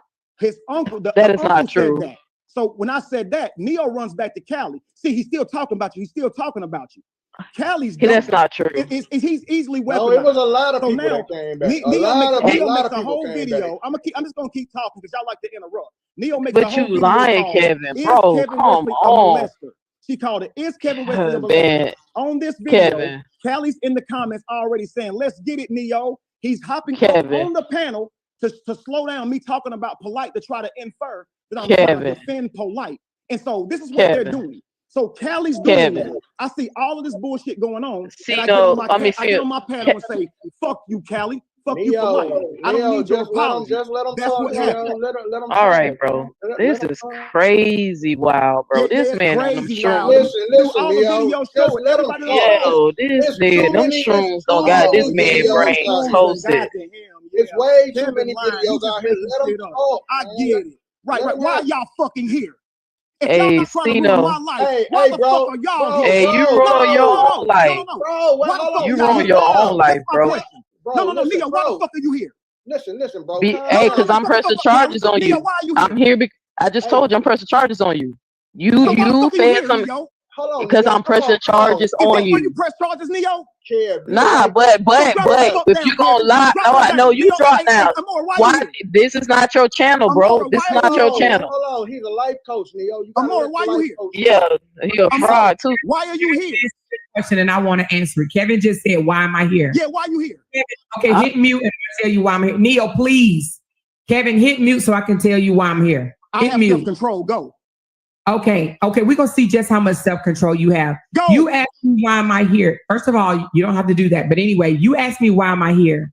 You, Kevin, put my name in your mouth every single freaking day. You have come out to your platform and lied to these people and told them I went and got Royce Reed to come out here and lie on you when I didn't have nothing to do with that. I was just as shocked as everybody else when Royce Reed named you as being in the bed with Dwight Howard. But yet you come out here and you put my name in your esophagus every single day because it seems like you don't know how to unsay my name. I said one thing about your son over 2 years ago. I said it looked like he has sugar in his tank. And I apologize for that same What else thing. have you said? What else you said these last 2 years? You got self-control. Let's see it. I said your son looked like he had sugar in his tank over 2 years ago. I apologize for that, as you and I both apologize to each other about things that we've said about each other. What else you say? You have, wait a minute, self-control. You have continued to come out here and use that as a defense to bring my name up in your esophagus every chance you get because you hate me because you couldn't take me down. That's you why want you to here? join my channel and you see that I got almost 13,000 followers and you can't stand it. So Okay, that's why you here? That's why you keep gurgitating my name out of your mouth. That's why I'm here. You're lying, but that's why you here. You keep calling my name. And I'm lying. Yes. So you're here because I keep calling your name. You said my name 50 times before I came on this show. When? Today, dude. Kevin, have you heard me say this lady's name, Amora? No, I didn't hear him. Yes, he did. Run it back. How you think I'm here? They What told I me say, Kevin Amora? over there dropping your name all over this man's channel. What did I say, Amora? What I say? You said, "Oh, Amor lied on my brother, and Amor said this about my son, and Amor doxed me, and Amor did this, and Amor did that." Kevin, we all did it. Why you trying to act like you were I'm the already only here one when I did said something? that, Amora. You jumped in your brother. Let me tell you why you're Amora, here. you was already Let me here. tell you why you're here. Amora, You Amora, jumped already in your here brother's. when I said that. You jumped in your brother's divorce Amora, for it's a my turn. paycheck. Amora, it's my turn. You jumped in your brother's Amora, divorce for a it is paycheck. my You turn. recruited Yeah, go ahead, 51 stand there, female go content ahead. creators, including the guys. They're females too. But you recruited these content creators to come behind Brianna Battle. You know I'm not lying. You recruited these people and you paid a few of them to continue to drag her, and they're still doing it to this day. Period. That's why you here. And everybody was like, "I'm tired. I don't want to no longer talk about saying I recruited them sounds no. Come on, you guys. Just one more month. Just 30 more days. So many people covering that story. Hey, Cino, I'm finna say something and I'm finna drop off. You asked me why I was here. You asked me why I was here, so I'm telling you why I'm here. Did Brianna recruit all of y'all? No, she did not not. even in Brianna's recruited saga. all the people protecting Robert. Neo, please. Yeah, you do. No, No, I just want to say this so I can get off, because I'm like over this. But Cino, can I say this? No, bro, but you gotta wait. See, unlike you, Kevin. When I unlike you, Kevin, I put the receipts out to prove you lying. You just say I'm lying, but I prove you were lying. Cino, I'm finna say this. Thank you for letting me on the show. I know please have a V8 after this, because I know it's a lot to digest. But I just want to make sure this is unclear to you. Kevin Wesley is a liar. Facts. I am pressing charges on this man because he put another female up, had this lady dox me, gave her all this personal information on me because she gave. Yes, you did. Yes, you did. But yes, you did. I've never spoke to her. I have never spoken to her outside of YouTube. Nigga, you don't, bro. Outside of you have to be outside of YouTube to pass information. She literally was on your show, bro. You just did an interview with her. I told her to do something to you. Hey, don't, Kevin. You gave her the information. You know it. But anyway, girl, you sound so stupid. No, we're gonna see who dumb. We'll see at the end. Now, can you let me speak my piece? Why you interrupting me? Well, I'm trying to get off the panel. You wanted me to get down so bad. I got a wife to take care of. I'm not like you. I don't abandon the women in my life for you Girl, two. you over here talking to me. Okay, so but now it's time for me to take care of it. So I'm out. But you gonna cry on here for 5 hours. But you gonna cry for 5 hours. Yeah, but you gonna cry for 5 hours. Because you able to call the police, Kevin. Kevin, why you won't call the police and report it? Because you said I called the police on you right away. So why you won't call the police? I'm telling you, this man is gay. Even the man who did my hair, the man who did my hair. Why you won't call the police? Turn the camera off. Why you won't call the police? Hit upside the fucking head. Why you want? So can I ask you a question? Did the white stick his finger up your ass? Did the white stick your finger? Did the white stick his finger up your ass? Damn door. Your gay ass. That's what the problem is. You've been crying for 5 years because somebody called you gay. Damn babies upside the fucking head. Well, hey, bro. Okay, hey, Kevin. Nobody believes you, Kevin. Hey, Kevin. Nobody believes you, bro, because they seen the video. They already slowed it down. They already slowed down the video. They already slowed down the video. They already slowed down the video and saw that I did not smack that baby in the head. Bye. Bye. Hey, Cino, okay, see, can you ask them to respect your panel? Can you ask them to respect your panel so I can say my piece and get down? Okay, we gonna let her say her piece and get down. Exactly. You see how, and this is a life coach, and you want, and this is the man who wants us to believe that he coached somebody for 2 years. Go ahead. Look how he's acting. Go ahead. Kevin, that is not gonna bother. See, Kevin, unlike you, I don't chase lies. Kevin, okay, but can you just shut up, nigga? Like, come on, little bitch. Do I need to find that man that mush you in your head? Do we need to go find him? Come on. Hey, can you respect this man's platform? Can you respect this? Hey, little bitch. Can you respect? Little bitch? It's kind of difficult to sound tough. Both of y'all. Like, but he's interrupting me. I'm trying to say my piece and get down. Finish, Kev, and then she's gonna look gay ass. All right, she can go. Finish, and she's gonna tight ass booty. That nigga broke up with you on live. That nigga broke up with your ass. Cino, real quick. Cino, I just want to verify this because you quit smacking that baby. Can you mute him? This 30 seconds. 30 seconds, Cino. Hey, I'm telling you, bro, this gonna be more derogatory shit. 30 seconds. 30 seconds. 30 seconds. Cino. 30 seconds. See how he won't let me talk because he don't want the truth out. You have no reason. 30 seconds. 30 seconds, and I'm gonna drop down. I promise you. Watch, bro. Hey.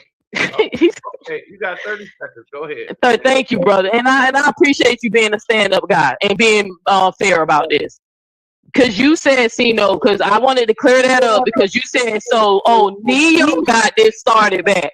And that's what we was trying to tell you that, no, I didn't start this back up. Kevin got on one of his videos and told somebody that I'm supporting a man that got shot for molesting a child. I showed Callie the video and I said, don't worry, I'm going to get him back because he's still trying to push that you molested a child. So I made the video exposing his words where he said, if you call a black man a molester and you do an investigation and you find out that it is not true, you now supposed to treat that man as a molester. Point blank period, that's it.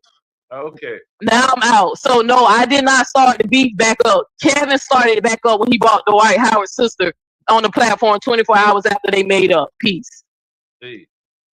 All right, now Kevin, this is what I'm going to say to that. Now I want you to tell me if this makes sense to you. At the time, I'm going on this platform and we're talking about cyberbullying. Okay, how derogatory the things that people can say can ruin your name and reputation. So we're talking about false allegations. So during mine and Callie's back and forth, Callie has said a lot of things. One time after content creators, who I did not pay to say this, said that Callie looked like he was on drugs. Callie didn't like that. So he gets on his platform and says, since you can say this without proof, I can say that you tickled a little girl, a 14-year-old, without proof. So this is what I'm on this other guy's platform talking about. I'm saying to him, to say something like that, knowing that can ruin somebody's name and bring harsh treatment on them, which could get them killed because people will protect stuff like that. So he's already gotten shot over lies he said. So it makes sense what I'm saying to this guy. So I'm telling him, if you label a black man something like a molester, They should investigate it to make sure a Hey, child just is tell safe. your story, man. Quit lying. So they lying in the midst of should your story, investigate it. nigga. They should investigate it to make sure that a child is safe. But when they realize a person maliciously told a lie, they should get the sentence of the pedophile because they were trying to get them sentenced. They were trying to ruin their life.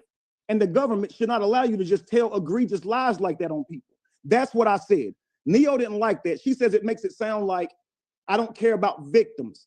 But we're not talking about victims. We're talking about victims of being lied on. And so they don't have real good laws to that. So I firmly believe if you tell a lie of that magnitude that could strip somebody of their life, and I don't know if you've seen it happen, Kevin, where a girl lies on a man and accuses him of rape, take his whole football career.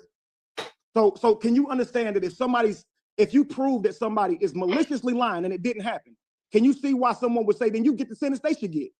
Yeah. Absolutely. So they don't like me saying that. I never said they should be called a pedophile or molest. That makes no sense. So I'm only talking about a conviction, and this is once it's investigated. So what I want is it to be investigated. So here's what I believe. Callie did not say who shot him, because if he would have said who shot him, the boy would have had to say why he was shot. So Callie makes a deal. I won't say nothing. I get out of town. I stay away from your sister and your mama. The little boy don't start making up shit to fit your narrative. The little boy doesn't have to go through this. This is black and white, my nigga. So they let this Callie is in court, go. nigga. So I went to thing. court.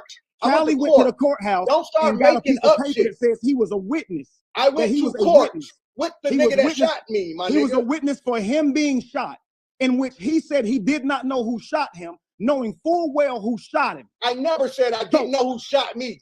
You said you got on that stand. You said you got on that stand and didn't say shit. You said you got on that stand and didn't say shit. You said they told you to be a witness. They arrested you to be a witness. And you got on that stand and did not say that boy shot you. That's on the stand. That's on the stand. Right, that's what I'm talking about. I said you got on the stand and got amnesia. You, I went to court with the dude that shot me. And you didn't press charges on somebody who shot you? Yes, I sure did. Right. Because you did that shit. So shut your bitch ass up. Because you up. did it. And that's why you won't confront Mook. You won't confront Nuke because you know you did it. Hey, prove it. Prove it. Prove it. I can prove you won't confront Nuke. You want to get on the same platform with him. Prove it. He been around you 30 years. Nigga, your own child's mother told you. Your own child's mother asked you why you avoiding him. Your own child's mother asked you why you avoiding him. Hey, bitch ass nigga, go ahead. Your own child's mother asked you why you avoiding him. Bitch nigga, go on and finish. And you don't take care of your kids, and you know that. The white toy boy. And your daughter's uncle said you don't take care of your own daughter. Hey, Tutti Frutti. That you tried to exploit her mental issues. Go on and finish. You're a horrible father. You're a horrible parent. And you were online trying to talk about how other people parent, Callie. Go take care of your damn daughter. Hey, brother, I didn't leave my family. While this man said I left my kids, did he tell you that he never took care of his daughter till tax time? Hey, Mr. Life Coach. This nigga didn't take care of his daughter till he got his taxes, bro. Mr. Life Coach, I didn't leave my family. I ain't leave my family to go lay up with another nigga. I ain't leave my family. I ain't leave my family to go be somebody's boy toy. Until tax time. You got several kids, Callie. So all of them had to go hungry. You couldn't find $1 to feed them, Callie. Come on, Drake. Come on, Drake. You couldn't put no food in their belly, Callie. Come on, Drake. Hey, you couldn't keep their stomach from touching?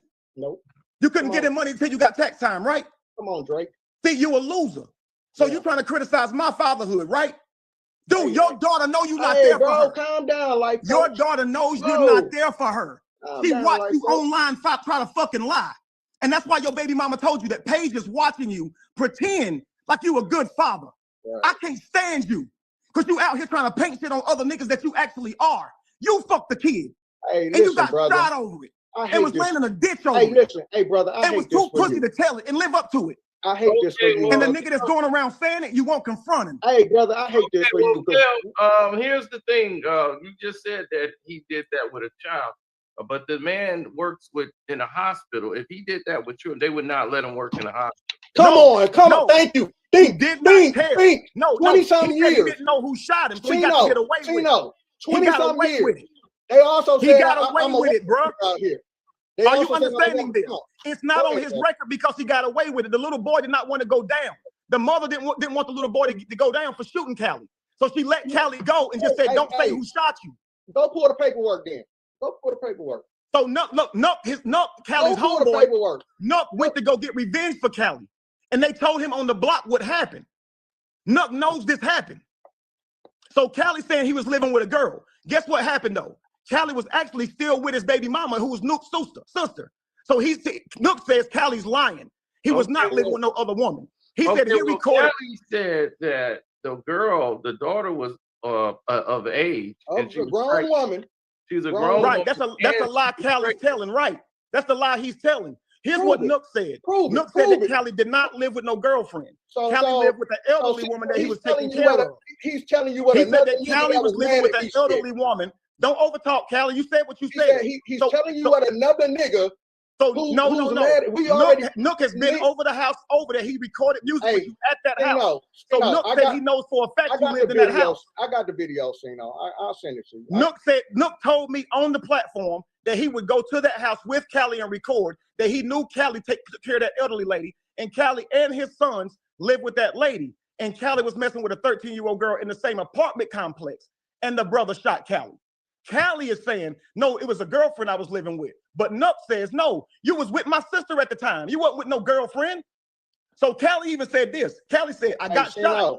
Callie says, I got shot at my girlfriend's house, but I got arrested at my baby mama house when we were sitting down having dinner as a family. That's facts. Right. That's facts. Right. That's facts. Right. So you had two things going on, right? So now what? I was fucking with a girl. I was fucking with another girl. My girl. So check this out. Nigga? So you wasn't beating on her. So you was you was living with a girlfriend that you wasn't beating on, and the daughter just lied on you, right? This nigga. Yeah, the daughter lied on me, nigga. That's what I said. Right. Right. She lied on you. That's what I said, and that's what her mama said. Right. Why would she lie on you? She mad at her mama. Why she lie on you, Callie? Because she was mad at me, nigga. So she just go tell her little brother, Callie's beating on mama. She sure did. Right. You didn't do shit. You just let it ride. It happens all the time. Right, and you didn't do shit. This man shot you. This man could have killed you, and you said, "Hey, you can go on about your business, Mr. Vigilante Justice. You can go on about your business. You was only trying to protect your sister. I get it." What you say, Cino? No, I was saying earlier when he had made the statement, you keep saying that he lied, that she wasn't grown and she wasn't pregnant. How do you know that she wasn't grown? How do you know? Come on. No, I'm telling you in Callie's story. You're telling Callie's story. That's, I mean, from what he told in the story, he said the daughter was right. That's what Callie's saying. What Callie, and she was pregnant. Right. That wasn't true. What the uncle is saying is that this was not a grown woman this happened about. What the uncle is saying is Callie made up this lie to cover it up. So here's how it happened in chronological order, bro. He's telling you my story. He's telling you my story. So here's what happened in chronological order. This guy, boom, hits me up on Instagram and says, listen, I know this guy Callie personally. I'm watching him go around and lie on you, and all the things he's lying about, he's actually done, and I don't like it. He's the one that's gay. He's the molester. I didn't believe it. I thought Callie was trying to get somebody to send me something so I could put him on a platform and look like an idiot. So I didn't believe him. So what I did is I told him I hit him back, and then some time went by where I never hit the guy back. So Callie started lying on me again. I called him the day before I went on live and did this. I called Nook. Okay, he told me so everything he's that happened. gay. The person he's molesting is a woman? Yeah, the 14-year-old girl, 13-year-old girl, 14-year-old girl is a girl. That he's supposed to molest. Gay? Well, why would he be molesting a girl? Because he's gay and that. So what you mean? He's bisexual. Okay. It's the daily double. Okay, go ahead. It's kind of like Callie infers about me that I'm gay, but like women and have a bunch of women. So you know how he do. But anyway, Nook is saying the same things he's said about me have been said about him or that he's done. So what it shows me is that Callie would take these lies that were said about him or this truth that was said about him and go put it on me. So he's got a background of just being asserted on him. So I'm like, that's why he's doing that to me, whether it's true or false. He either experienced it and put me through it one way or the other. So I want to interview this guy. So before I do it, I test the waters because he already told me a bunch of stuff on the phone and it was too crazy to sound true to me. So I got on my platform and said, Callie, just so you know, a dude named Boom Clemens reached out to me and said he knew you. He said that he's your baby mama's brother. And he says he had all this information on you. And I waited to see what Callie would do. The next morning, Callie goes live. And he said, here's what he's going to tell you. He's going to tell you that I got shot over a little girl I was molesting. This is before I ever said a word. Callie already knew what he was going to say. I already knew. Right. So now watch this. Because I already heard him say this shit before. I've heard him say it before. So Callie's telling us what he's going to say. Yeah. So I'm listening. I'm like, okay, he right about that. And he ain't exactly right, but he close. So anyway, now Callie says, here's what actually happened. This little girl he's talking about was a grown woman who didn't like her mama and was mad at me at the time, and she lied on me. The mother, the so-called mother says she called the police on her own daughter. And when the police got there, they arrested her because she had warrants. And then when she went to jail, the little girl told a lie on Callie, and the brother comes and shoots Callie. This is Callie's story. Okay, so when I hear this, I actually left it alone. I let that be. I didn't bother it at all. I let him do that. Now, Neo starts saying I called Callie a molester. That I'm out here calling Callie a molester. I said I'm not. This guy clearly said that. You can see the name. What's the name? So she makes this whole video to say I called Callie that, when clearly this man ain't even said it yet, because I haven't played it on live. Callie's the only one who said what he was going to say. So the only reason the world has heard this pedophile story is through Callie, and that's what I'm letting you know. Can I jump in real quick and I'm gonna let you finish. So he brings the guy on the panel, right? And he tells the guy, yeah, Callie went live, and Callie said that this was going to happen, right? He said he got shot behind some other person or whatever. My daughter's uncle said, no, he didn't.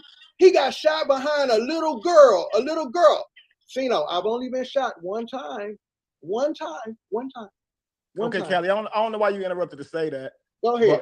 Go ahead. Because he said that wasn't the story that I told. So you have to show where I got shot again, then. No, he doesn't, and I'll tell you why. You gotta let me finish, bro. You can't tell my story, bro. Nook, I didn't play the video until Neo sitting up here accusing me of spreading these rumors on Callie, and I'm letting her know I didn't. So you have no right to even make the video to even say that's what I'm doing when clearly Nook is doing this. So I go ahead and say I'm gonna play the recording. Neo, I said, Callie, you can thank Neo. I wasn't even gonna play the shit because I have no reason to be after Callie. So whatever it is, I wasn't gonna play the video. So I said, you can thank Neo. So here we go. To prove I'm not the one saying this, let me play this man's recording. This guy gave me this recording. This was before Callie said what he thought the dude was gonna say. So I played the guy's recording. Callie goes live. The guy sees Callie going live. So now this guy wants to come on my platform. So he comes on my platform because Callie won't let him on his, and I let him on mine. And so now Callie's kind of debating him and they're doing this from different platforms. So the reason, Callie, that you don't need to be shot multiple times is I know you. I know you. You did tell me you got shot, but you told me you were robbed. Wrong place, wrong time. No, I know I got robbed, nigga. I didn't tell you I got shot when I got robbed. That's a whole nother story. No, you told me you got robbed and shot, bro. You got it. So, okay, you told me you got robbed and shot. You definitely told me you got shot. So if you told me you got shot, Callie, you certainly didn't tell me why if you told me you got robbed on a different occasion. So you could probably see why I would connect the two. So why would you tell me you got shot and not tell me why, bro? Listen, bro, you want so anyway, let me just finish, bro. So anyway, that's one thing you told me you got shot over being robbed. That could be neither here nor there. Both could be true. You could have told me you got robbed and got shot without telling me how you got shot. Yeah, you figure it out. But here's the problem with it, Callie. He says you got, hang on. He says you got shot on Gobby Road in the leg. And you said you got shot on Gobby Road in the leg. So it ain't about finding another time you got shot. It's not about you got to get shot another time. It's about more of what's the story that led up to you getting shot. What's true? What's actually true? Now listen. Brother. Now listen, Callie. Listen to me, Callie. Callie, listen. Listen, Callie. Listen. It ain't for me to figure out. I'm not karma. Figure it out. I didn't find Boom. He found me. And he was mad. Because he was mad. Bro, here's the people that are mad want revenge. Callie. Just like you. You want revenge. Go ahead, brother. You got it. He told you to your face that you messed with that little girl, to your face, Callie. So if he's in a room with you alone, ain't nobody around but you and him. And he tell you, don't act like I don't know about that girl you touched. Nigga, that ain't no lie. Here's what you do. You don't say stuff to people's faces, Wait a minute. Callie. You don't say stuff to people's faces. You go online and lie about it. He said it to your fucking face. And that's how you knew what he was going to say. Kevin, let me ask you a question. So what did you say whenever he accused you of that, Callie? Let me ask you a question real quick. Callie, when he said, set guys to the side, I beat your ass. When he said, set these guys to the side, I beat your ass. I don't even know what you're talking about. Act like I don't know you touch kids. Listen, what did you say and do? Cool. Oh, who told you that? Who told you that? Who told you that? Who told you that? I don't even know what you're talking about right now, but let me ask you. You do know what I'm talking about. Can I ask you a question first? So how did you know what he was gonna tell me? He told you, right? Because he told me the same thing. He told right. me. So he lied to you about another when he said it to your face? said the same thing. He said it to your face? He told me, the dude that let me come to his house after I got shot, who hated you, told him that. No, he said that he told him that. Gotcha. Yeah, I heard that. I heard him say he told him that, but that's so not if what he told you me. that to your face, Callie, why you think he going around lying because of religion? Bro, let me ask you You're an idiot, bro. I'm an idiot. Let me ask you a question, bro. In that text message that he sent you, did he or did he not say that he was going to bring you proof? Yes or no? That's all I want to know. Did he say he was bringing proof? Callie, do you know what proof is? No. Did he say he was going to bring you proof? Callie, define proof. That I got shot behind a little girl. Yes, he did. Do you know what proof means? Okay. That's all I wanted to hear. Do you know what proof means, Callie? That's all. What is proof? That's all I wanted to hear. I want to see what you know. What did he bring? What did he bring? What proof did he bring you, Kevin? Do you know what proof is? What proof did Carcino, can you ask him what proof did the guy bring him? Can you ask him? I don't want to ask him. Here is his proof, Callie. What proof did he bring? Here is his proof. You were shot on Godby Road. These are facts. You agree with this, right? You were shot in the leg on Godby Road, right? Yeah, he already admitted that. Right, so these things are facts. He brought this out. These are facts. It's your daughter's uncle, right? Sure. He's demonstrating, this is proof also. He's demonstrating something different at the time. Here's his proof. I witnessed myself, Callie, living with a woman that he was taking care of. I witnessed this when I was at his house. Now, let me finish, bro. You talking about the little girl. You seem sketchy. Why you interrupting? You getting uncomfortable? No, go ahead, bro. So here's what proof is. Just like so the nigga, so the nigga know me. Like I am proof. The nigga knows me. Okay, that's cool. Just like I am proof that you was messing with Terry Merritt because you brought her to my Airbnb and fucked her there. It's proof that it's proof that the person who was with you is saying this. Yo, he lived with the elderly lady that he took care of with his sons. I recorded with him there. I used to come to his crib. So is that true? So he's telling you shit about life, nigga. He know me for 30 years. Okay, is it true? He's been around me. Did he come over there when you was taking care of an elderly lady? Where is the proof? No, bro. Where's the proof that I asked the question? Is that true? Shino, where is the Callie, proof that I touched the little girl? Callie, is it true? Did you live with an old lady with your sons and the dude used to come over there? No, I didn't live with an old lady. My homegirl was sick. My homegirl was sick. So did you stay there with your sons? And she passed away. Yes. Did you stay there and take care of her? Because she passed away. Callie? Did he come over and record with you? Hey, Shino. Callie, did he come and record with you? Did he? That's what I'm asking you. You asked me for proof. Did he come and record with you? Bro, you gonna tell the judge, hey, judge, he came over to record with him. I'm asking you, is it true that he recorded with you there or is he lying? Bro, can we get to the proof, Cino? So he did record with you there. So you lived with a girlfriend and recorded at that lady's house at the same time, right? A lot of people recorded with me there.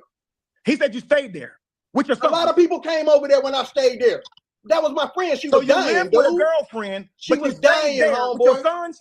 She was dying, homeboy. So you lived with a girlfriend but stayed there with your sons? Hey, Shino, like, yeah, can we get to the proof part or can we move on? Okay, Callie, how old was this girl? How old was that lady's daughter at the time? I want to know that. Don't say she was grown. How old was the daughter? She was like 19 or 20. 19 or 20. And she didn't say you had been fucking with her or you just started fucking with her? And she was pregnant, fighting with her mom. So again, if this is true, when was she alleging that you messed with her? Right at the moment when she was 19 or when she was a minor? Who alleged who?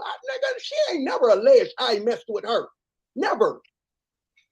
The daughter never alleged I messed with her. Never, ever. What are you talking about? See how you catching yourself up? You said that. You said that's what Nuck was going to say. I never said that, bro. Dude, that's why you're telling us she's grown. Hey, there's a reason you're telling us she's grown, right? So she was 19 at the time, Callie? Because there was no minor. So you was how long did you date her? How long did you date her, Callie? Date her? What are you talking about? The mama? Yeah. I was messing around with the mama for a while, nigga. What does that have to do with anything? How long? I don't know, nigga. What does How you don't know? Years? Bro, like what is just where's the was little it girl? Years, Callie? Shino. Was it years? See, when people ask me questions, you got it, bro. Like, no, you got it, bro. I'm waiting on the proof, bro. You did you that got shit. it, bro. Like, you did that shit. Yeah, I know. I'm waiting on the. I'm waiting. You said you had the proof. I'm waiting on the proof to deliver the proof. You know he can't bring me a little minor. I don't know. I don't know what he's bringing me a story. Hey, bro, that listen. everything this man has told me has lined up. He has told me everything this man has told me is lined up. He You're said he running was from going to bring questions, you bruh. the proof. He told you he was going to bring you the proof. Dude, you're running from questions, Callie. No. The guy said he was going to bring you proof. Callie, you had a 6-month-old at the time, I just asked you, did the guy say he was going to bring you proof? You agreed with me. He said he was going to bring proof. Hey, Carcino waiting on the proof just like me. So did the uncle bring any proof? So what you calling proof, Carcino? A rape kit? No, I'm just saying. What is the you said that you have proof? Right. You were just saying it about like 10 minutes. What I'm calling proof is everything that lines up with what Callie has said. Shot on Gobby Road, shot in the leg, staying with the lady, playing games with the lady. So I'm showing that Nook is not lying about what he's saying. Nook ain't lying. So if Callie would have said, no, I wasn't taking care of no lady at the time, that was years before, then Nook could be a liar. So if the man say I'm going to bring proof, obviously he's bringing what he knows is true. He's saying himself, I went to the house to get revenge for Callie. Hey, see, hang on, Callie. Hang on 1 second, Callie. Just let me finish this sentence real quick. Go ahead, brother. I want to ask Sino. I went to the apartment complex to get revenge for Callie. I want to ask Sino. And upon being told that he was shot over a minor, I said to myself, then he got his justice. Now here's my thing. He said, I didn't tell the cops because I was in the crime at the time. I was selling drugs at the time. I considered it street justice. So I didn't say anything. Now, here's the thing. Nuck could have actually been told that. So for Callie to actually sit here and say Nuck's a liar is foul because Nuck didn't say Callie said it. He didn't say the little girl said it. Nuck said he went to the apartment complex and this is what he was told when he was seeking revenge. So Callie runs out, says he's lying on me. So you're attacking the guy and he's not lying on you. So far, everything he said lined up. So I'm not attacking Callie. I would hope he's innocent. I don't want a 13-year-old girl to be hurt. So here's the facts. Sino, can I ask you a question? Hang on, Callie. Listen for a second, bro. I want to ask you a question. Hang on, Callie, 1 second. Nuck could be telling the truth that he was told that. Or he could be lying. No, hang on. He could be, but he could be being told. Somebody could have told him that you got shot over a little girl. Could have. And don't mean it's true just because they told him. It doesn't mean it's true. Okay. So both of y'all could be right. He's saying he heard this. Okay. So the way you're acting, though. Sino, can I ask you a question now? Bro, you're acting defensive and you saying he attacking you. Bro, you long-winded, and you saying bro. He's doing it because he's mad. Hey, you can go back to talking. All right, go ahead. Ask your question. Sino, let's just say this was your child in court, in the court of law, and this story is being told. Is this enough evidence to send your child to jail for murder in your eyes? If this was your child, your family member, the evidence that's been presented in this story, would you want a judge to rule on your child behind a nigga saying some niggas in the hood told him, and he could be lying, and he could not be lying? Would you want someone you love to be stand in front of a judge, and this is the evidence that's being presented? You have to investigate, Callie. No, I'm asking you, Sino, with the evidence that's on the table as we speak, right now. Of course not. No. I ain't asking you, bro. Yeah, well, I'm telling you, obvious no. Yeah, that's an obvious no. Okay. Nobody would. You would have to investigate. That's what you would have to actually investigate. You're saying the little girl was grown. We ain't talked to no little girl. You sure didn't. And I told my story, nigga. You can't make up my story for me. You said the girl was 13, or do you know, or is that what he told you? Yeah, Nook said that the block told him that the girl was 13 years old that he was messing around with, and the minor brother shot her to get him off his. And he didn't say that it was rape. I think he's saying it was kind of consensual, but the brother ended up shooting Callie. But again, and this is what Nook heard from the block. How long ago was this, Callie? 2014. 2014.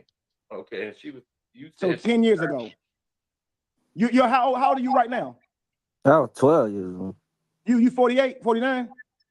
I'm 46. So you was 36 at the time? Yeah. I don't know where this is going. Like, nigga, like it's a simple question, Callie. Where is the evidence, bro? Where's the proof? Right. If it was 2014 and that was the girl, you could easily, Kev, get the uncle to tell you how old the girl is. Yeah. Well, when was she born? You'll find out if she was 13 or whatever. Or couldn't But here's the other thing. This was never brought up by the girl. Because it didn't go to court. So this is what I'm saying. I went to court with her mama and her brother.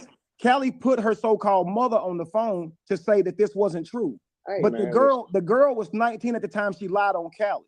So couldn't Callie say, hey, can you let these people know that you had lied on me when you was 19 and shit like that, so they can know that what happened? You know, this man is out here saying that I've abused a little girl and my kids are watching this.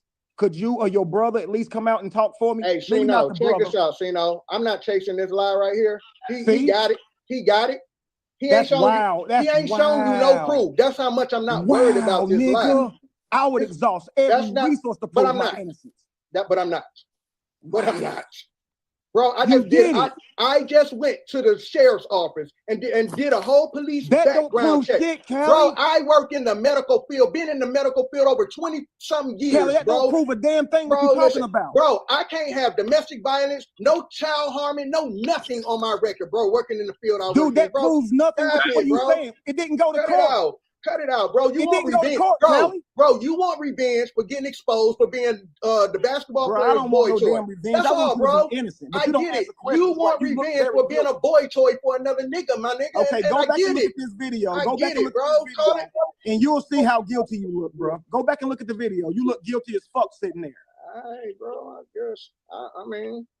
I just know I asked another man. I just know I asked a mutual person, right, listening to this story, and I just asked him simply, with the evidence with the accusations that you're saying, with the evidence that you have brought to the table so far, if this was your child getting these accusations, right, would this be enough evidence that you feel the judge would have to sink your child, sink your loved one?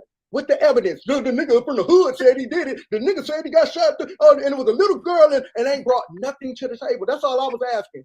I mean, okay, Carstenio, let me ask you a question, that's bro. all I'm asking. If you're in Callie's position, and this boy shoots you, vigilante justice, just off of what his sister said, are you gonna say you don't know who shot you, or what you doing? It all depends on the situation. Carstino, I knew this guy. I knew the guy. That was my little homie. Don't try to manipulate his answer, Callie. Let him answer. He knows you know dating the mama. Thank you. You don't know how close I was with the dude. That's my little dude. That was my little dude. And little dude believed you hit his mother without even asking you, Callie. Why would he believe that?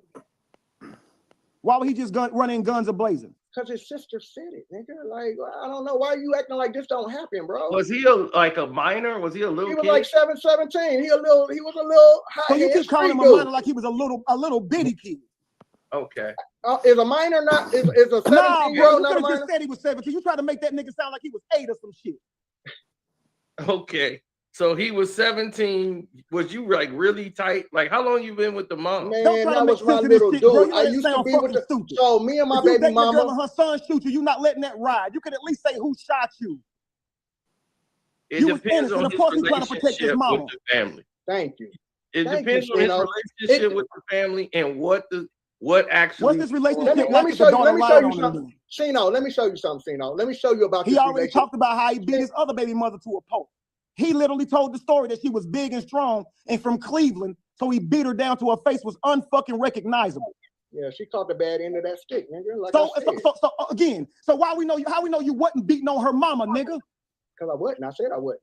Yeah, your word is bond, ain't it? I mean, just but prove you it. Hey, brother, bro, your word ain't shit. Hey, bro, just prove I was. You lie about everything. Just prove I was. You protected me on all that scamming shit and now calling me that shit.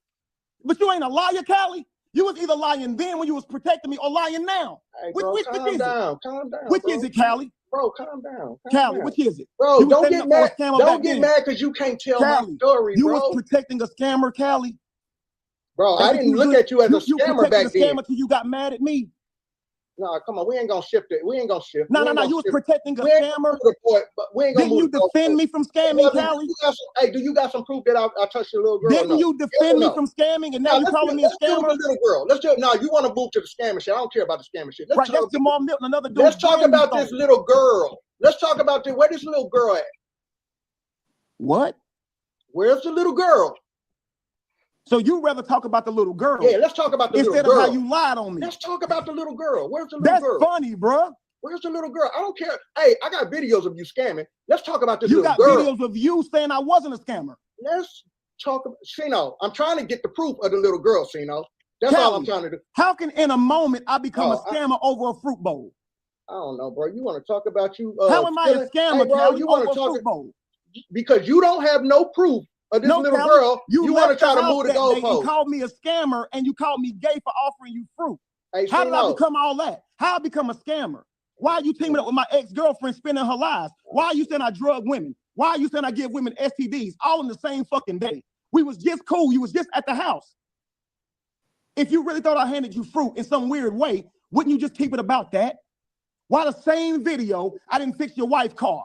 Why didn't your wife ask you for the money, Callie? Why didn't your wife ask you to fix her car? You talking about money I got from Shy, a woman I was with. Why couldn't your wife get money from you? Why she getting money from me? You talking about what I got from Shy and me getting evicted. Why did I fix your girl's car while I'm getting evicted? Why you letting them ask me for money? So that day her car broke down at my house. Why you got her asking me for money? Hey, Why you didn't pay it back? Hey, can we find out who this little girl is? Can I bro? get my money back?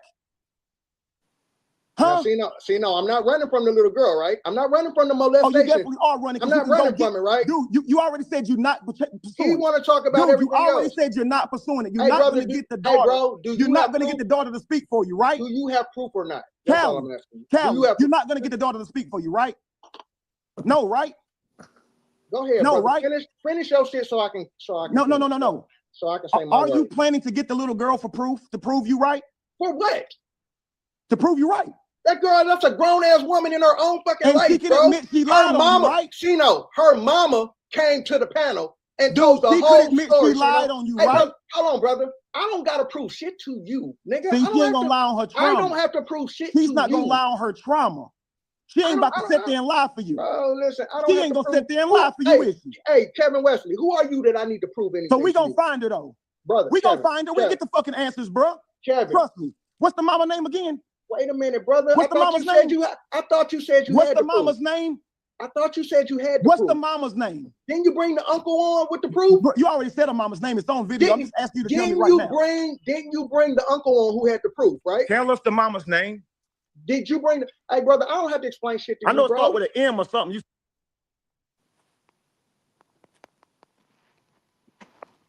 This is the wildest thing in history, Corey.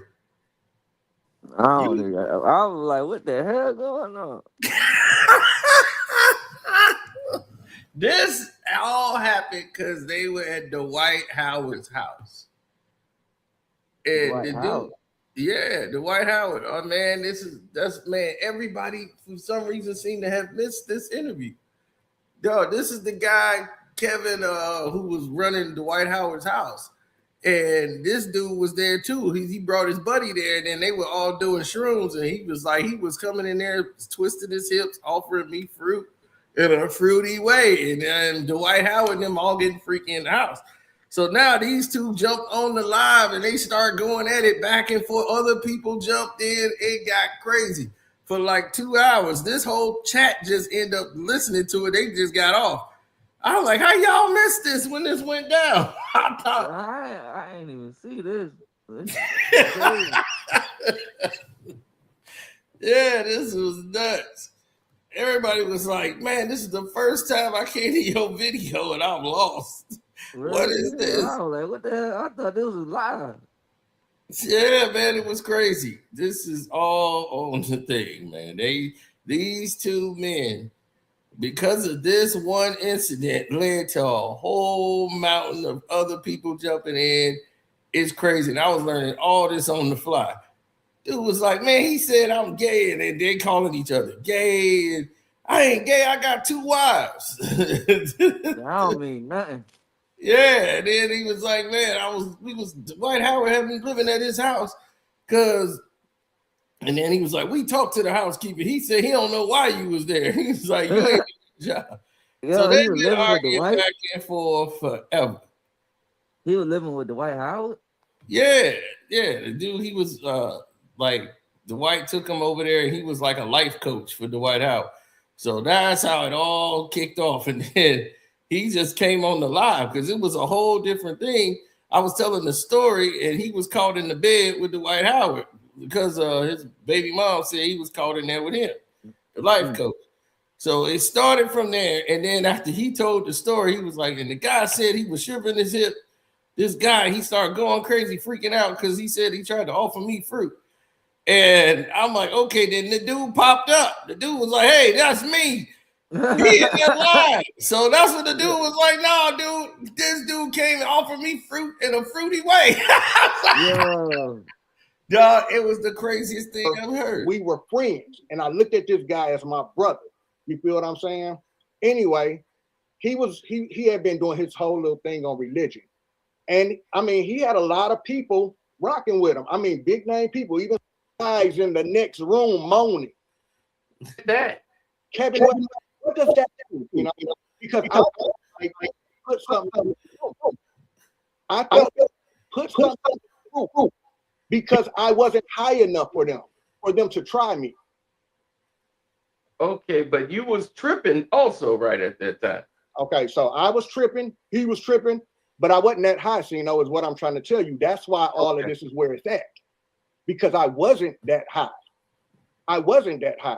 Listen, man, you have to start connecting these dots to these little Diddy parties and these celebrity parties. And you hear people tell you how they have to get the blackmail footage on you, right? They have to, I mean, I just heard Hassan Campbell talking about how these guys go to sleep. These guys go to sleep, right? And I mean, they get drinks or whatever, and then they wake up with on camera. This stuff really goes on in the celebrity world, right?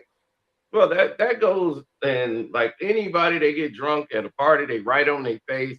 I've seen that from kids, you know, teenagers doing that. So we've seen that before. So what I'm saying is this. What I'm saying is this. This was my homeboy. I had no reason to turn on this guy. He did something to me or tried to do something to me that I felt was in violation of homeboy code, of man code. Sino, if you my homeboy, and you know I don't roll that way. You know this. Why would you try to offer me a bowl of fruit with the fruit lowered but at your pelvis, and you rocking your hips talking about Cali? You sure you don't want no fruit, Cali? No. Sino, I'm telling you, this is what he did. All that surviving Dwight Howard's house. Man, I can't believe y'all missed this. Man, this was crazy.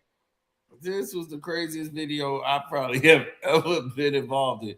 Because he just popped up. Everybody just kept jumping in the chat. Then it became a war, dog. They sent him so it can look like I'm trying to bring a liar out here.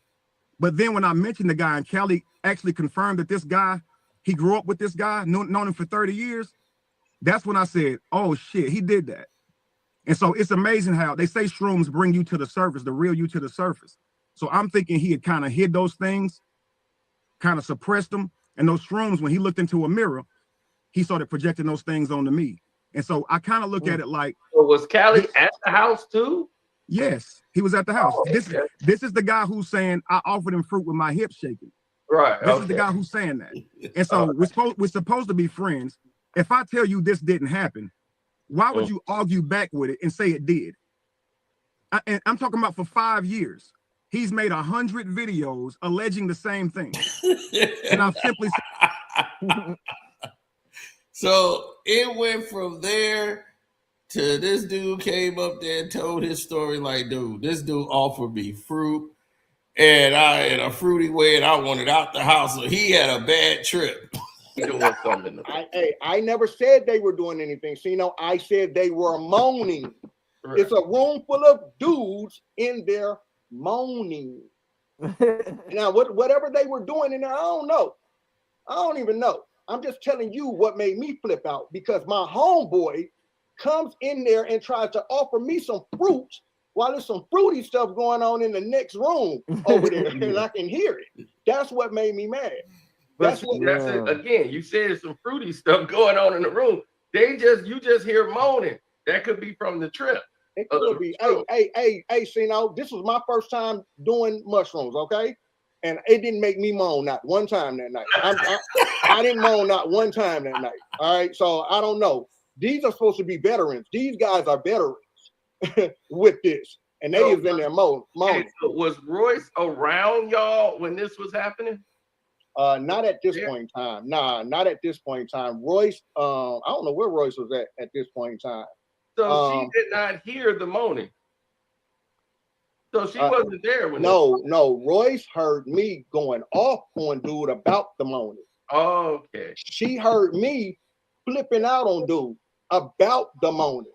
So she went on and trying to offer me the proof with your hip shaking. And told it as if she saw this first person, but she really didn't. Oh, no. You talking about what she said on cam?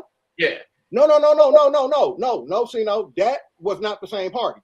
Oh, that was another time? That was another party. She said what she was talking about, that ain't had nothing to do with the party I was at. Okay. I'm the one that she talked about on Vlad TV, the last party. Oh my God. So this shit got crazy, Corey. So now when he left, right? And then dude came back. Guy, he's not even there. He's calling him the tattoo nigga. And apparently the tattoo nigga is questioning who Callie is. So Callie's like, who's Callie? And he's saying something about the tattoo nigga. So I'm laughing. I go, Callie, who talking to you? Who said that, Callie? And he busts out laughing because he said the dude farted or something. And the dude farted and it sounded funny or some shit. And nobody's sitting there. So I'm busting out laughing. I only record him because it's funny. I'm going to laugh about it with my friend the very next day.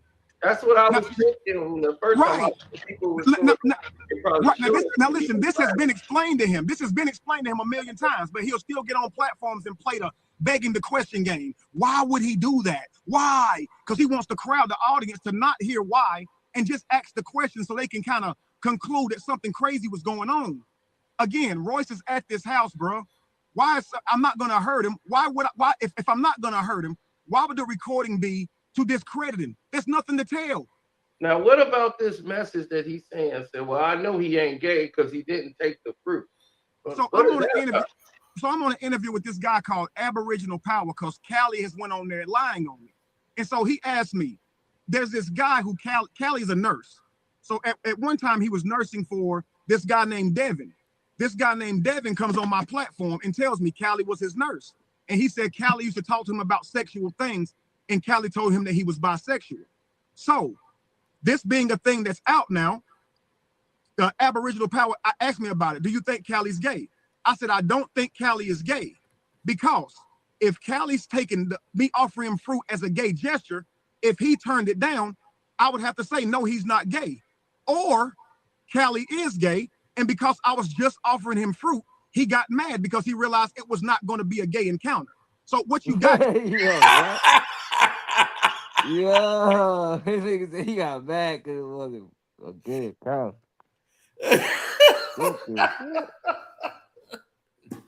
This shit was crazy, Corey. It sound like both of them, man. They ain't want each other. Man, so dude came back mad as hell, and then another chick came up, and then it got wild. And I got online to say it. Is that okay because I believe it? You told that life coach, when someone is lying on you, you don't respond by telling lies on them. You respond. She's suing him. This the girl that's I've never seen somebody suing somebody jump on the live with them. She was like, yeah, I'm suing this dude right there. Yeah. You got things out here being said about first. The first time I saw Neo's panel, she was playing Callie's videos calling me fucking gay. So she can say it's not an attack if she wants to. Moral of the story is, I never bothered any of these people. They've all made videos on me, and I've asked them nicely to stop. And when they don't, they finally get the worst of me, and now they want to hold me to my character. But what woman's first grandchild? It was the mama and the daughter fighting. But he went and got Dwight Howard's sister, brought her on the panel, so which sparked Royce again. I told him he couldn't have him because he wasn't. You told that life coach, when someone is lying on you, you don't respond by telling lies on them. You respond by telling the truth. And I just attacked this lady for no reason. And the reason why Kevin is getting charged, hold on, just real quick, I want you to know why he's involved. I'm not going to give it away because I don't want them to get their story together. But the lady slipped and said something in the lie that I can use to prove that Kevin is the one who gave her all my information, and Kevin is the one going around saying I abused my brother, even though we already debunked that. My little sister came right up here and said that story was impossible because I was in foster care. Me and my brother was separated at the time. I had to do the videos just because I'm not a content creator. So this dude that come up is his homeboy, is the other guy homeboy, and this other girl, she's a lesbian. So I don't know what this thing has gotten crazy. Lesbians are in here, another dude's in here. I don't know none of these people.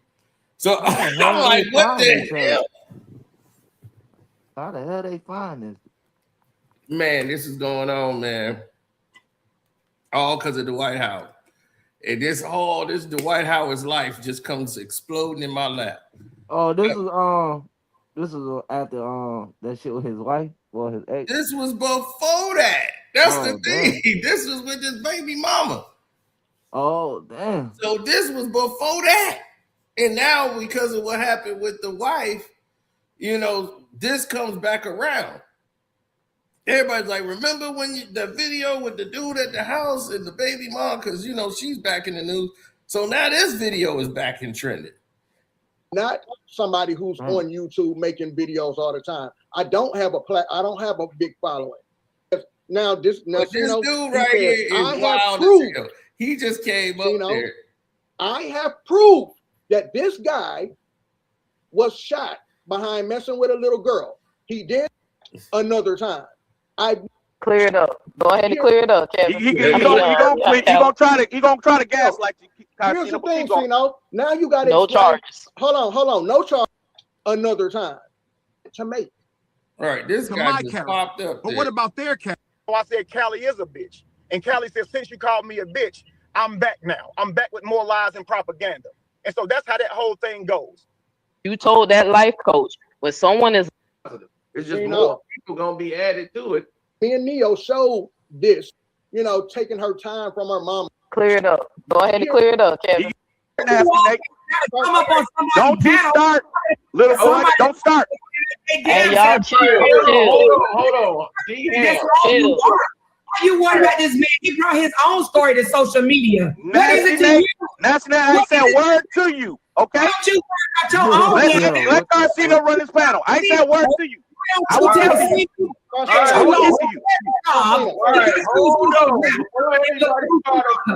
don't you do that? Why don't you?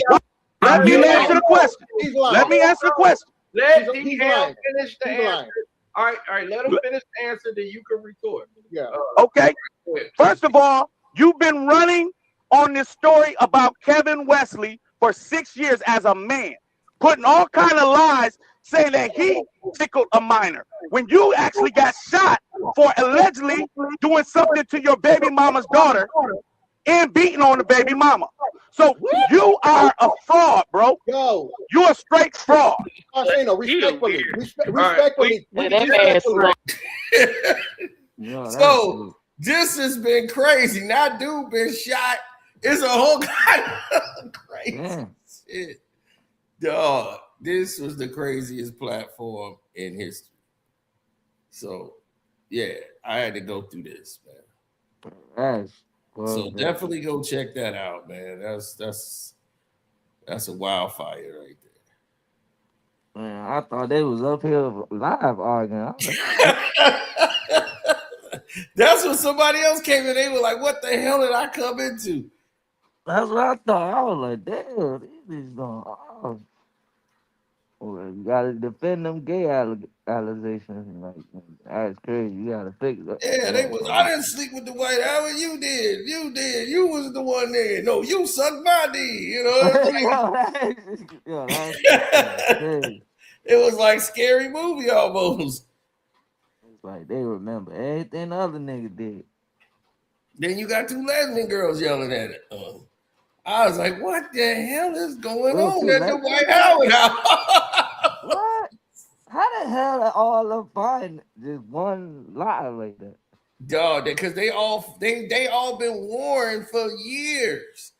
So wherever I guess one of them make a video or something, they would follow. So when they saw and somebody heard Kevin was over here, they just followed over here to hear what he was gonna say. Then he brought up Callie's name. So Callie came up, he pulled up and got in the chat, said, "Hey, it's on." Like, dude mentioned my name. And then he started explaining himself at the White Howard's house. Then it goes from there. He's like, "Oh, she's saying this and that." And I was like, I was just covering what she said on the show. On Cam Newton interviewed her. So I was just covering that. Then next thing you know, it flipped from that to a whole nother thing. He came up there. He was in the car like he was coming out of Walmart, him and his wife. And he got 2 wives. He a polygamist. So. Oh, he got 2 wives? Yeah, and then they say I'm gay. He the one got Dwight Howard to move all his baby moms into the house and the property. So he was explaining all that. And I'm thinking, okay, all right, he explained himself. Then Callie pulled up like, "Man, that dude's a lie. That dude tried to offer me fruit." Yeah, that was crazy. Yeah, me I'm in there. Is Dwight Howard and all them in there moaning in the other room. I'm like, so I'm like, oh damn. Oh no. He was like, "Look, I took mushrooms too, but I wasn't moaning." What the fuck? Oh man, this is the craziest thing. I said, "This is the craziest." Surviving the White Howard's house. Bro, they need one of them little AI videos or something like that. Man, that shit is crazy. I had somebody tell a story in AI. Yeah, that'd be too crazy. I couldn't even go through all that. I mean, it just kept growing. You molested the girl and they shot you. You got shot because you was molesting the girl. It's not why I got shot. That didn't happen, man. So I'm like, Jesus Christ. Man, you got shot for molesting a girl. That's what they said, but but what was crazy is that he was dating a mama and the girl she got mad, like she was pregnant, I think, at the time or something. But the mom, the one that defended him, and she just didn't like him, so she called the cops on him, but she never accused him of that.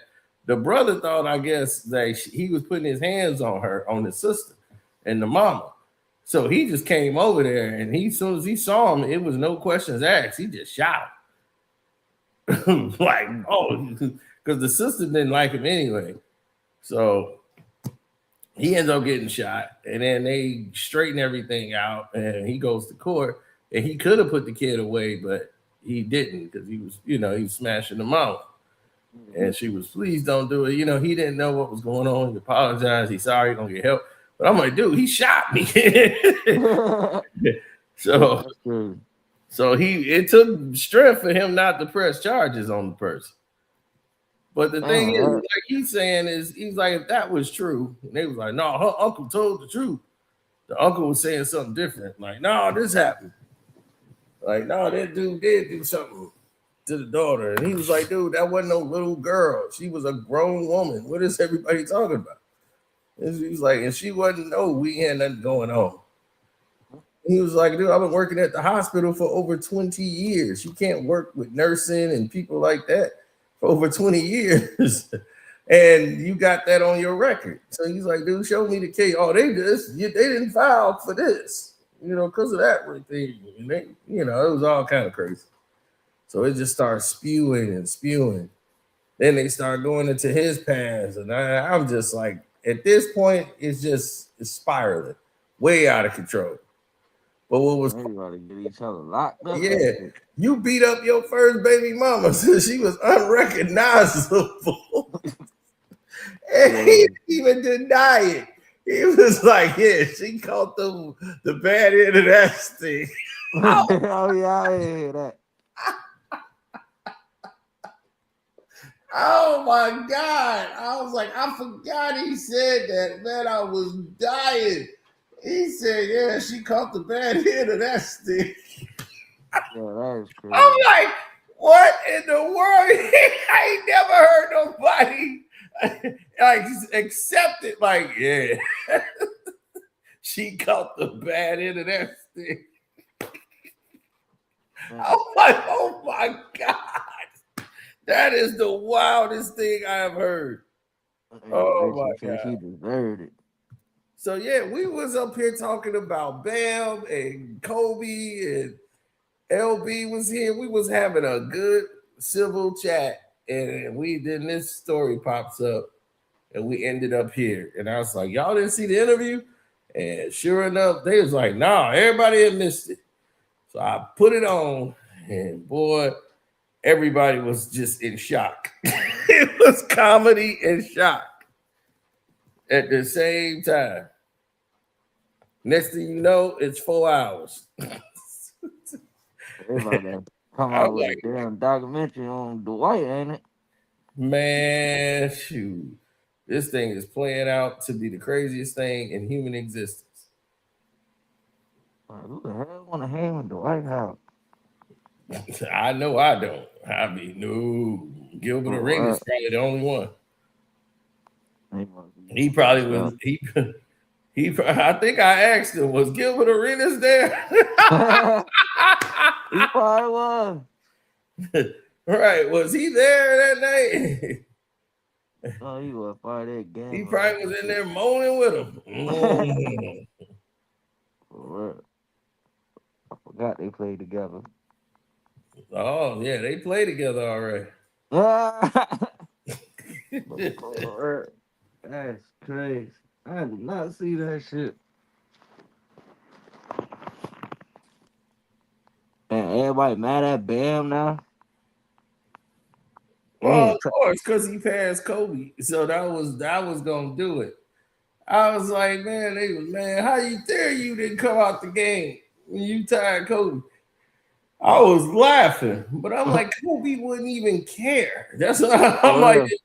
If you knew Kobe, he wouldn't care. LB pissed. LB was, man, that was the most fraudulent way to get the record. Oh, he was? Oh, man, damn. 43 free throws, man. That's bull. They kept fouling to stop the clock so that they could get him to the record. That's bullshit. I'm like, dude, it's not gonna matter. It's Bam. For real. No one's gonna care. They're not gonna care if Devin Booker scored 70-something points and nobody even remember. They was like, he did? They was like, he did? I was like, yeah. I was like, dude, they got no hardware. That Cat scored like 60 or something. Yeah, Cat scored 60 something. Nobody cared about that. So it was all about the talk. And what's the name? It's like we was having that Cat versus Bam conversation. We was like, yeah. Tony was like, that was me. I said that Bam was better than him. Yeah, I said that too yesterday when Jersey A had brought up to my he was overpaid and shit. Yeah. No, he is not overpaid. Can't do So I nothing hope for Jersey A saw that too. Oh, he did? I said, I hope he saw that. Oh, yeah, for real. I know he looking crazy like, damn, I was just talking the about it. next day, Bam scores 83. For real, I know he the sick. Right when he says he's overpaid. But said shit, that it's just the way. But what's his name said it? Who was that? Beasley, who played there. He was like, man, I'm gonna tell you right now, Bam is for real. He's the only guy to ever beat me in one-on-one. And Oh, he yeah, said, I remember that. yeah, he telling people like, no, he's a point guard, a true point guard. Like he could do every position. He's like Miami. Just basically, they put shackles on his game. You know, he ain't allowed to do what he can do. Yeah, that was two-way, like one of the best two-way players in the league. I don't know what nigga talking about. I guess because he played with Miami and it got Tyler Hero as his second option. Nigga think it's all his fault they ain't winning. My boy Campaign went off tonight. Well, last night. Who? 8 for 3. Who? campaign. Oh yeah, he went off because he playing for a job. That's what I'm saying, man. Let these people play. Yeah. Oh my, that's crazy. Soon as Maxie out for like 3 more weeks on him. Yeah, he's laying down to the playoffs. This sucker. Nigga, this is pinky. These dudes suck. That's what all these dudes doing, man. 3 weeks for a pinky. Well, Kobe was out there, broken finger. And Yep. what it Take was, it up. index finger?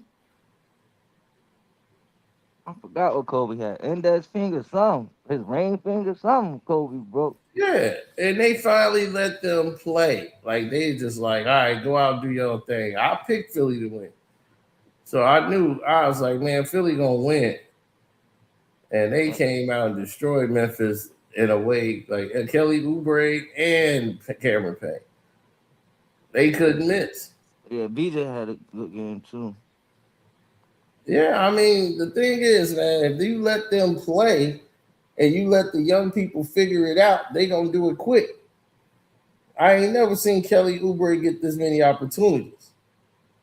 I was like, man, they were cutting to the basket. Kelly Oubre came off a curl, went straight up and dunked the ball, dunking over people. I was like, damn. Maxie ain't out there, bro. I'll keep telling people, bro. That nigga he don't pass the ball. Yeah. And everybody rolling. I was like, man, they just rolling now. Like VJ that goodness thing. And then when campaign came in, dog, they just looked for him. They kept finding him. I was like, look, they finding campaign, and I'm like, dude, Payne playing for a job. Exactly. He was just overseas a couple weeks ago. Yeah. So he's trying to stay in the league. Well, And I don't know why he I didn't. think Philly should sign him, like give him a deal, like a 2-year deal. That's awesome. Pay him $6 million, let him be a backup. Exactly. We need a backup point guard. He come in, he hit his career high on a like two-way contract. For real, that's why I'm like, bro, y'all gotta keep him. Like, bro, he the best backup point guard we had in like a couple weeks since TJ McConnell. Yeah. That's crazy. Then I'm like, you got him for cheap. You know, and I was like, dude, he can shoot. He can drive. He can still drive to the basket. He can shoot. They gotta respect him. They can't just leave him out there. And that's all you need is somebody they gotta respect. I don't know. Man, Nick Nurse, I don't know what's on with them dudes. Well, today he just let them play, and that's what was crazy. He just let guys play. Yeah, because if I would have seen Kyle Lowry out there, I would have been pissed. I don't know how the hell Kyle Lowry still in the league. Yeah, this is last season or whatever. I'm like, I thought he retired already. I didn't know he was still on the team. No, they only keeping him on there to be like a voice on the team or something like that. Oh my God. Bro, y'all could have found somebody else than Kyle Lowry. Yeah, Philly get the defensive part together, they straight. Offensively, they great. It's their defense. They just gotta get stops. Yeah, that's what I was saying. Like with the 3-point, we give up too many 3-pointers and shit like that. Defense. Yeah. But one of our best defenders that we just picked up that the Knicks had waived was Terry. Terry from the Bulls, right? Yeah, he just started playing him the last 2 games, like giving him some PT. The dude scored like 9 points last game, and then he scored like 5 points in like the little bit of time he scored this time. He could play. Everybody on that Bulls team could play D, the younger guys. And one of them in Minnesota, my man Ayo, and Terry was the number 1 pick from the Bulls. He can play. He just was injured. And Dilly and Terry, he could actually ball, but he's a better defender. And he tough. He ain't soft. So I was like, that's somebody they need. You know what I'm saying? But his thing is he's streaky. You know what I'm saying? As far as the scoring, but defense, he's good at. Let him play D. He gonna take the challenge. He ain't scared. That's what we need him for. Yeah, and I just don't think the coach really knew anything about him. I knew the Knicks just gonna cut him. They don't know nothing about anybody on the bench. on what they was doing. So they ain't do no homework on them. I was like, they was stupid. They just let Terry go. I was like, that was dumb. Like 4 positions on the court. Yeah, he can guard everybody on the court, and he will take the challenge. I liked that pick. I'm like, man, this dude is taking. I'm like, bro, our best defender. As soon as he came in, we start getting stops. All that defense got way better when Terry came in. Terry can play, and his thing is he shoot corner threes. So yeah, that's too. I He'll- had seen his shit improve. He was like 40% with the Bulls. Yeah. You'll see him on Philly. He'll start creeping to the corners. Whenever you see them drive, watch you see Terry. He'll creep to the corner because if they hit him, dude is automatic from the corner three. I see he on Paul George. After every practice is him and Paul George playing 1-on-1. Like he like mentoring him right now. Paul George like he fire everybody up because he's like a YN, a crazy YN. And y'all, they need one like him. For real. I was like Terry, him and Oubre together. I was like, that's gonna be nuts. That's what I'm saying. Like play him like he should be like the first, like second option, third option off the bench. We ain't got no defenders for real. Max, he don't defend. DJ, he a rookie. And Oubre like our best defender outside Terry. Oh yeah. But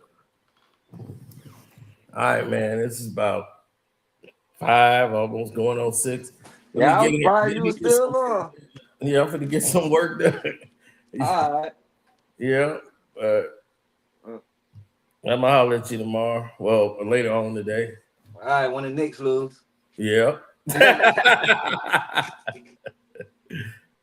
right.